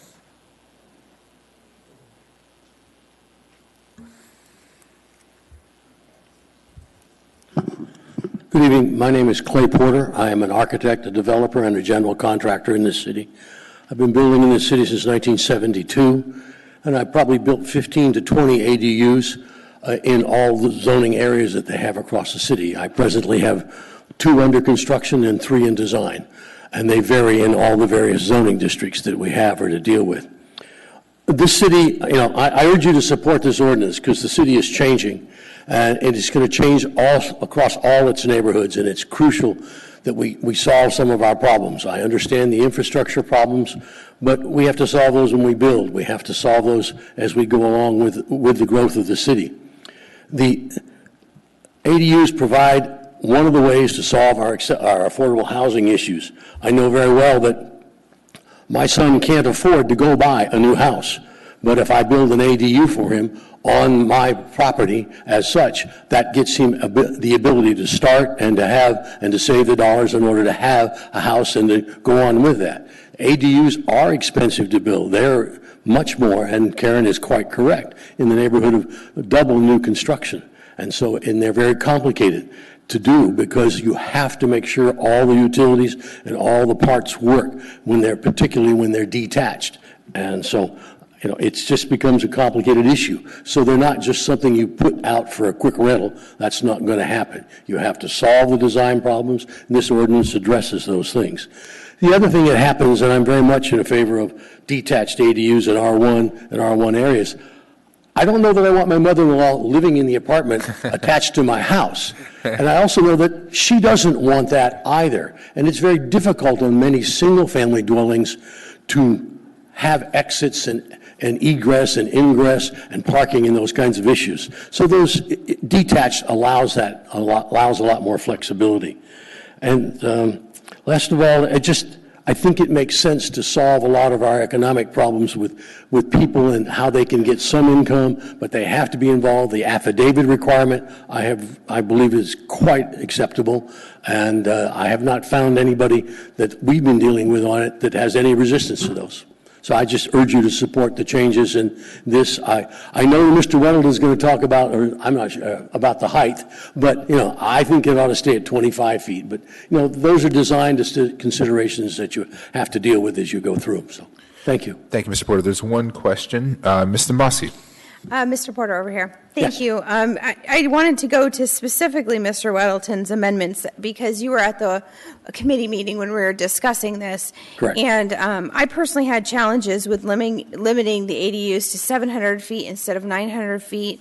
And I also had a challenge with going to 22 feet. And you had commented on at least one or two of these issues, talking about the challenge with design and matching the existing structure if you limit it to 22 feet. Mm-hmm. Can you talk about that a little bit? Sure. If you have, right now you're allowed to go 25 feet in an R1 area.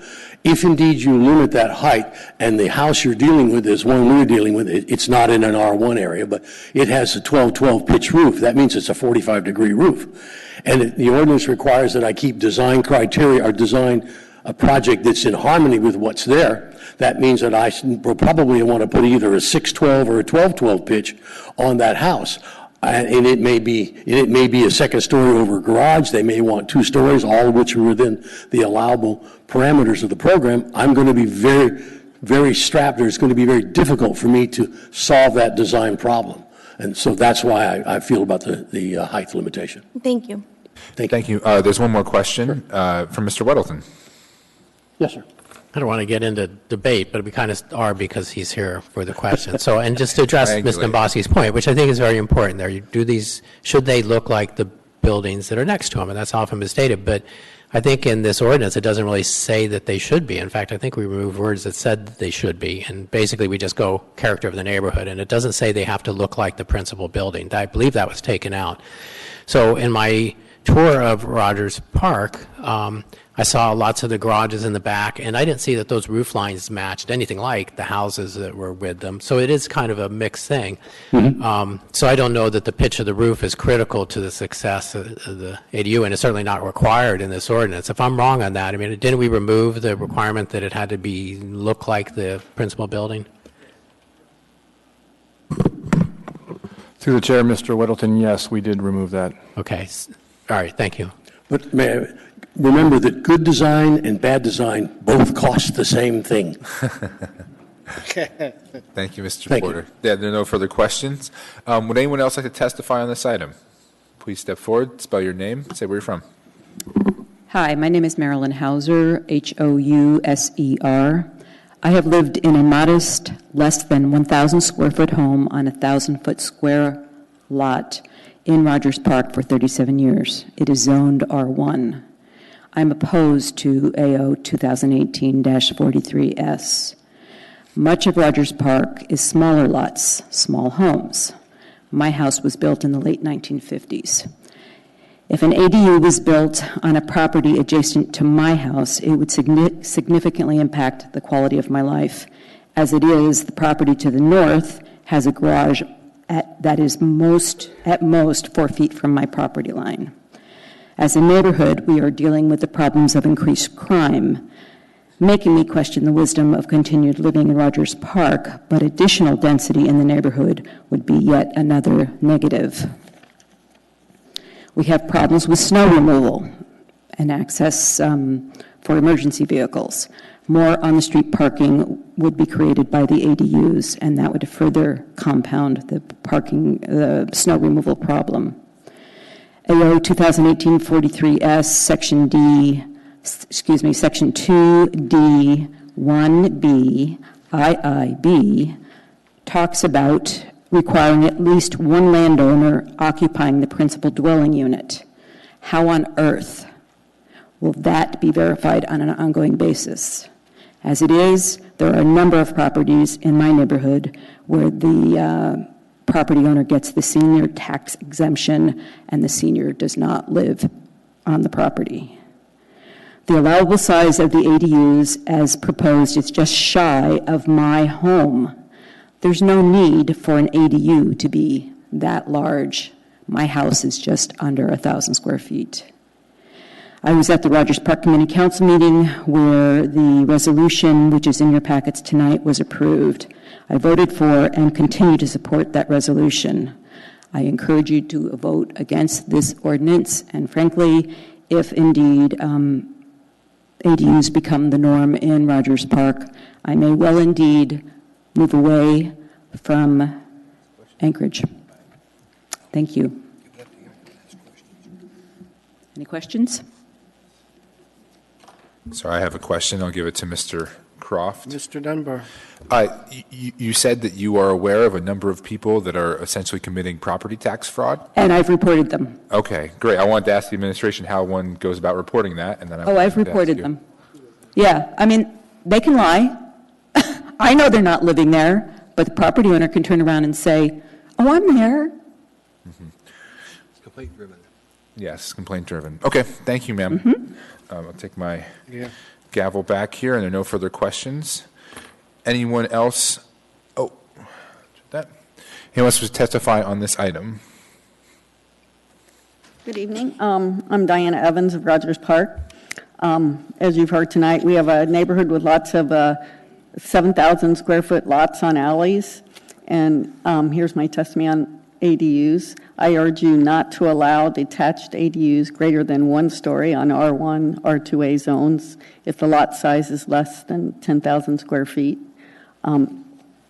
Against what some folks have said here, these lots are too small to protect adjoining neighbors from negative impacts such as loss of privacy, shading, alley and on-street parking problems.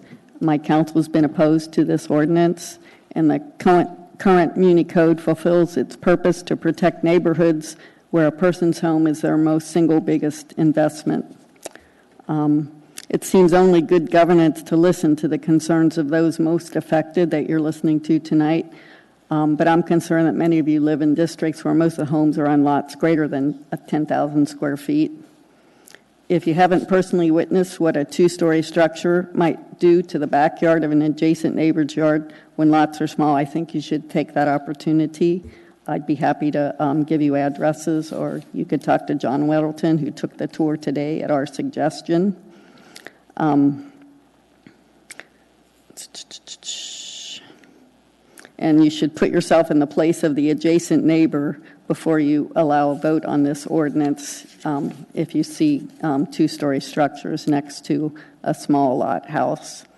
I have one last suggestion with my commentary, with a bit of commentary. I spend a lot of time in my yard. I have mature fruit trees and a vegetable garden for the last 15 years. I realize that not everyone values their outdoor space as much as I do, but the ordinance has no way to sort out those who would or wouldn't be impacted. The compromise I suggest is that should the Assembly want to move forward with no height restrictions, you add a mechanism such as a conditional use permit on small lots in R1, R1A zones, which allow neighbors to weigh in on any proposed 2-story ADUs near them. But I am definitely urging you to restrict detached ADUs on R1, R2 lots in less than 10,000 square feet to a single story with average roof height no greater than 12 feet. Thank you, ma'am. There are no questions. Thank you for your testimony. Anyone else wish to be heard on this item? Please say and spell your name, where you're from. Good evening. My name is Chris Herman, Herman. I am in full support of this new ADU proposal. In fact, it's something my wife and I have been wanting to do since we bought our house in 2010 when we moved here from Sitka. We purchased a home out near Kincaid Park with the idea of building a new garage since our home didn't have one. We have plenty of space. We have over 1.5 acres of property. Since building prices have skyrocketed in the past several years, we came up with the idea of maximizing our investment by adding an apartment to our garage. That way we could help pay for it with some rental income. The long-term plan, though, is to have a place for family to move in with us when that time comes. When it comes time for our parents to make a move from their own home in order to avoid an assisted living home. However, once we took the idea to the Muni for approval, we were told no. We didn't understand why. In fact, we made several trips to the Muni over several years, and we were always given the same answer, no. And by the way, we couldn't even apply for a variance. So finally, the last time we went over there to speak to somebody, they told us we could make this happen if we attach it to our house. That gave us a little bit of hope until we talked to a contractor. And what we had were 2 options. We could attach the garage to the northeast side of our house. or we could connect it to the south side. Both those options had huge problems. We would either have to move our well or move the septic. In another case, we would have to connect it from the one side of the house all the way across to the other side, which these options just put it way out of our pricing. So with all that added cost, both those options were wiped out. So really the only cost-effective way to make this happen is to build a detached garage on the south side of our house. We have plenty of space.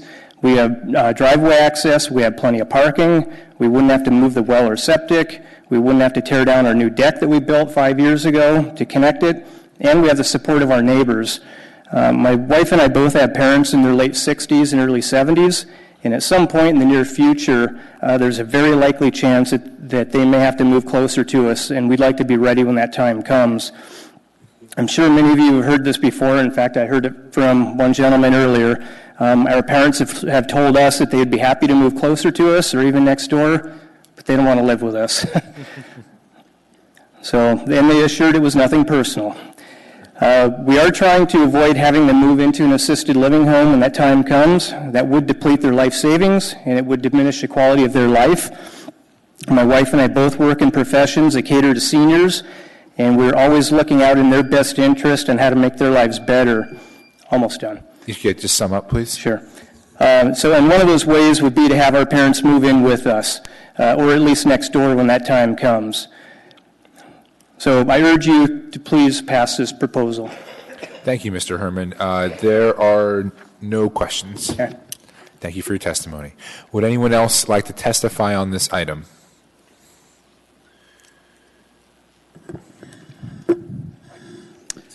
Good evening. My name is Wayne Hall, Hall, and I'm opposed to this amended ordinance. I think it turns R1 neighborhoods into higher density, and that's after many people, including myself, were attracted to R1 to avoid just that. And I don't think, or I would say it will not increase property values for those properties adjacent to those that would have new ADUs. I also don't like the way the ordinance is written. And one phrase in there is that it provides clear and flexible standards that make ADUs practical and economical. And to me, a flexible standard is not a standard. And one example of this is the comment on paving, to minimize paving. What does minimize mean? How can anybody be held to a minimize paving standard? Parking and storage for vehicles and other stuff has already been mentioned, and it's already an issue in many neighborhoods, including my own, with multiple vehicles, boats, trailers, snow machines, things like that. And where will they go on small lots? And that brings me back to the minimizing of paving. And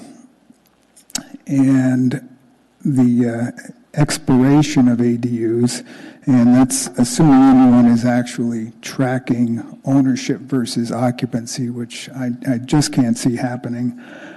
What happens if the new owner or the abandoned property does not get a new affidavit? Does that ADU then get torn down? And I doubt that very much. Once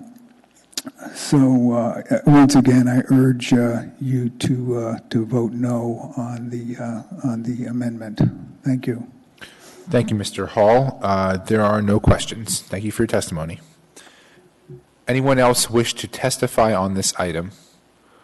Please come forward, state your name.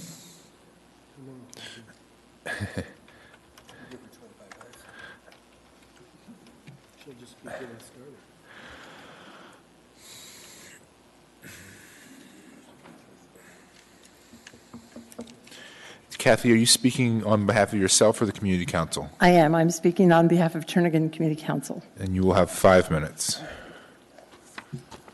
Starting now. Thank you, Chair and members of the Assembly. My name is Kathy Gleason. I live in Turnagain, and I'm currently serving as president of Turnagain Community Council. Thank you for hearing us this evening. Turnagain Community Council did write a comment letter, and then back in October to the Planning and Zoning Commission and the Assembly, and then we made an amendment to that in February, and that's all on the same handout that you're getting this evening. And I did send it to all of you back during those times when we distributed them and took action on that. A lot of the concerns that have already been expressed by Rogers Park Community Council residents fall into the same category as concerns that our council had. With everything with regard to narrow streets and older neighborhoods, old infrastructure, snow removal, already lots of on-street parking. They're limiting it to one side of the street in Turnagain because the streets are so narrow, no sidewalks, et cetera, et cetera. Some of the lots in Turnagain certainly are 10,000 feet and over. Lots of lots are small. And so I think this ordinance is trying to put a square peg in a round hole and do a one-size-fits-all into something that probably should be much more, I just think the ordinance needs a lot more work.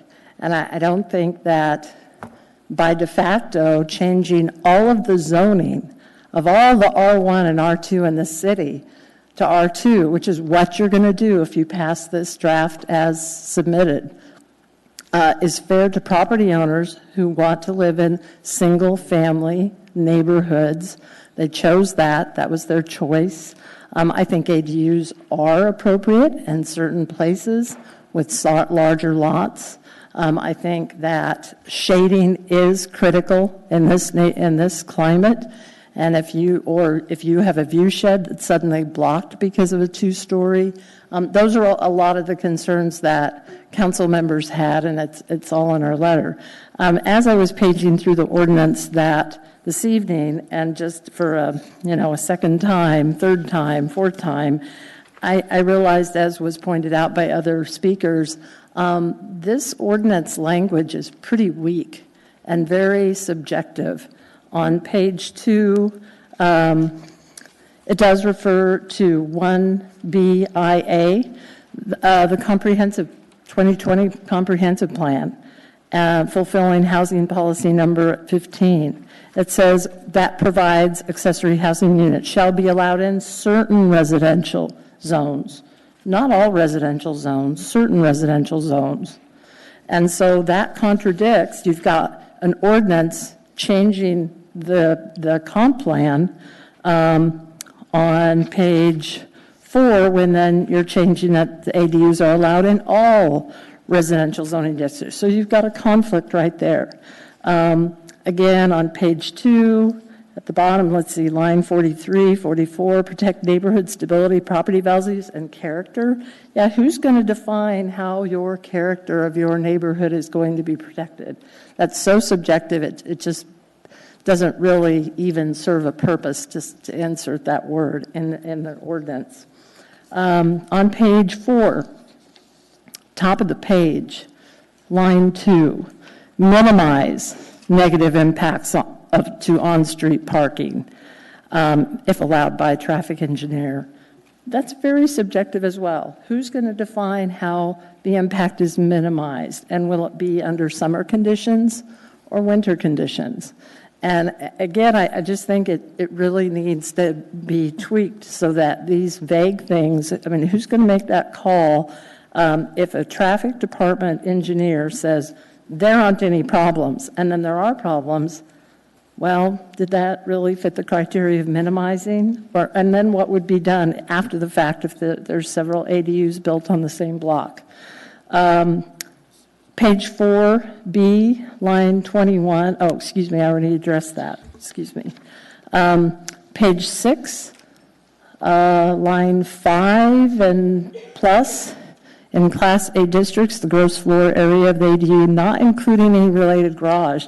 And I'm not sure anybody's addressed this yet this evening. So you want to increase the square footage of an ADU from 700 to 900 square feet, or 75, as opposed to existing 35% of the total gross floor areas. But a typical single-car garage is about 150 to 200 additional square feet. So now you're talking real numbers and real size. Ms. Yes. Gleason, your time has expired. Do you want to sum up? I will. I think the last thing I'd want to stress on page 6 at the bottom, you're completely deleting the design and appearance criteria under this ordinance.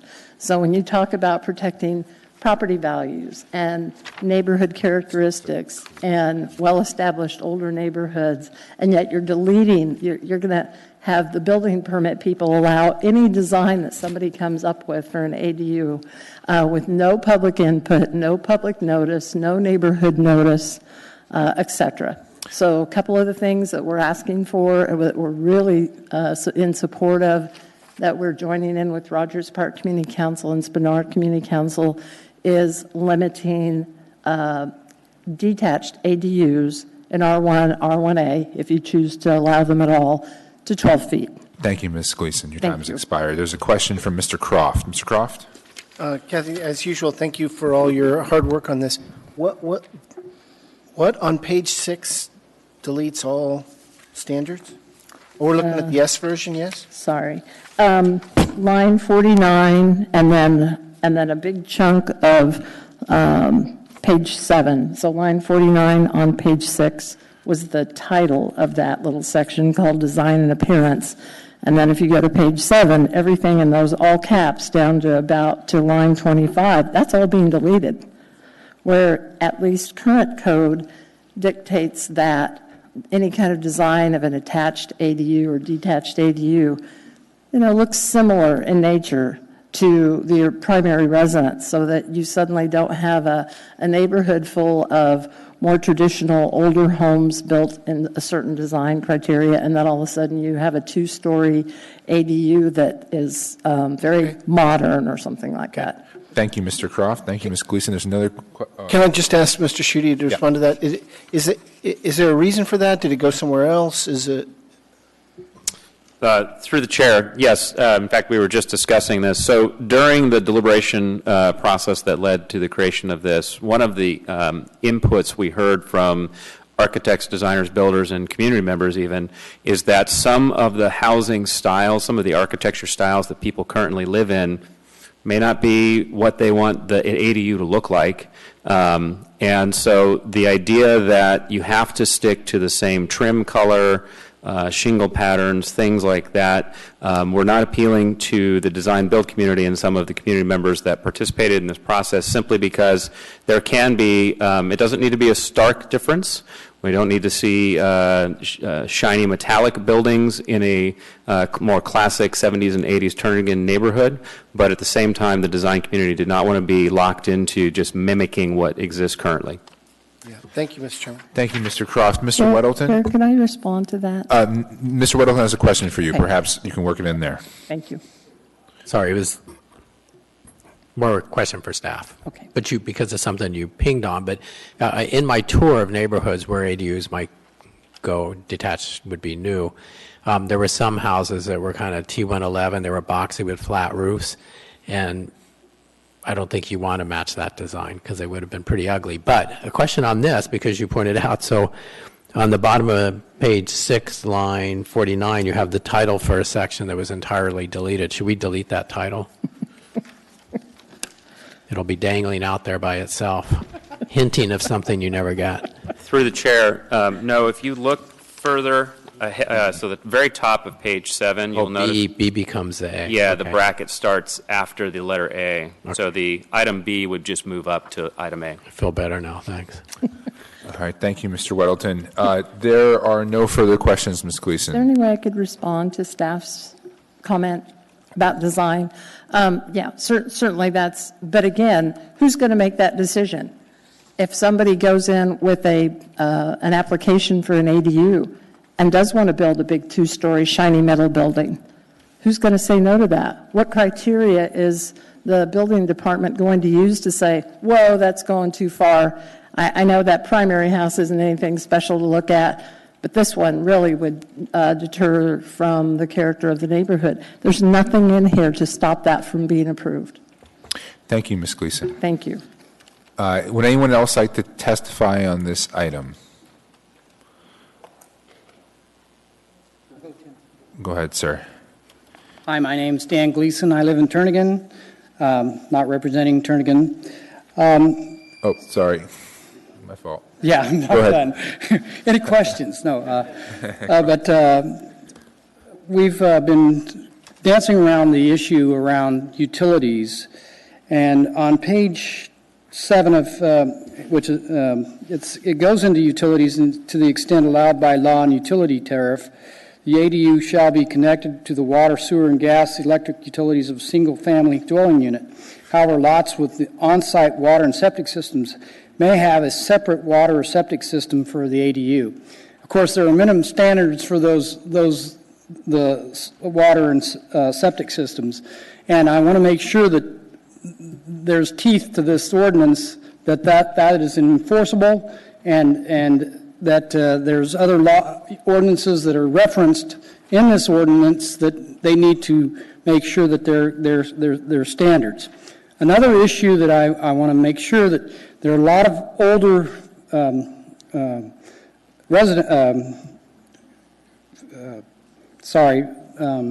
neighborhoods in this municipality, and that is there a way that the design standards will force the owners to upgrade their utilities or the utilities of the area if this ADU will cause them to impact the utilities for that area. There is no standards for this ordinance to require the ADU owners or builders to upgrade the systems if it's required. Thank you. Any questions? Thank you, Dan. There are no questions. Thank you for your testimony. All right. Anyone else wish to testify on this item? Please state your name for the record. Mr. Chairman, members of the Assembly, my name is Tim Potter, P-O-T-T-E-R. I'm a resident in College Village, 2 houses down from one of the previous speakers and across the street from one of the other speakers. So my neighbors are here. I'm co-chair of the Live, Work, Play Housing Committee through AEDC, and this has been, the ADU ordinance has been a significant goal and targeted legislative action that's been on our program for several years, and we've been working this through the system and trying to make it an appropriate ordinance. I can't speak more highly about a possible design option and utilization option than the ADU.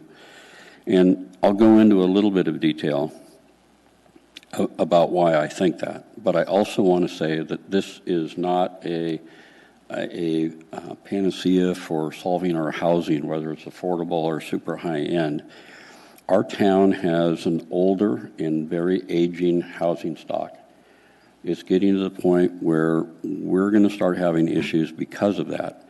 And housing is going to come offline rather than being put online because we're not building very much.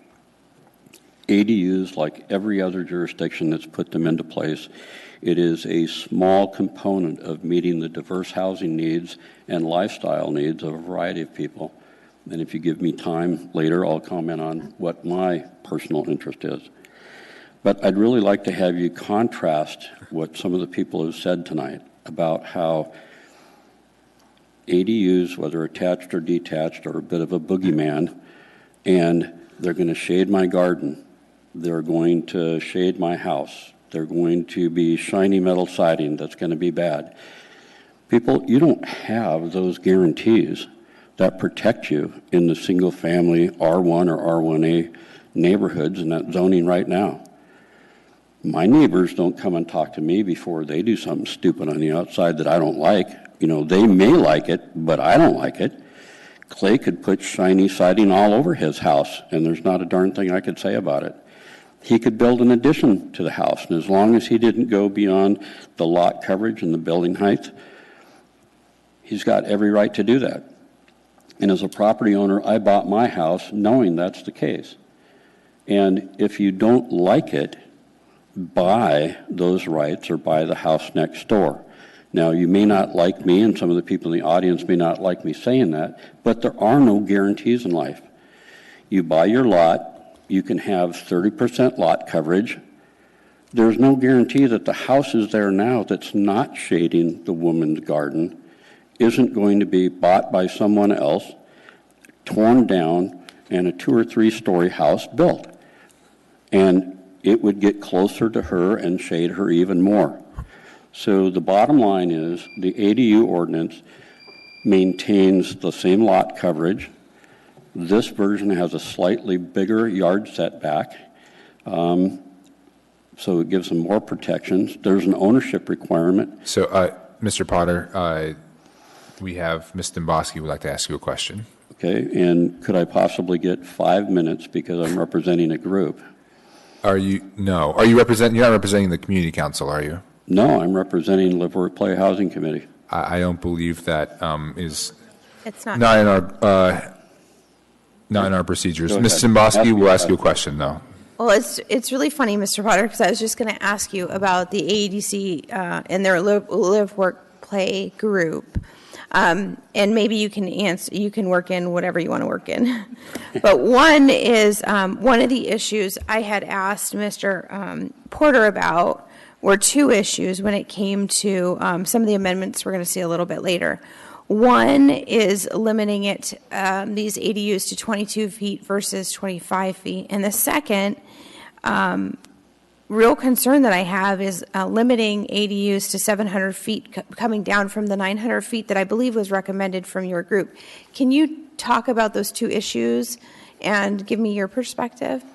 My perspective is that 25 feet is the building height that should be maintained, and that because of the play, many of the ADUs that have been done outside of Anchorage and outside of Alaska are typically an apartment over a garage, 1 or 2 door garage. If Mr. Weddleton drove down the alley adjacent to Northern Lights Boulevard, whether you're on the Northern Lights side of the buffer fence or on the inside on the alley, you can see garage after garage after garage after garage that's detached, and some of them are tall, some of them are not, some of them aren't bad looking, some of them are pretty ugly.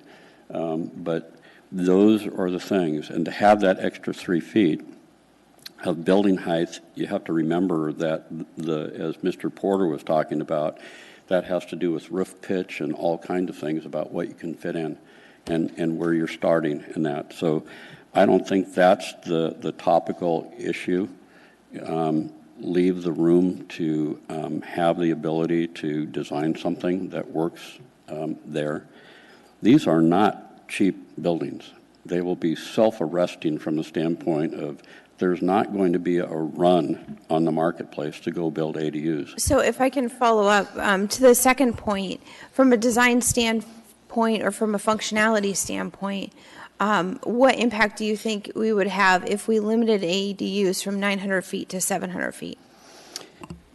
Well, in my personal case, I have a house that has about 1,000 square foot footprints per floor, and there is a daylight basement, a main floor, and an upper floor.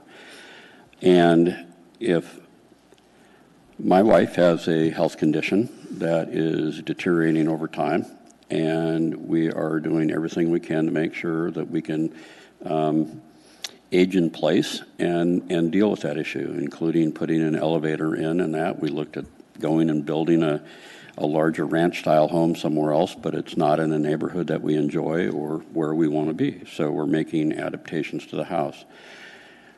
To be able to take the downstairs, which has a separate entrance, we have a 3-car width, we have a 2-car width driveway, but 3 cars can park there. We did it when my son had his pickup truck and he was still living at home. So it's all been done. And if it shrank to 700 feet, all of a sudden I've got another 300 feet down in the basement that, what do I do? to meet the code requirements, do I cut that off and box it in or leave it empty, or what do I do? So I really don't see that there's a big difference between 700 and 900. I think that you're going to see that ADUs are used largely for aging in place, aging parties, or people that know that they need to have some type of care in the future. Thank you, Mr. Mosky. Mr. Weddleton. Well, I had a line of questions to go on, but I think what I heard was I don't see a big difference between 700 and 900 square feet. So I don't think Mr. Potter would have trouble with in R1 and R1A making it 700 square feet, but maybe I'm putting words in his mouth.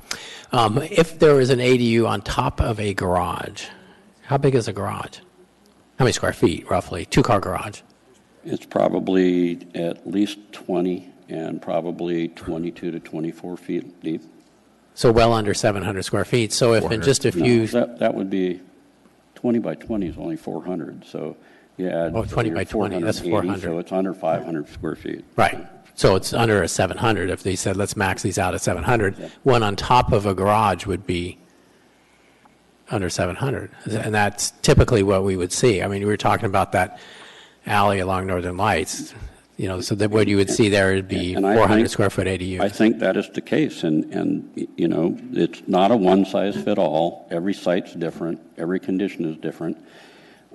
If you want to put a 500 square foot requirement on it to not exceed that, that's a step in the right direction from the standpoint it's better than not being able to do anything. Mm-hmm. There may also be a differentiation that you can make between interior to an existing house, an attached or a detached. In my case, I could have the whole 1,000 square foot basement being occupied by one nursing student going in the nursing program.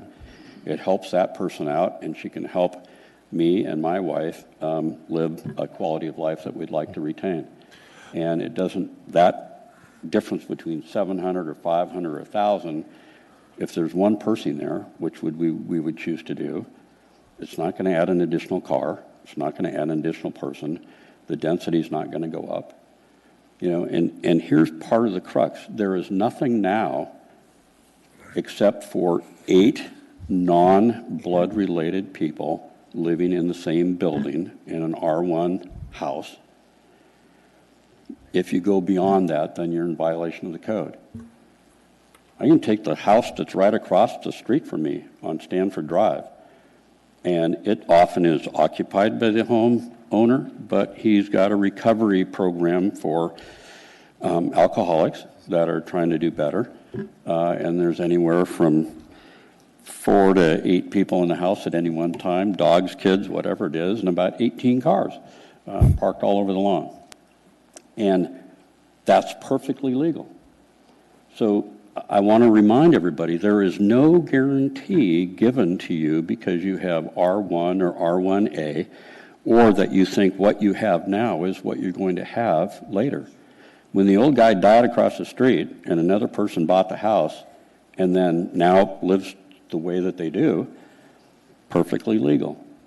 You know, I guess I should have bought the house when I had the chance to protect that interest. But, you know, this is not creating anything that's a big imposition on the community or the property owners in the neighborhood beyond the risk that they already face every day, because this has more control on it. I like the fact that there's a requirement that the owner has to occupy one of the units. Right now, every single family house in my neighborhood could be rented out, not be owner occupied, perfectly legal. So, Mr. Potter, okay, we're going to, there's another question from Mr. Constant. I'd ask to keep the response a little brief so we can continue moving forward with other people's testimony. Mr. Constant? Thank you, Tim. Okay, just think this through with me for a minute. You got a garage that's like 25 by 35, right? It's pretty standard, 3 cars, 2 cars, about, you know, in town, that's about right. Yeah. Maybe a little bigger. If you want to say 24 by 24, that's a good garage. Right, and so that's pretty small. But you try to build up on top of that, and you have a structure that is, say, 200 square feet less than the footprint of the garage. So doesn't it seem pretty arbitrary to say up on top you can only go up to 600 when your actual foundation level is 700 or 800, and you're going to actually have to solve a design problem that eliminates useful space, but it's going to cost you just as much when you're building up there, and you're going to end up putting your stairway outside, not having an Arctic entry, or actually putting in any of the features that a person needs to live in an Arctic environment. Isn't there something to be said for a rational policy about having a structure that kind of fits in harmony with itself? I think that we want to have a code that allows the flexibility to respond to the situation, the site, the surrounding neighbors, who's going to use it, what the property owner wants to have and who they want to have there. And yes, I don't know if, well, maybe Dyson's old enough, I'm not sure Trainee is, to know or have seen carriage houses. Carriage houses, you know, they put the horse-drawn carriage and wagon underneath, and they had employees typically of the facility living above that. So in Mr. Constant's deal, if you had a two-car garage below and you had a carport next to it, and the carriage house effectively spread over both the garage and the carport, you'd have a bigger space, and you could have the stairway access in that. Before I get cut off, because I know I'm pretty passionate about this issue, and there's a lot of issues here, and it's a very important thing, I feel strongly enough about this that I would strongly recommend that the Assembly consider a 3-year sunset clause. There are not going to be a ton of these constructed, except maybe Chris and his wife out in Kincaid on an acre and a half, which is also ludicrous that they can't do that on an acre and a half. But if we had 3 years, this is typical to what we've done when we've experimented with some codes. Let's give it a try. Let's see what happens. It's not going to be the demise of the community. And you know what? We might find out that it works pretty good, the ones that get done. Thank that you, would Mr. be my Porter. recommendation. That's a great and logical stopping point. Thank you for your testimony. There are no further questions. Thank you. All right. Does anyone else wish to testify on this item? Hello, my name is, excuse me, my name is David Evans, and I was the chair of the ad hoc committee formed by the Rogers Park Community Council to address this proposed ordinance. My committee was responsible for drafting the request on page 2 of the Rogers Park Council letter in your packet. No one who contacted our committee while we were preparing the draft was in favor of the proposed ordinance as it stands. Everyone that contacted us was either completely opposed to it or wanted to moderate its effects. So the request in the Rogers Park Community Council asks you to continue the existing ban on detached ADUs in R1 and R1A. That was passed by an overwhelming margin, 21 for, 6 opposed, and the president abstained, as is the tradition, unless it's a close vote. The reasons for that position are many and include those that you've heard here already. But generally, the main concern was changing the look and feel of what is intended to be a single-family residential neighborhood to a two-family neighborhood. And especially troublesome to many was the potential for a 2-story detached ADU to radically and negatively affect the privacy of the adjacent neighbor and the shading, who would have no legal recourse or means of compensation for the reduced value and enjoyment of their property. By the way, that position is not new. In 2003, the outcry from Rogers Park Community Council and other neighborhoods with small lots is one reason, and perhaps the main reason, that the existing current ban on detached ADUs in R1 and R1A exists. However, it seems at this time the issue has more traction. There seem to be some powerful and well-connected forces behind it. So the Rogers Park letter in your packet included an alternate position that is intended to soften the effects and that the council would be reluctantly willing to accept. And that position is to require detached ADUs in R1 and R1A to be single-story, for example, a 12-foot average roof height, and on lots less than 10,000 square feet to reduce the maximum size of a detached ADU to 600 square feet. We would appreciate it if you would respect the desires of the council and amend the proposed ordinance to continue the ban on detached ADUs in R1 and R1A. If you find that that is absolutely unpalatable, then please incorporate those mitigating revisions. And those are my prepared remarks, and I'd like to comment on the 10-foot side yard setback. That does not solve all shading issues. For example, to the west of us, my neighbor has an 11-foot high garage, and if someone constructed an ADU on top of that, the side yard setback would not be part of the story. And I can tell you, in sitting on our deck in our backyard in September, which we do in an early spring, that our light would be severely affected. Also, this issue that primary residence could be constructed to be 3 stories seems to me to be immaterial to the current question at hand. This is trying to promote detached ADUs up to 25 feet tall. It's not trying to promote people to tear down their houses and build taller ones. Two wrongs don't make a right, in other words. Thank you, sir. We have a question from Mr. Weddleton. Thanks. So I was looking through your neighborhood and appreciate the invitation. And but you know, there are a lot of garages on alleys that have peaked roofs, so maybe it's just storage in there. And there are a couple like your neighbors that were a little bit higher. But if you just limit ADUs to 12 feet, I mean, you've already got loads of kind of detached garages with peaked roofs that are much higher than 12 feet. So, I mean, it seems like 12 feet's low. I mean, are those garages a problem? Well, for example, I don't know if you stopped by our yard and looked at my neighbor's garage to the south. Across the alley? No, not across the alley, the one adjacent to the south. That's a 12-foot. It's a peaked garage, and it has a 12-foot roof. And that's kind of where that number came from. The neighbor across the alley has a flat roof, and it's about 11 feet. And I don't know if you noticed Marla Schmidt's ADU. It's actually attached. It's attached by an elevated walkway, and it's on the lot that was directly to the northwest of ours. And that's a problem for our neighbor across the alley. They have a hot tub, and now that 2-story monstrosity is there, they've erected a privacy wall. And if the thing was only a single story, they wouldn't have had to do that. Sure. All right, thank you. Thank you, Mr. Weddleton. Thank you, sir. There are no other questions. Thank you for your testimony. You're welcome. Would anyone else like to testify this evening? Anyone at all? All right, Mr. Moore, you're faking me out there. Okay. All right, if no one else wishes to testify, I'm going to close public hearing. Public hearing is now closed. What is the will of the body? Move to approve 2018-43S. Second. So please press your buttons. I don't have a button. They're not up yet. There we go. I'm usually pretty good at pushing buttons. Well done. We're at the time of the night when the puns start coming out. So we've got Mr. Constant, Ms. Domboski. All right, start with Mr. Weddleton.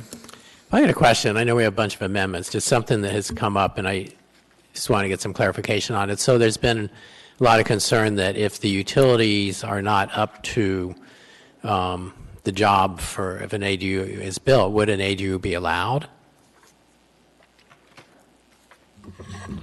Who is that question directed towards, Mr. Whoever can Weddleton? answer it. Through the chair, Mr. Weddleton, the utility connections will be addressed during the building permit phase of the project. Let's take, for example, on-site well and septic. Let's just say on the hillside. If a septic system is not sized appropriately to support the ADU, then the property owner would either have to upgrade the system or not do the ADU. Likewise, in an urban area that's connected to city water and sewer, they would have to connect the ADU to city water and sewer. So these type of things are evaluated and reviewed under the building permit, and if they can't be reconciled, then the permit is not issued.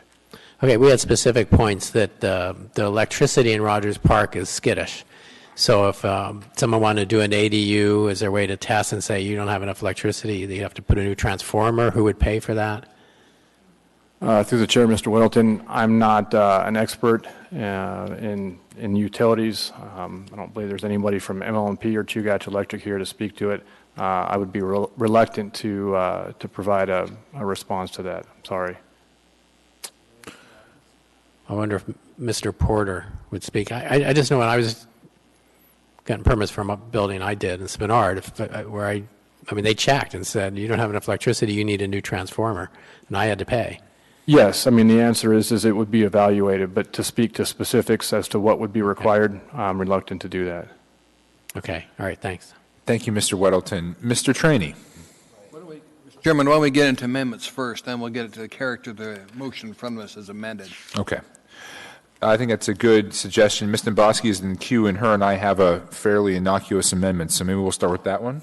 If we could, before that, though, I wanted to get our municipal attorney on the record, just because I asked her a question earlier, just in case, so the body knows. Typically, when we introduce an S version, and this one was laid on the table, oftentimes we will hold it for 2 weeks and allow for additional public testimony. But there has been an evaluation by the Department of Law, so I just wanted that to be on the record. If she could answer it for me, Becky. Certainly, through the chair, Mr. Gates and I spent some time with this question as the meeting began, acknowledging that it may be a concern. There is no specific code requirement that dictates that you must have a second notice period and public hearing on an S version, and there is case law which indicates that the renoticing process is only required if the change is substantial enough as to fundamentally alter the character of the legislation. In this instance, we looked at the S version, and the changes are largely sort of minor grammatical corrections and clarifications. To the extent this body, so we determined that we believe that legally a second notice period and before another public hearing is not required. To the extent this body is somehow concerned that there hasn't been an adequate notice period, again, legally we believe there has been. If you would like to provide additional time for testimony, you could certainly continue the public hearing for another 2 weeks and allow for more testimony in 2 weeks. But again, legally, our conclusion is that you can proceed tonight to make a decision on the S version. That's all. I'm ready for the amendment if you want to go forward. Yeah, why don't you offer the amendment, please? Okay. I move Domboski Amendment Number 1. This would amend AO 2018-43S, Section 2, page 5, lines 30 to 32, to delete Section A. Second. And if I can just explain it? Yes, please. Okay. Moved and seconded. Thank you. The purpose of this, we had a lengthy discussion in the Community Economic Development Committee about this particular section. Nobody knows exactly why it's there. And what this change in the S version does, it changes the word from center to facility. And I don't know if it was intentional or not, but effectively what it'll do is anybody with an in-home daycare, it could potentially thwart them from having an ADU. When you're talking about a child care center, or when you're talking about a child care facility or a center, I'm getting confused. When you talk about a child care center, which was previous code, this is a larger daycare center that has 9 or more children. So they wouldn't be able to have an ADU because you need a residential lot. So it's all about primary use and accessory use. So through a lot of discussions at the Community Economic Development Committee, I think there was a consensus there that we just thought we'd strike the entire section because it seemed like it was confusing at best, but made some unintentional prohibitions on ADUs. Thank you, Ms. Domboski. Mr. Welton, you were in the queue. Did you step out of it? No, I'm fine. Thank you. Okay. I did step out. All right. Do you want to? Do you guys not have a button? Okay. So Mr. Schutte is waving towards me. I apologize. It's the only form of notification I've got for you. Through the chair, Ms. Domboski, we were just discussing your amendment, which is a good amendment. This creates a situation from simply a formatting perspective where we now have a list of items which only has one item in that list. So for formatting purposes, we would encourage the sponsor to consider the amendment to strike both all of the language she proposed to strike, as well as the letter B that then follows it, so that it reads number 4, uses, period, and then starts the clause, the landowner is blah, blah, blah. Hopefully that made sense. So I'm consulting with the clerk. I'm wondering if we can do that just as a scrivener's thing, or do we need the amendment to the amendment to do that? I think if the first and second just accept it, I think we can include it. Just the B. All right. So then, if I'm understanding you correctly, Mr. Schutte, what you're proposing then is striking A and B under 4 on page 5 of 10. No. That is correct. Oh, he's saying I'm correct. Not the substance of B, but just the letter B. I'm sorry, just the letter B. Roger that. I'm glad I clarified. Thank you. So then we would, so if I can read it, then the amendment that I will propose would be Section 2, page 5, lines 30 to 32 as follows. After the A, you'll have a deletion from an ADU shall not be permitted on any lot with child care facility center, and then the letter B will be deleted and the bracket will end there. Does that make sense?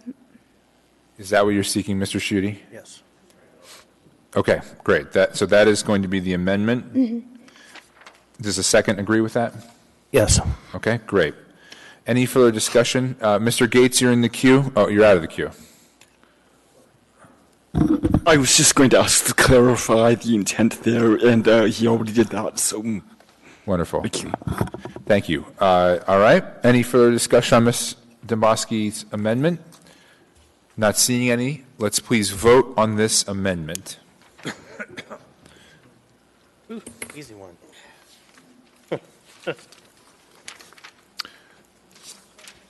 Let's see. Do I need to press this button? That passes 10-0. Next in the packet, we have Trainee Amendment 1. Mr. Trainee, would you like to bring that forward? Be glad to. I'll bring this amendment forward. What it does, it keeps it where it is now for detached ADU to 10,000 square foot or over. If I get a second on it? Yeah, do we have a second? I'll second for discussion. I represent Rogers Park, Airport Heights, and you heard some College Village people. We fought this out 12 years ago. Now it's back in front of us again. And quite frankly, when I read the whereases in this document, whereas you're going to keep the neighborhoods the way they are, this doesn't. This manifestly changes the neighborhood. Many of us bought our property 40 years ago. We wanted R1, R1A for a specific reason. What this does is gets rid of it. If somebody can put on a small lot that can handle it, this type of an ADU, it's unacceptable to my majority of my constituents. So that's the reason I'm bringing it forward, sir. Thank you, Mr. Trainee. Mr. Constant. Thank you. And no disrespect intended to my senior member over here. I haven't been on for a few cycles of 10 years. But my neighbors have asked for this, and in fact, if this amendment passes, then every R1 or R1A lot in my district will be restricted from this kind of use, and so I can't support it. I'm sorry. Thank you, Mr. Constant. Ms. Domboski. Thank you, Mr. Chair. Through the chair to Mr. Whitfield or Mr. Schutte. We had this discussion, a robust discussion about this at the Community Economic Development Committee, and there were some good explanations as far as what this ordinance is actually doing specific to the percentage of lot coverage and how that's not necessarily changing. Can you just talk to that point for just a minute? It's getting...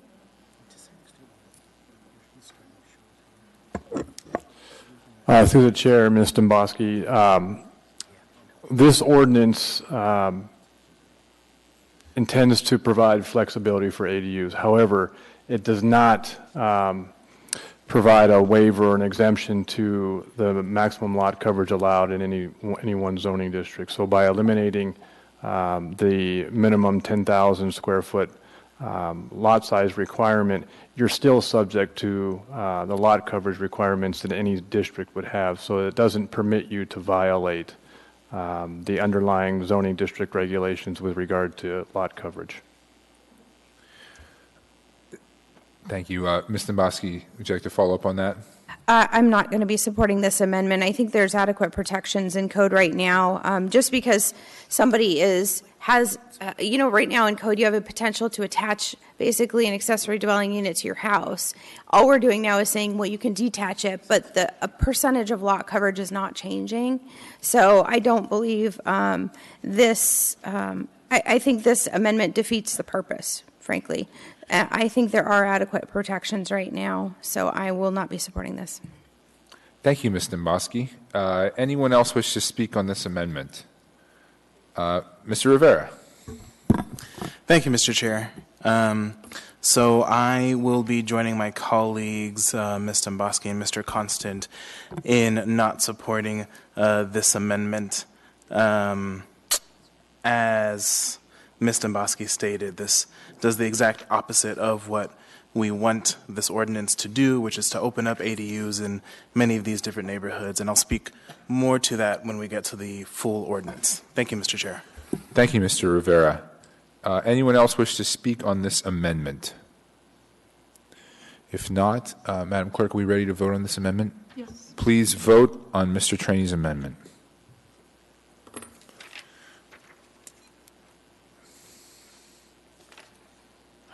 Whoa. That amendment fails. I got a majority of one. I'm fine.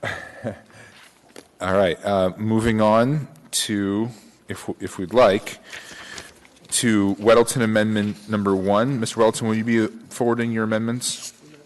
I could. Do we have trainee number 2? Oh, I'm sorry. I didn't see that one. We're on to trainee number 2. Mr. Trainey. Thank you, Mr. Chairman. This is a simple one. What it sorry, does. could you please move and have a second? I'm moving item number 2. Second. Thank you. Thank you. What this does, in R1, R1A, the median average roof height of detached ADU should be limited to 12 feet on lots less than 10,000 square feet. The gross floor area of detached ADU, not including any related garage, shall be no greater than 600 square feet or 75% of the total gross floor area of the principal dwelling, excluding the ADU and garages, whichever is less.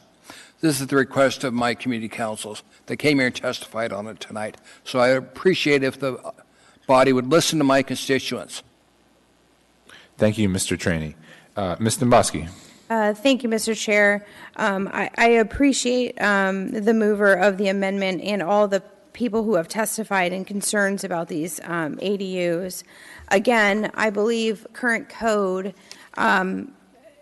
it speaks to the height of dwellings that are on property. I think that's adequate protection. We have increased in this ordinance. There's an increase in setbacks to try to help with some of the shadowing issues that were brought up. I again think if you are reducing them to this size, I think you're defeating kind of the crux of what they were trying to accomplish. So I urge a no vote. Thank you, Ms. Domboski. Anyone else like to testify on this amendment? I'm not testified. Discussion. I'm sorry. We did a lot of public testimony tonight. Anyone else wish to discuss this? All right. Not seeing anyone. Madam Clerk, we ready to go have a vote? Please vote on Mr. Trainey's amendment. Nope. What the heck? I think we're... That amendment also fails. So now we are on to Weddleton Amendment number 1. Mr. Weddleton, would you like to move this amendment? I'd like to move Weddleton Amendment number 1. Okay, do we get a second? Second. Moved and seconded. Discussion. Mr. Weddleton, would you like to explain your amendment? Yeah, there was actually quite a bit of information in the packet that was given to the Planning and Zoning Commission and then to us, and they discussed a variety of cities that have done ADUs extensively, and our sizes and heights are actually higher than what's the parameters were for the leading ADU cities as they were referred to. So what I've done is pulled this, and this was kind kind of presented for consideration by the Planning and Zoning Commission and not accepted by them. But I think given some of the information we have here on, from the neighbors in Rogers Park, but it applies to a lot of these similar neighborhoods, this still allows the ADUs. It makes them slightly smaller, keeps it at 700 square feet, which we have now, and they have ADUs in their neighborhood at 700 square feet, and for the most part, they may not know they're there, or don't appear too worried about them. And 75% of the total gross floors area. I had that at 35% when we discussed this at the Community and Economic Development Committee. I bumped it up to 75% based on comments at that meeting. And in the Planning and Zoning Commission suggestion, it was 35%. Thank you, Mr. Weddleton. So I accidentally bumped Ms. Domboski. She was in the queue. Ms. Domboski? Thank you, Mr. Chair. Through the chair to Mr. Whitfield, in the ordinance that's proposed, we're increasing from 700 square feet to 900 square feet. Can you give us a brief rundown on how you came to that number?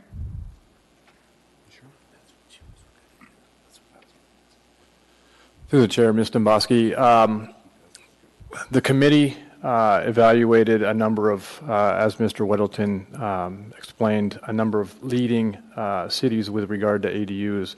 This was the median square foot size that we found. Some were 1,000 square feet, some were 800 square feet, some were 850. We landed on 900 because it seemed to be a nice compromise. So that's where the 900 came from. Okay, and I'm going to just talk about this for a moment because unfortunately he wasn't here tonight and didn't testify, but at the Community Economic Development Committee, Tyler Robinson was there, and he was discussing this particular change, and what he was saying, one of the challenges they've had over at his organization is this discussion of 700 feet to 900 feet, and in fact, one thing that concerned me was the comment he made that if you allow this change to go back to 700 feet, you may have a number of dwelling units that will start building exterior stairwells and things like that, where we live in a northern climate. So he didn't really think it was conducive. So he, at the committee, was very concerned about that particular part. I was just doing some quick math here, and I was thinking about my cabin in Willow, which is about 960 square feet. And I'm thinking, it's pretty small, to be honest with you. I guess I feel like I need more elbow room. But I just, I have scoured different designs, and the opportunity to make a real livable space, I think 200 feet makes a huge difference in some of these tiny homes, and that's what I look at it. I like calling them granny pods, but in some of these tiny homes, especially if you have people that are trying to fit in, washing units, boilers, or if they're in a wheelchair, 200 feet in my view is a huge difference, and it can make a big difference in being not just a place where you live, but a place where you're comfortable. So I just think 700 square feet is too small, and I agree with the staff's recommendation of going to 900 square feet. I think it opens up the opportunity not only for different design elements, but for different configurations. So though I believe Mr. Weddleton is often wiser than I just disagree with him on this one. Thank you, Ms. Domboski. Would anyone else like to testify on this item? God dang it. We are getting late. Also, I have to note that I guess I live in a tiny home because I live in quite a small condo. So who else would like to discuss this amendment? Okay. Oh, Mr. Peterson. Thank you, Mr. Chairman. Would the maker of this amendment consider a compromise at 800 square feet? Boy, 700 sure sounds good. That's where we are now. That's where we've been. We're doing 20 a year. It's working. And this is for R1A and R1. Just kind of acknowledge that these are neighborhoods like Rogers Park and shrink them down a bit from 900. We heard from Mr. Potter that 700, 900, it's only a small difference. I spent many years in Fairbanks. It was 263 square feet. It was good living. Okay. Well, we did have a developer in here a few years ago that was talking about building a high-rise downtown with some of the apartments at 375 square feet. So now, I think that would be rather confining, but each their own, I guess. Okay. Thank you, though. More discussion? Here, I'm gonna give the gavel to Mr. Croft and speak. Thank you. I'm just going to say that I live in, I think it's about 850 square feet. You know, it's very small. I'm a first-time homeowner, as I think a lot of people in my generation are starting about there. And so I would fit in 900, and I wouldn't fit in 700. So I'm going to oppose this amendment because my apartment doesn't feel very large. Maybe someday I'll be able to afford to live in Ms. Demboski's cabin. This is for your mother-in-law, though. Thank you. All right. Any other discussion on that amendment? Okay, with that, let's please vote on Mr. Weddleton's amendment.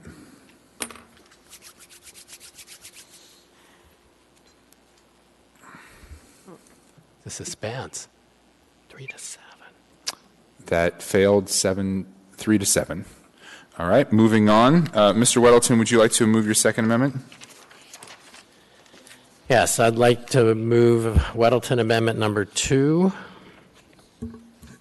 And this limits the height for the ADU in R1 and R1A to 22 feet from 25 feet. And also there's a change in the table 21.06-1 that would match that. I'm sorry, did we have a second on that one? Second. Oh, thank you. This again comes from the discussion in the Planning and Zoning Commission packet, and that 3 feet, seems like, what is 3 feet?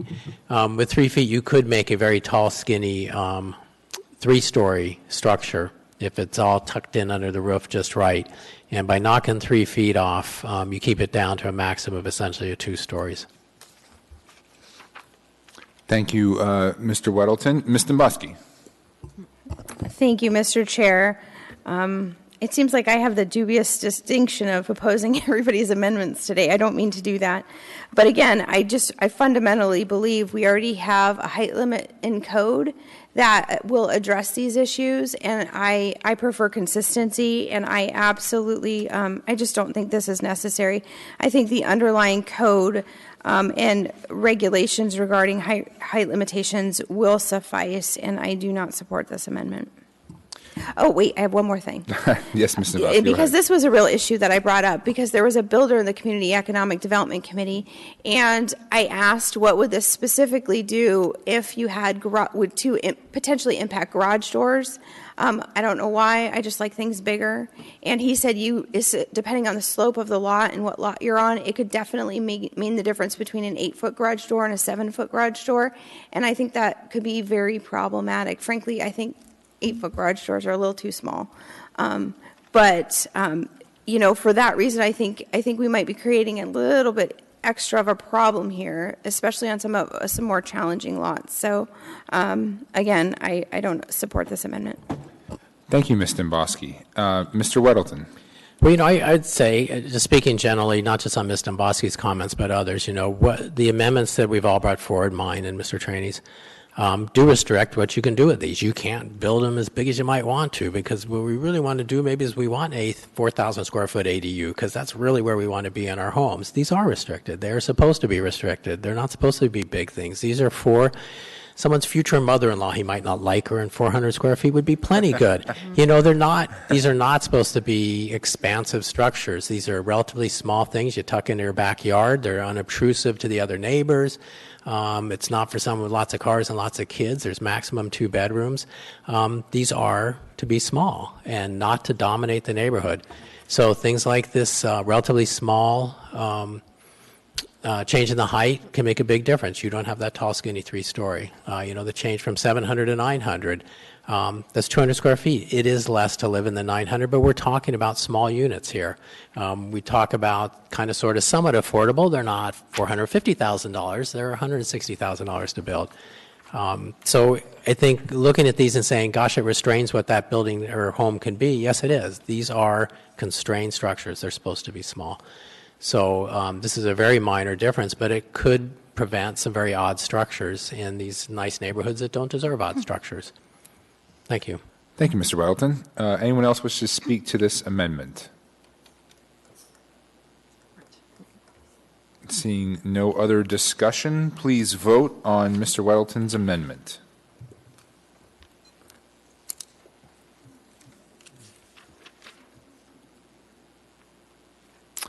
That one does not pass, 3-7. All right, we are now to my amendment, Dunbar Amendment number 3.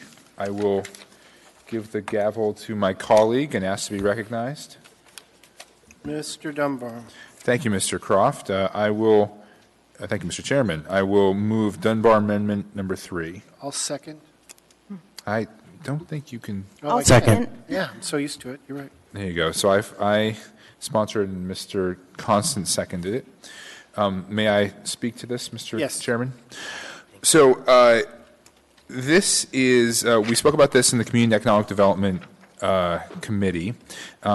This is an idea that does not restrict the ordinance in any way. That is, the previous way in which people conform with the parking requirements is still in the ordinance. This is something additional to it, and it's. I admit that it's a little bit of an innovation. It hasn't been tried elsewhere. I believe that they are trying to pass it or have passed it in Sitka, where Mr. Herman came from. And what it basically does is, we've heard a lot about flexibility in housing. I think that's true. But it's not just in housing, it's also in lifestyle. And we are seeing increasingly people want to live in a multimodal transportation lifestyle where they might not have a car. It's become quite common on the East Coast and in some of the larger cities in the West. It's still not common here in Anchorage, I admit that, and so I think the use of this procedure will probably be fairly seldom.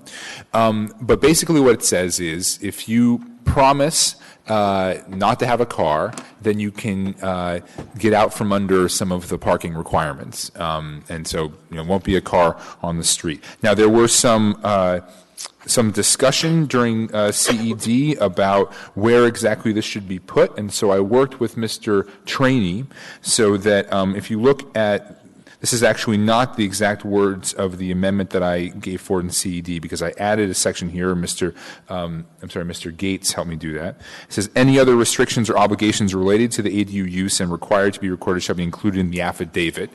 So I've spoken with staff about this. The affidavit is how we're going to do enforcement on these things and tracking these things, rather. It'll be complaint-driven, just like everything else, but it will be recorded there in addition to if you look on the back page, the sort of meat of the amendment. So I'm hoping this resolves the issues that were raised in CED, and I urge approval. Thank you, Mr. Dunbar. I have a number in the queue. Mr. Gates, did you want to respond specifically to that?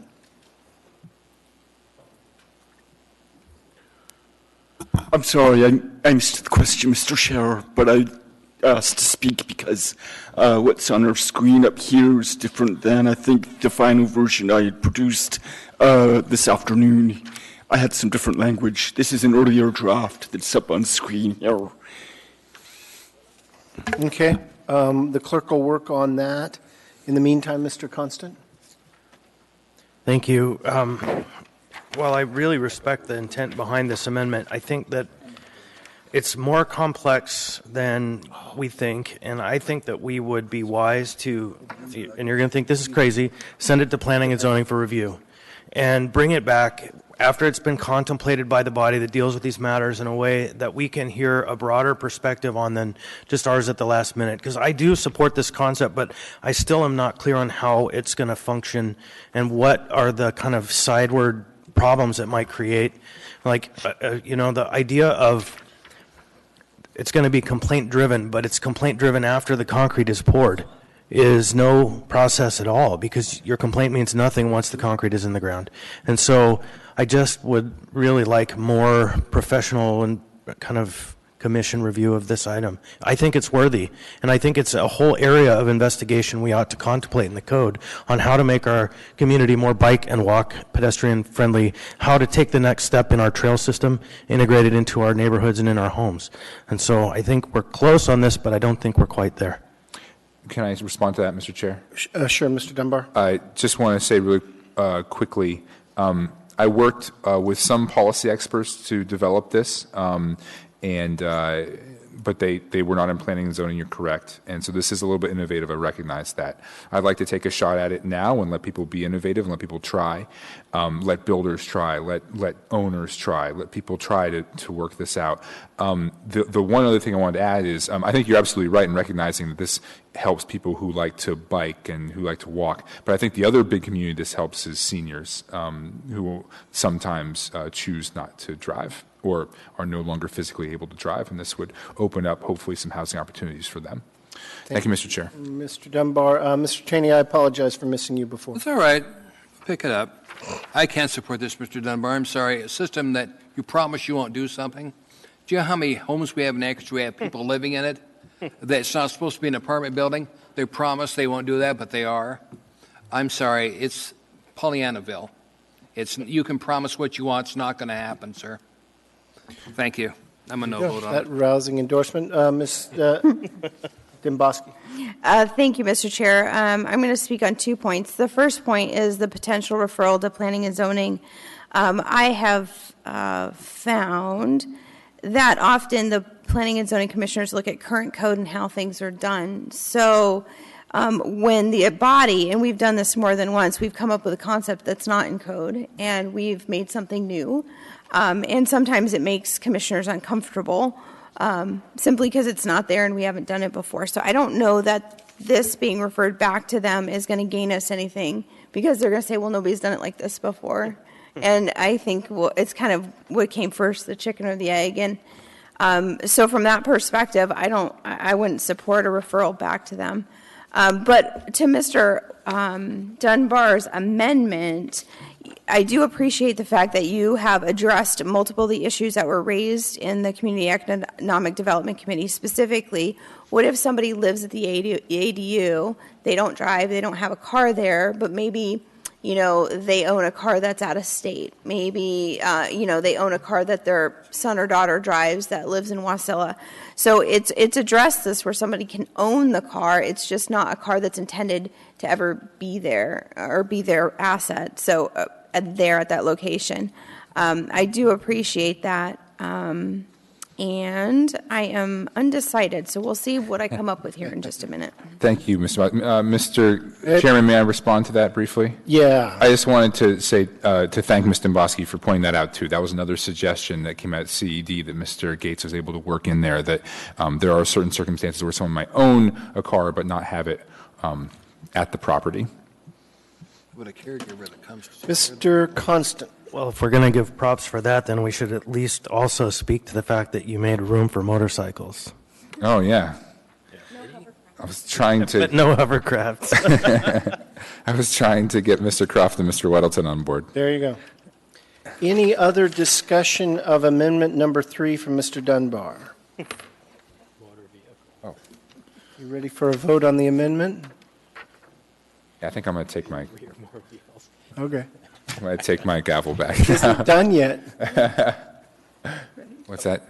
Yeah. Oh, Weddleton's in the queue. Mr. Weddleton, are you? I'm sorry, I totally missed the 3 or more wheels. From this side of the motorcycle caucus, I'm in.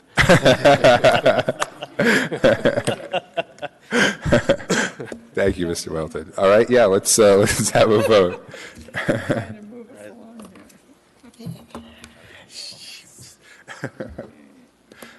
The motorcycle did it. Oh. Woohoo! Poker face. Thank you, guys. Interesting. Okay, so moving on to the final amendment, which is Mr. Croft's amendment. No, I won't be offering Amendment number 2, Croft. Will.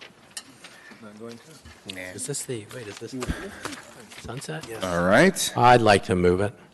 Oh, all right. So, Mr. Weddleton, do we have a second? Whatever the heck it is. What am I looking at here? Second for discussion purposes. That's the sunset clause.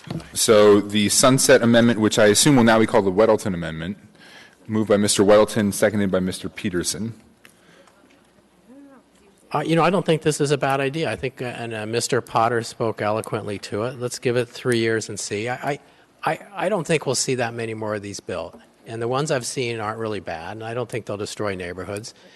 But let's give it 3 years. It's not hard to, we bring back boards and commissions routinely, and we haven't heard anything bad about it, and we let it go. We get marijuana licenses and liquor licenses through every couple of years, every year or two, and no complaints. We go through it. So, to bring something back in a little bit is not a big deal for us. I think this is good. I think this will alleviate some concerns, and if we do have problems, we can obviously go in and change this at any time. But this is a trigger. Let's give it 3 years and see. I think it's very reasonable, and I appreciate Mr. Croft bringing it forward. Thank you, Glad Mr. to carry his bucket. Thank you, Mr. Weddleton. Mr. Constant.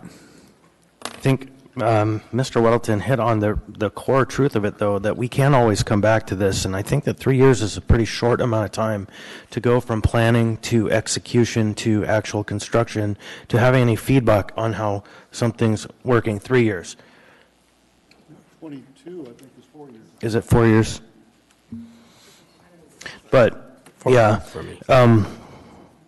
Yeah, so it is 4 years. But still, that's barely time for an industry to get up and start working on an innovation. And so it's hard for me to support that. But if it tends to pass, if it passes, I'm probably going to offer a second amendment that would change the effective date to 4 years past the date of effective date, because it doesn't go into effect immediately, and I would hate for the clock to start ticking before it's regulated and operating and up, and the first permit's issued for the clock to start. Well, you can amend the amendment. Would you like to do that? Yeah, I guess I should do that now. And isn't there a 6-month window to the administration before it goes into effect? Right, and so I would at least want it to be that much time. Well, how about, since it was, you just make it 23? Okay. June, yeah. Okay, I thought we had talked about it having a time period. Dave? 23. Is it just immediate? Okay. So through the chair, the S version as proposed change the effective date to within 6 months of the effective date of the ordinance. So Right. if you adopt it tonight, it would be 6 months from today. Right. And I can't do the math in my head. I don't know when that is. And so, yeah, I would move to amend that it's December 12th. 6 months from the first date of use, or first date of, I don't know exactly how to word that. No, 4 years. You go 4 years from the effective date? Not the effective date of the ordinance, but the effective date of the implementation of the code. Right. Why don't you just make it 2023? Let's make it 5 years then. 5 years. That's 5 years. So just change it June 1, 2023? Okay. Yeah. Okay. So do we need an amendment to the amendment, or can we do it with the we can do it with just the sponsor and the seconder? Yeah, let's just move it to 2023. Thank you. Is that? I'll make it as formal as you want. I'd move to amend my amendment to change the sunset date to June 1st, 2023. Second. All right. Any discussion? I'm going to say no discussion on that. Any opposition? Okay. The amendment to the amendment passes. We're back to the amendment as amended. Discussion. Mr. Peterson. Thank you, Mr. Chairman. I just want to make sure that it was on the record that the intention of this amendment is not to disallow continuing use of building ADUs. I believe the intent of this amendment is that we're going to bring it back for review to see how it's working. And as being a member of the Community and Economic Development Committee, which used to be called the Title 21 Committee, when we implemented the new Title 21, we said as many times as we possibly could on the record that we knew there were going to be changes that needed to be made, improvements, amendments, whatever you want to call them, and there may be those in this case as well. So we do not have to wait until 2023 to make those changes if we find something that just doesn't seem to be working. And so I think I'm going to be voting in favor of this. Thank you. I'm sorry, Ms. Domboski. Thank you. I may be the only one, but I am not going to vote in favor of it for a couple of reasons. Number one, it's what everybody's been saying. If we find that there's an issue with these, we can just come back at any time and change it. We don't need to have a sunset on it. But beyond that, now we've pushed this out, 5 years or so, and what I have found is sometimes as assembly bodies change, intentions, not sharing, don't carry forward. I don't find this being necessary, and I think it will create uncertainty in the building market and potentially even buyers who may or may not want to, who may want to build an ADU. So I think because we can take back an ordinance at any time, I could introduce one in 2 weeks and take it back within a month. I don't really see the need for it, so I won't be supporting it. Thank you. Thank you. Ms. Domboski, Mr. Chairman. Mr. Dunbar. Thank you. I want to agree with Ms. Domboski. I won't be supporting this amendment. And I thought that Mr. Peterson wasn't going to support it either. The way you were describing it, talking about you could come back and we could check this any time, to me that militates against passing this sunset clause because everything Ms. Domboski said is exactly correct. I am worried about the sort of composition of the assembly in 5 years, and what Ms. Domboski said about things being sort of lost in translation. And I also worry about the uncertainty this might create in the building industry that requires a relatively long lead time, especially when it comes to design and that kind of thing. So I won't be supporting this amendment. I worry we're getting near 11 o'clock. Ms. LaFrance. Thank you, Mr. Chair. I won't be supporting this amendment. I am also concerned about instability it may cause. And I have a question. If the purpose is to revisit, and I understand we can revisit at any time, is there any way we can put some kind of flag without sunsetting it so that whoever's on the assembly in 5 years, has it as a discussion or can look at the numbers or review any complaints without repealing it or sunsetting this ordinance? Mr. Schuette. Thank you. Through the chair, in the way that this this amendment is currently drafted, I don't believe that what you're requesting is possible. However, the idea of the administration or the planning department providing some form of regular update, annual, quarterly, however you prefer, can be done. We do it with similar topics like bar closing hours, marijuana licenses, et cetera. So providing information and updates to the body is something we always can do.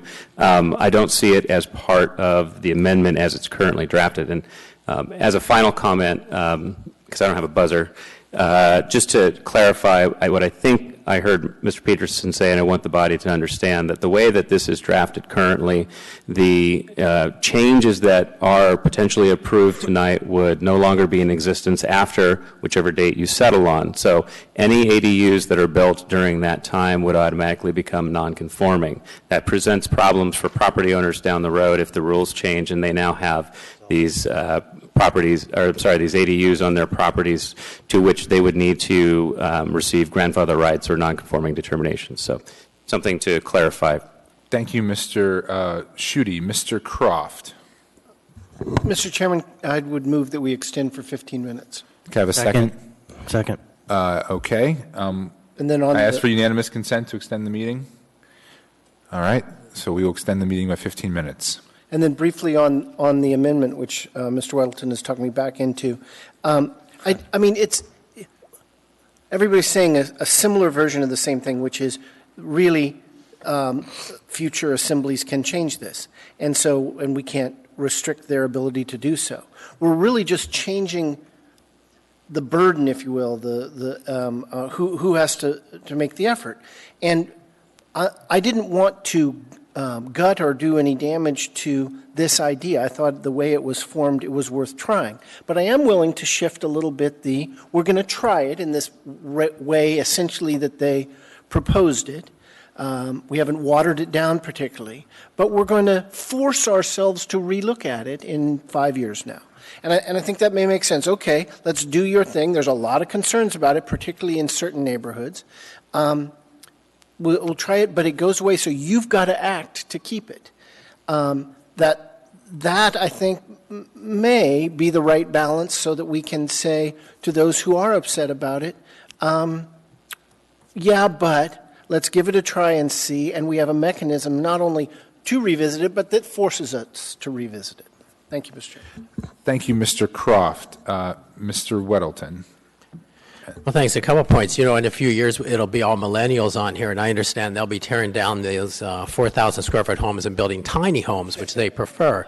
So who knows where this will go in 5 years. But, you know, it's not just to us, though. But by doing something like this, it will go on our agenda, it'll be sent to community councils, and we'll flag these neighborhoods, Rogers Park, turning and so on, and say, hey, it's time to take another comprehensive look at this. They'll look at their neighborhoods and come forward at a public hearing and say, here's the problems we've had, or gosh, it's really worked great, make them 1,000 square feet. It's not something like we're going to have Armageddon and it will all be stopped in 5 years. I mean, that's extremely unlikely.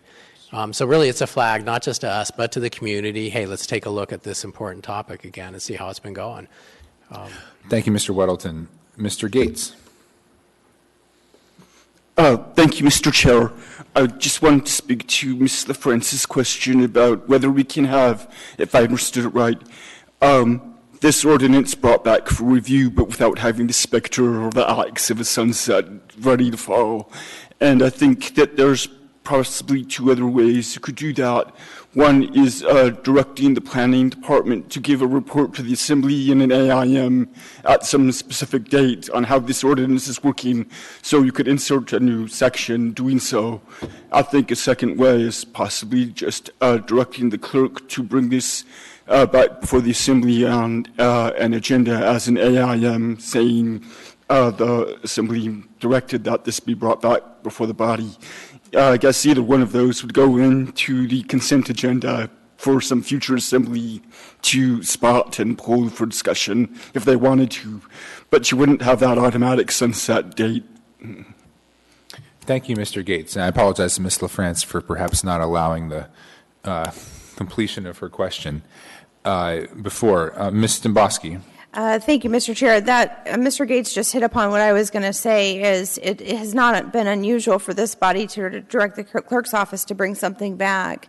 So whether it is, we've done it before through different business licensing things. This is normal procedure. So again, I think there's a lot of mechanisms for us to review this without diving into the issues that Mr. Schutte brought up that could potentially be a problem.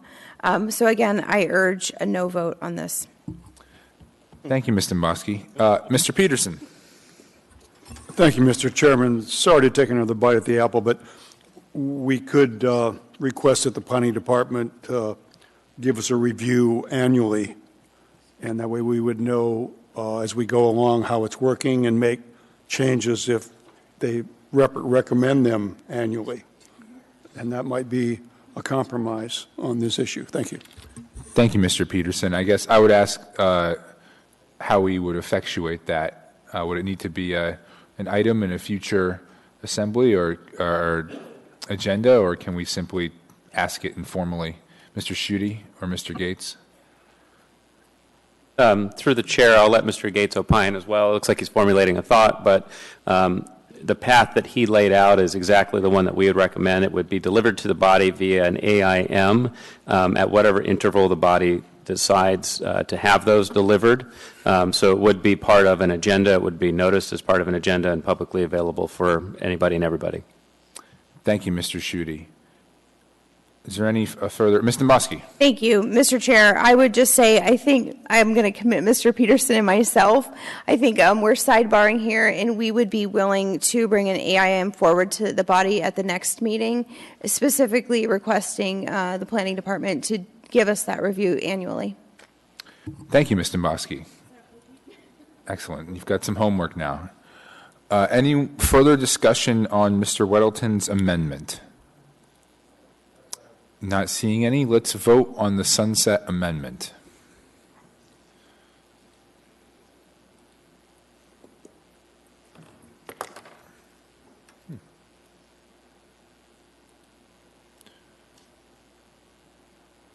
Oh, sorry.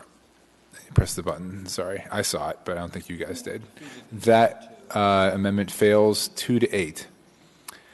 Okay, so now, unless there are any further amendments, we are to the main motion.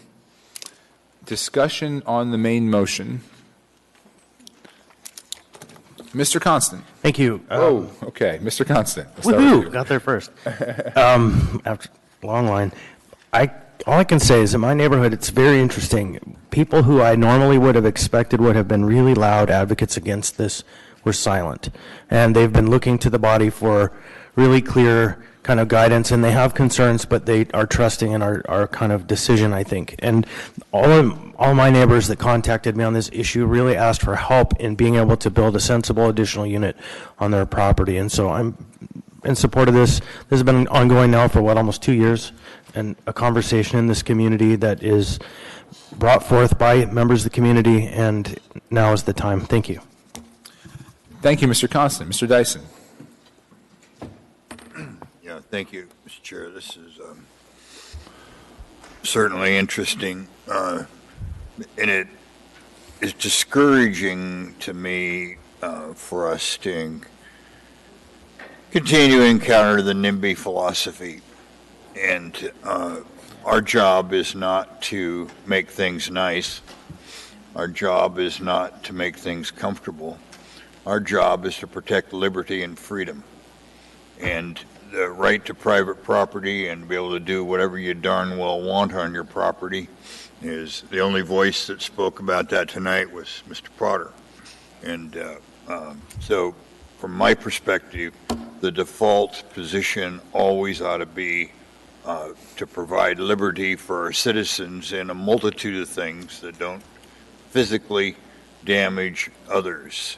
And if we're going to impinge on people's liberty, we need to have a really compelling reason and interest to do it.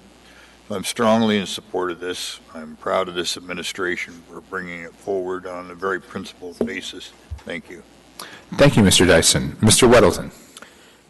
Thanks. I will support this as well. I think just broadly, the accessory dwelling units are a good thing for us. Most of them are in South Anchorage. I have not heard problems with the ones in South Anchorage. We have mostly large lots, but there are smaller lot areas that have them.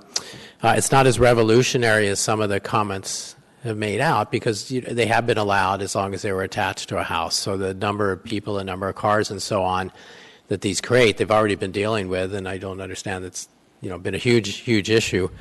And I do think it is fair to look at what you can build by right. And going through Rogers Park neighborhood, which has a big diversity of homes, but some of those are getting old, as we heard. People are in these older homes, and those do get torn down. And when they get torn down, they are not building small homes. They are building homes that maximize the lots there. And they are gorgeous homes, but they are very tall and they're very big, and nothing compared to what an ADU would be. And I think in some cases, if someone has a house and they build an ADU, in some ways that would forestall someone coming later and buying it and tearing down both the regular house and the ADU. So it might actually benefit those neighborhoods.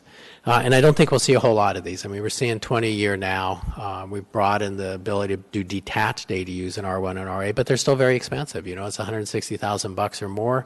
How much can you rent these for? You've got to watch your return on that. So I think we'll get some. They'll be nice and won't be a big crisis for the neighborhoods. Thanks. Thank you, Mr. Weddleton. Ms. LaFrance. Thank you, Mr. Chair. I intend to support this ordinance, and I believe it meets a need that this community has. It's good for families, and it's been noted through several testimonies that enable intergenerational living and on-site medical assistance, and I think definitely there's a need for that. I wanted to return to the shiny siding issue, and Mr. Schutte, I believe the issue of HOAs came up in the meeting last Thursday, and it was my understanding that that's one way that neighborhoods can have some influence as far as on design and paint colors. and I see you nodding, so would you address that briefly, or? Yes, I will do more than just nod. Through the chair, you are correct that some of the conditions that homeowners associations or other covenants can place on the design and development of housing in a neighborhood have a very strong impact. I still remember very distinctly growing up in such a neighborhood where the neighbor painted his garage a color that was not approved by the HOA and promptly had to repaint that color. So they can be as detailed and specific and restrictive as the neighborhood is allowed to do. Thank you, Ms. LaFrance and Mr. Schutte. Mr. Traney. Thank you. I'll be a no vote on this. 12 years ago, this came in front of the Assembly, and you listen to my community councils today. My community councils, at least Rogers Park, Airport Heights, College Ridge were here, and they were ignored. So we'll see what happens next time this comes back, because like I said, 12 years ago we dealt with it. We're dealing with it now, and tonight we're making the wrong decision on this. I'll be a no vote. I don't care if I'm just the only one. I'm going to represent my constituents that have called me and told me they don't want to see this passed. You know, I saw the people that brought this forward, the Liberate Play Group. They went to Portland, fell in love with it, then moved to Portland. This is Anchorage. We don't have the same weather they have in Portland. They talk about snow. They don't have snow down there. We have feet of snow up here. And quite frankly, traffic engineers come and traffic engineers go. And to say we're going to have the traffic engineer look for the streets, we're going to get calls to Assembly members if they can't plow the streets, can't get down the streets. So I'm a no vote on this, Mr. Chairman. Thank you, Mr. Traney. Mr. Rivera. Thank you, Mr. Chair. So I definitely want to acknowledge my colleague from Midtown and the constituents that we share and the issues, the real issues that they've talked about concerning infrastructure, compliance, a number of issues, particularly changes to the neighborhood. In my view, there is a lot of positive potential with this ordinance, both for the young and the old and everyone in between. I think there are a lot of safeguards in this ordinance, as Ms. Demboski has eloquently stated, regarding parking, shadowing, homeowner occupancy, and a number of other safeguards that are in place. And if something isn't addressed in this ordinance, then we have the full opportunity to come back later and to readdress this ordinance if there are some issues that haven't been dealt with. And lastly, I just really want to comment about what one of my constituents stated about this adding a problem to neighborhoods. As Mr. Weddleton stated, there's not going to be very many of these ADUs put in Anchorage. We're looking at, according to our 2040 land use plan, about 1,000 new units by 2040. Frankly, if providing potential housing for the young and the old is a problem, then I'm happy to help with that problem. Thank you, Mr. Chair. Thank you, Mr. Rivera. Mr. Constant. I'll be very brief. So in the conversation today with the developer who was actually opposed to this, which is very rare, who decided that they were going to go back to all of the homeowners associations and developments that they've created and amend their code, I discovered a new form of hell that may be created because of this ordinance, and that is an association of homeowners associations. Just think about that. No. All right. So would anyone else like to discuss this item?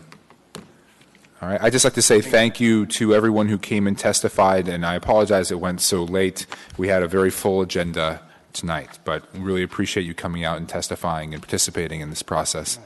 Madam Clerk, could we call a vote? Yeah, it's an important item. Please vote.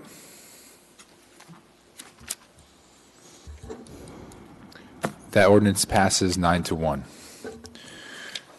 All right. We are now on item 14F, resolution number AR 2018-161, resolution of the Anchorage Municipal Assembly establishing a policy to require execution of a community workforce agreement to be incorporated with all municipal contracts for construction projects where the municipality's total investment in the project is $3 million or more. Mr. Traney? Mr. Chairman, I intend to continue this to the meeting of August 28th, sir. Second. I'm sorry, I'm being told by the clerk I still need to open public hearing. Go ahead. Public hearing is now open. Would anyone like to be heard on this item? We're out of time now, sir. We still have 7 minutes. No, you don't. And we have some more items. We have one more item, 2 more. 11:05 is what you extended to, sir. We extended till 11:15. I said extend the meeting by 15 minutes. 15 minutes. Right, from 11. So, anyone like to testify? Not seeing anyone. Public testimony is now closed. What is the will of the body?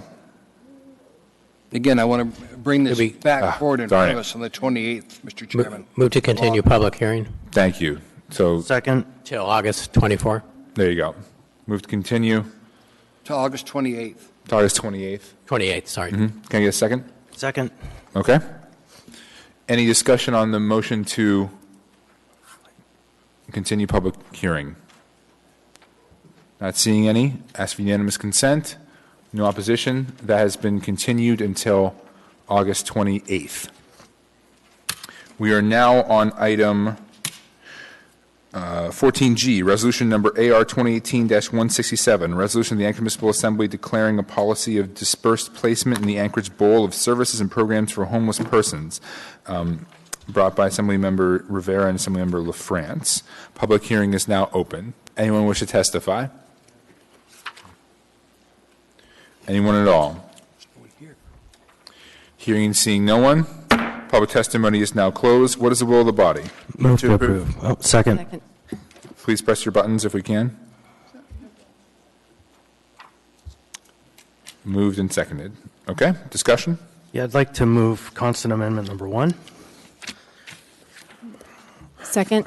The purpose of the amendment is to just tighten up some of the language, remove some of the named entities for the purpose of good community relations, and to strike housing from this, that we can come back to the conversation of housing, but really focus it on emergency services. And the administration had asked that some of these changes be made to make this not kind of light fires along some of the relationships that are in development, but instead help to promote the work that's being done. Thank you. Thank you, Mr. Constant. Mr. Rivera. Thank you, Mr. Chair. Just to put my 2 cents in, I encourage my colleagues to support this amendment. Thank you. Thank you, Mr. Rivera. Would anyone else like to speak to this amendment? Ms. Dombowski. Thank you, Mr. Chair. I have long said, on a case-by-case basis, I think it's reasonable to think of locating some of these facilities in different parts of the town, and I believe in that. In my district, we have different treatment facilities, and I think it's appropriate. My concern is making a blanket statement. I personally would rather deal with it on a case-by-case basis versus this throw it all against the wall and see what sticks. And I'm just not comfortable with this approach. I'd rather deal with it on a case-by-case basis. And I understand this is just a policy statement, but because of what I just said, I'm not going to be supporting it. Thank you, Ms. Dombowski. Mr. Constant. Did we finish with the amendment? No, Right. we're still talking about your amendment. Right.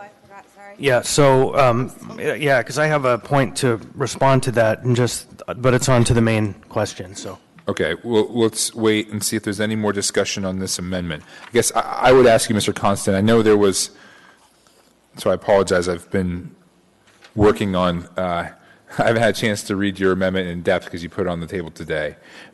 So there was a discussion that came up about housing and putting housing downtown. Am I to understand that this amendment sort of resolves some of the concerns that I raised? No, what this does is just takes the question of housing off the table altogether as this policy relates, and the question of housing would be picked up as a separate conversation. And so this really is focusing on the emergency service center and what's happening there. So it just tightens it up, narrows it to a point of acceptability across several platforms. Okay.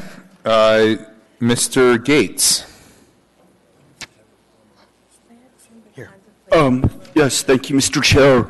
I do remember during the work session we had a draft of this resolution before it was introduced, and it was there that the words affordable housing were included on page 2, but before we made revisions and then introduced it, I think that's what you're recalling. so affordable housing is out of that resolution public policy paragraph. Excellent. Thank you, Mr. Gates. Any other discussion on Mr. Constant's amendment? Let's get to the amended version. Okay. Please vote on Mr. Constant's amendment.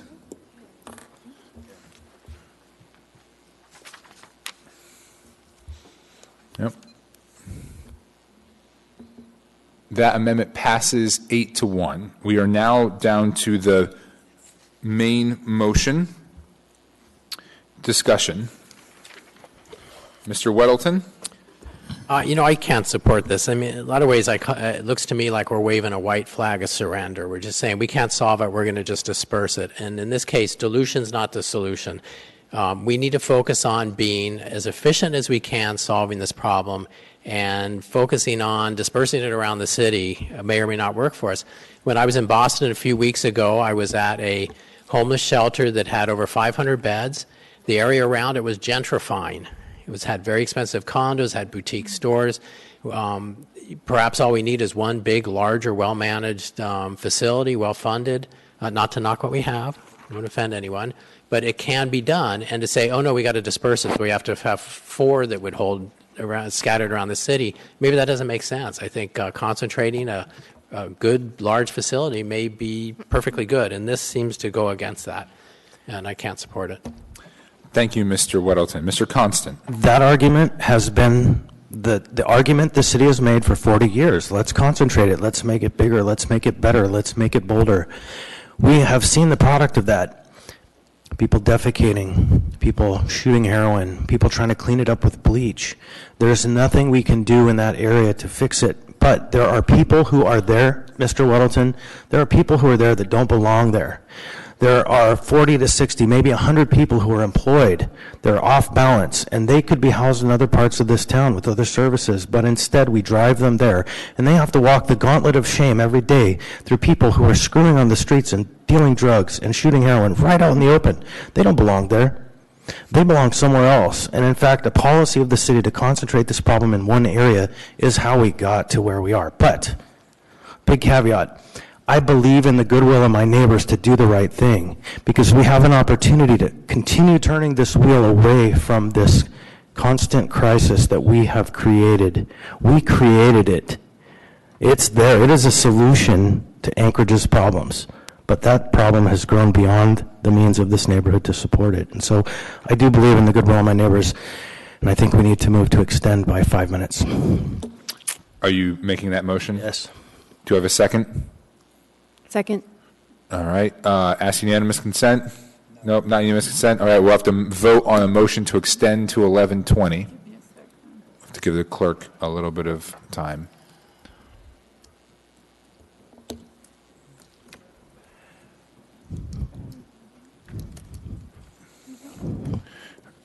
Please vote.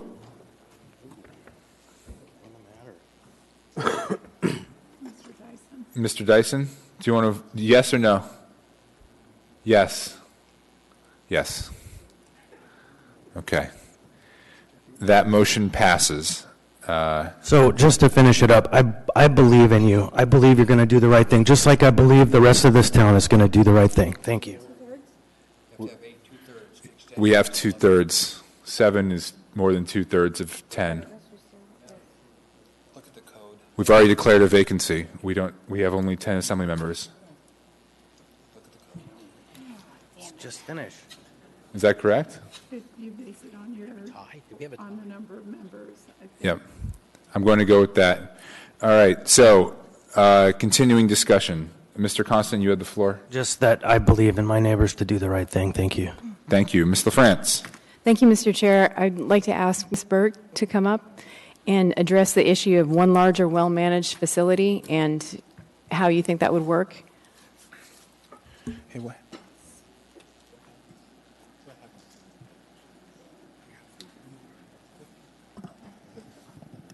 For the record, I'm Nancy Burke from the Mayor's Office, and I support the concept, the philosophy that this is looking for, to make sure that we're conscious of the populations of people and where we're sending them and how we're serving people. And I am not advocating that we need additional emergency services. I think what we have could be better managed and could be better supported, and that we can get the right people to the right services. And so I think the philosophy behind this is correct. I would not advocate increasing a shelter or even doing more than what we already are. We can do better with what we have in place, and we can get people to housing. Thank you, Ms. Burke. Mr. France? Thank you. Mr. Rivera? Thank you, Mr. Chair. I'll be quick. So the original resolution was much broader in its scope, but thanks to the help from the administration and Mr. Constant and others, we've narrowed the scope down to emergency services. And as Ms. Burke just stated, we don't foresee the need for increased emergency services, but if that is the case, and when the city has the opportunity to do so, as the resolution states, that we should first consider locating or recommending locations dispersed throughout all other areas. So I just want to be clear about the intent and the possible but unlikely use of this policy. Thank you, Mr. Chair. Thank you, Mr. Rivera. Mr. Traney? Something that disperses it south of Diamond Boulevard. I didn't see that brought forward. I was hoping you would, Mr. France. Because to really diversify this, we have to get out of the central core of Anchorage, move it to the rest of Anchorage, and that is south of Diamond Boulevard. That needs to pick up the pace and let these this social service agencies go in there. Thank you, Mr. Traney. Mr. Weddleton? Just so we would bring these services to places with no buses. So you don't want to take any responsibility? How are they going to get there? Ride your motorcycle. Okay, Mr. Peterson. Thank you, Mr. Chairman. It's just unfortunate that we were unable to get funding to remodel or build a new Clitheroe Center. We could have treatment for 50, 100, how many ever we need. I think that's the first step that would really start making progress toward this problem. Thank you. We'll get there. Thank you, Mr. Peterson. There is no one else in the queue. Please vote on this item. Please vote yes.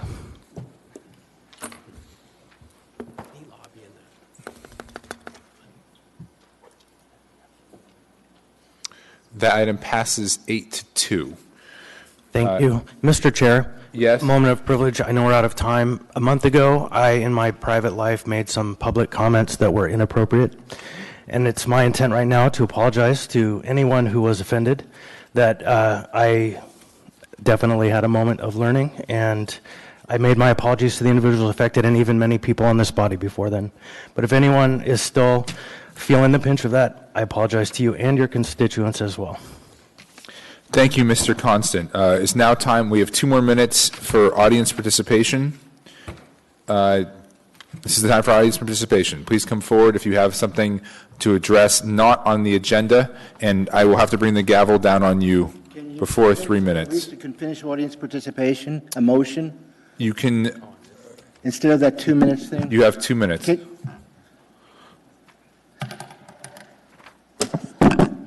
My name is Eugene Carl Haberman. I represent myself. I follow the public process. The public process done appropriate decision made by the governing body is more like the public interest. What just happened here is an example of hearing from the public. State law requires that all public meetings are provided a reasonable opportunity for the public to be heard. You cut the time down. I asked for a motion to extend the meeting, give 3 minutes, and this is what happens. Now, I came into the picture on elections. April 4, 2012, the April 3rd one. I've been here since. A resident since September 30th, 1977. In Anchorage, that's when I arrived. Half the years in Alaska have been in Anchorage, back to the days of George Sullivan. I would have said more, but unfortunately my comments are not going to go into that because my comments are cut short. Contempt of the law, a reasonable opportunity for the public to be heard. Now, I'd like to remind you that you brought up an issue on the elections at this meeting, but where was the public comment before you made the decision? There was none. And the only time was at this time of the meeting, and you cut that time out. This is going to continue. Nothing's going to change. But I remind you, this was not Anchorage back in the 70s. This was not the building where it was. To give you just a short picture, a fraction of the population, we were in hard chairs over at the Abbey, over on the Tudor Road. The meetings were packed. The agendas were published in the newspaper, and we were lucky to get the meeting done. Lucky to It's get 11:20. Would anyone like to make a motion to extend the meeting? Not seeing any. We are adjourned.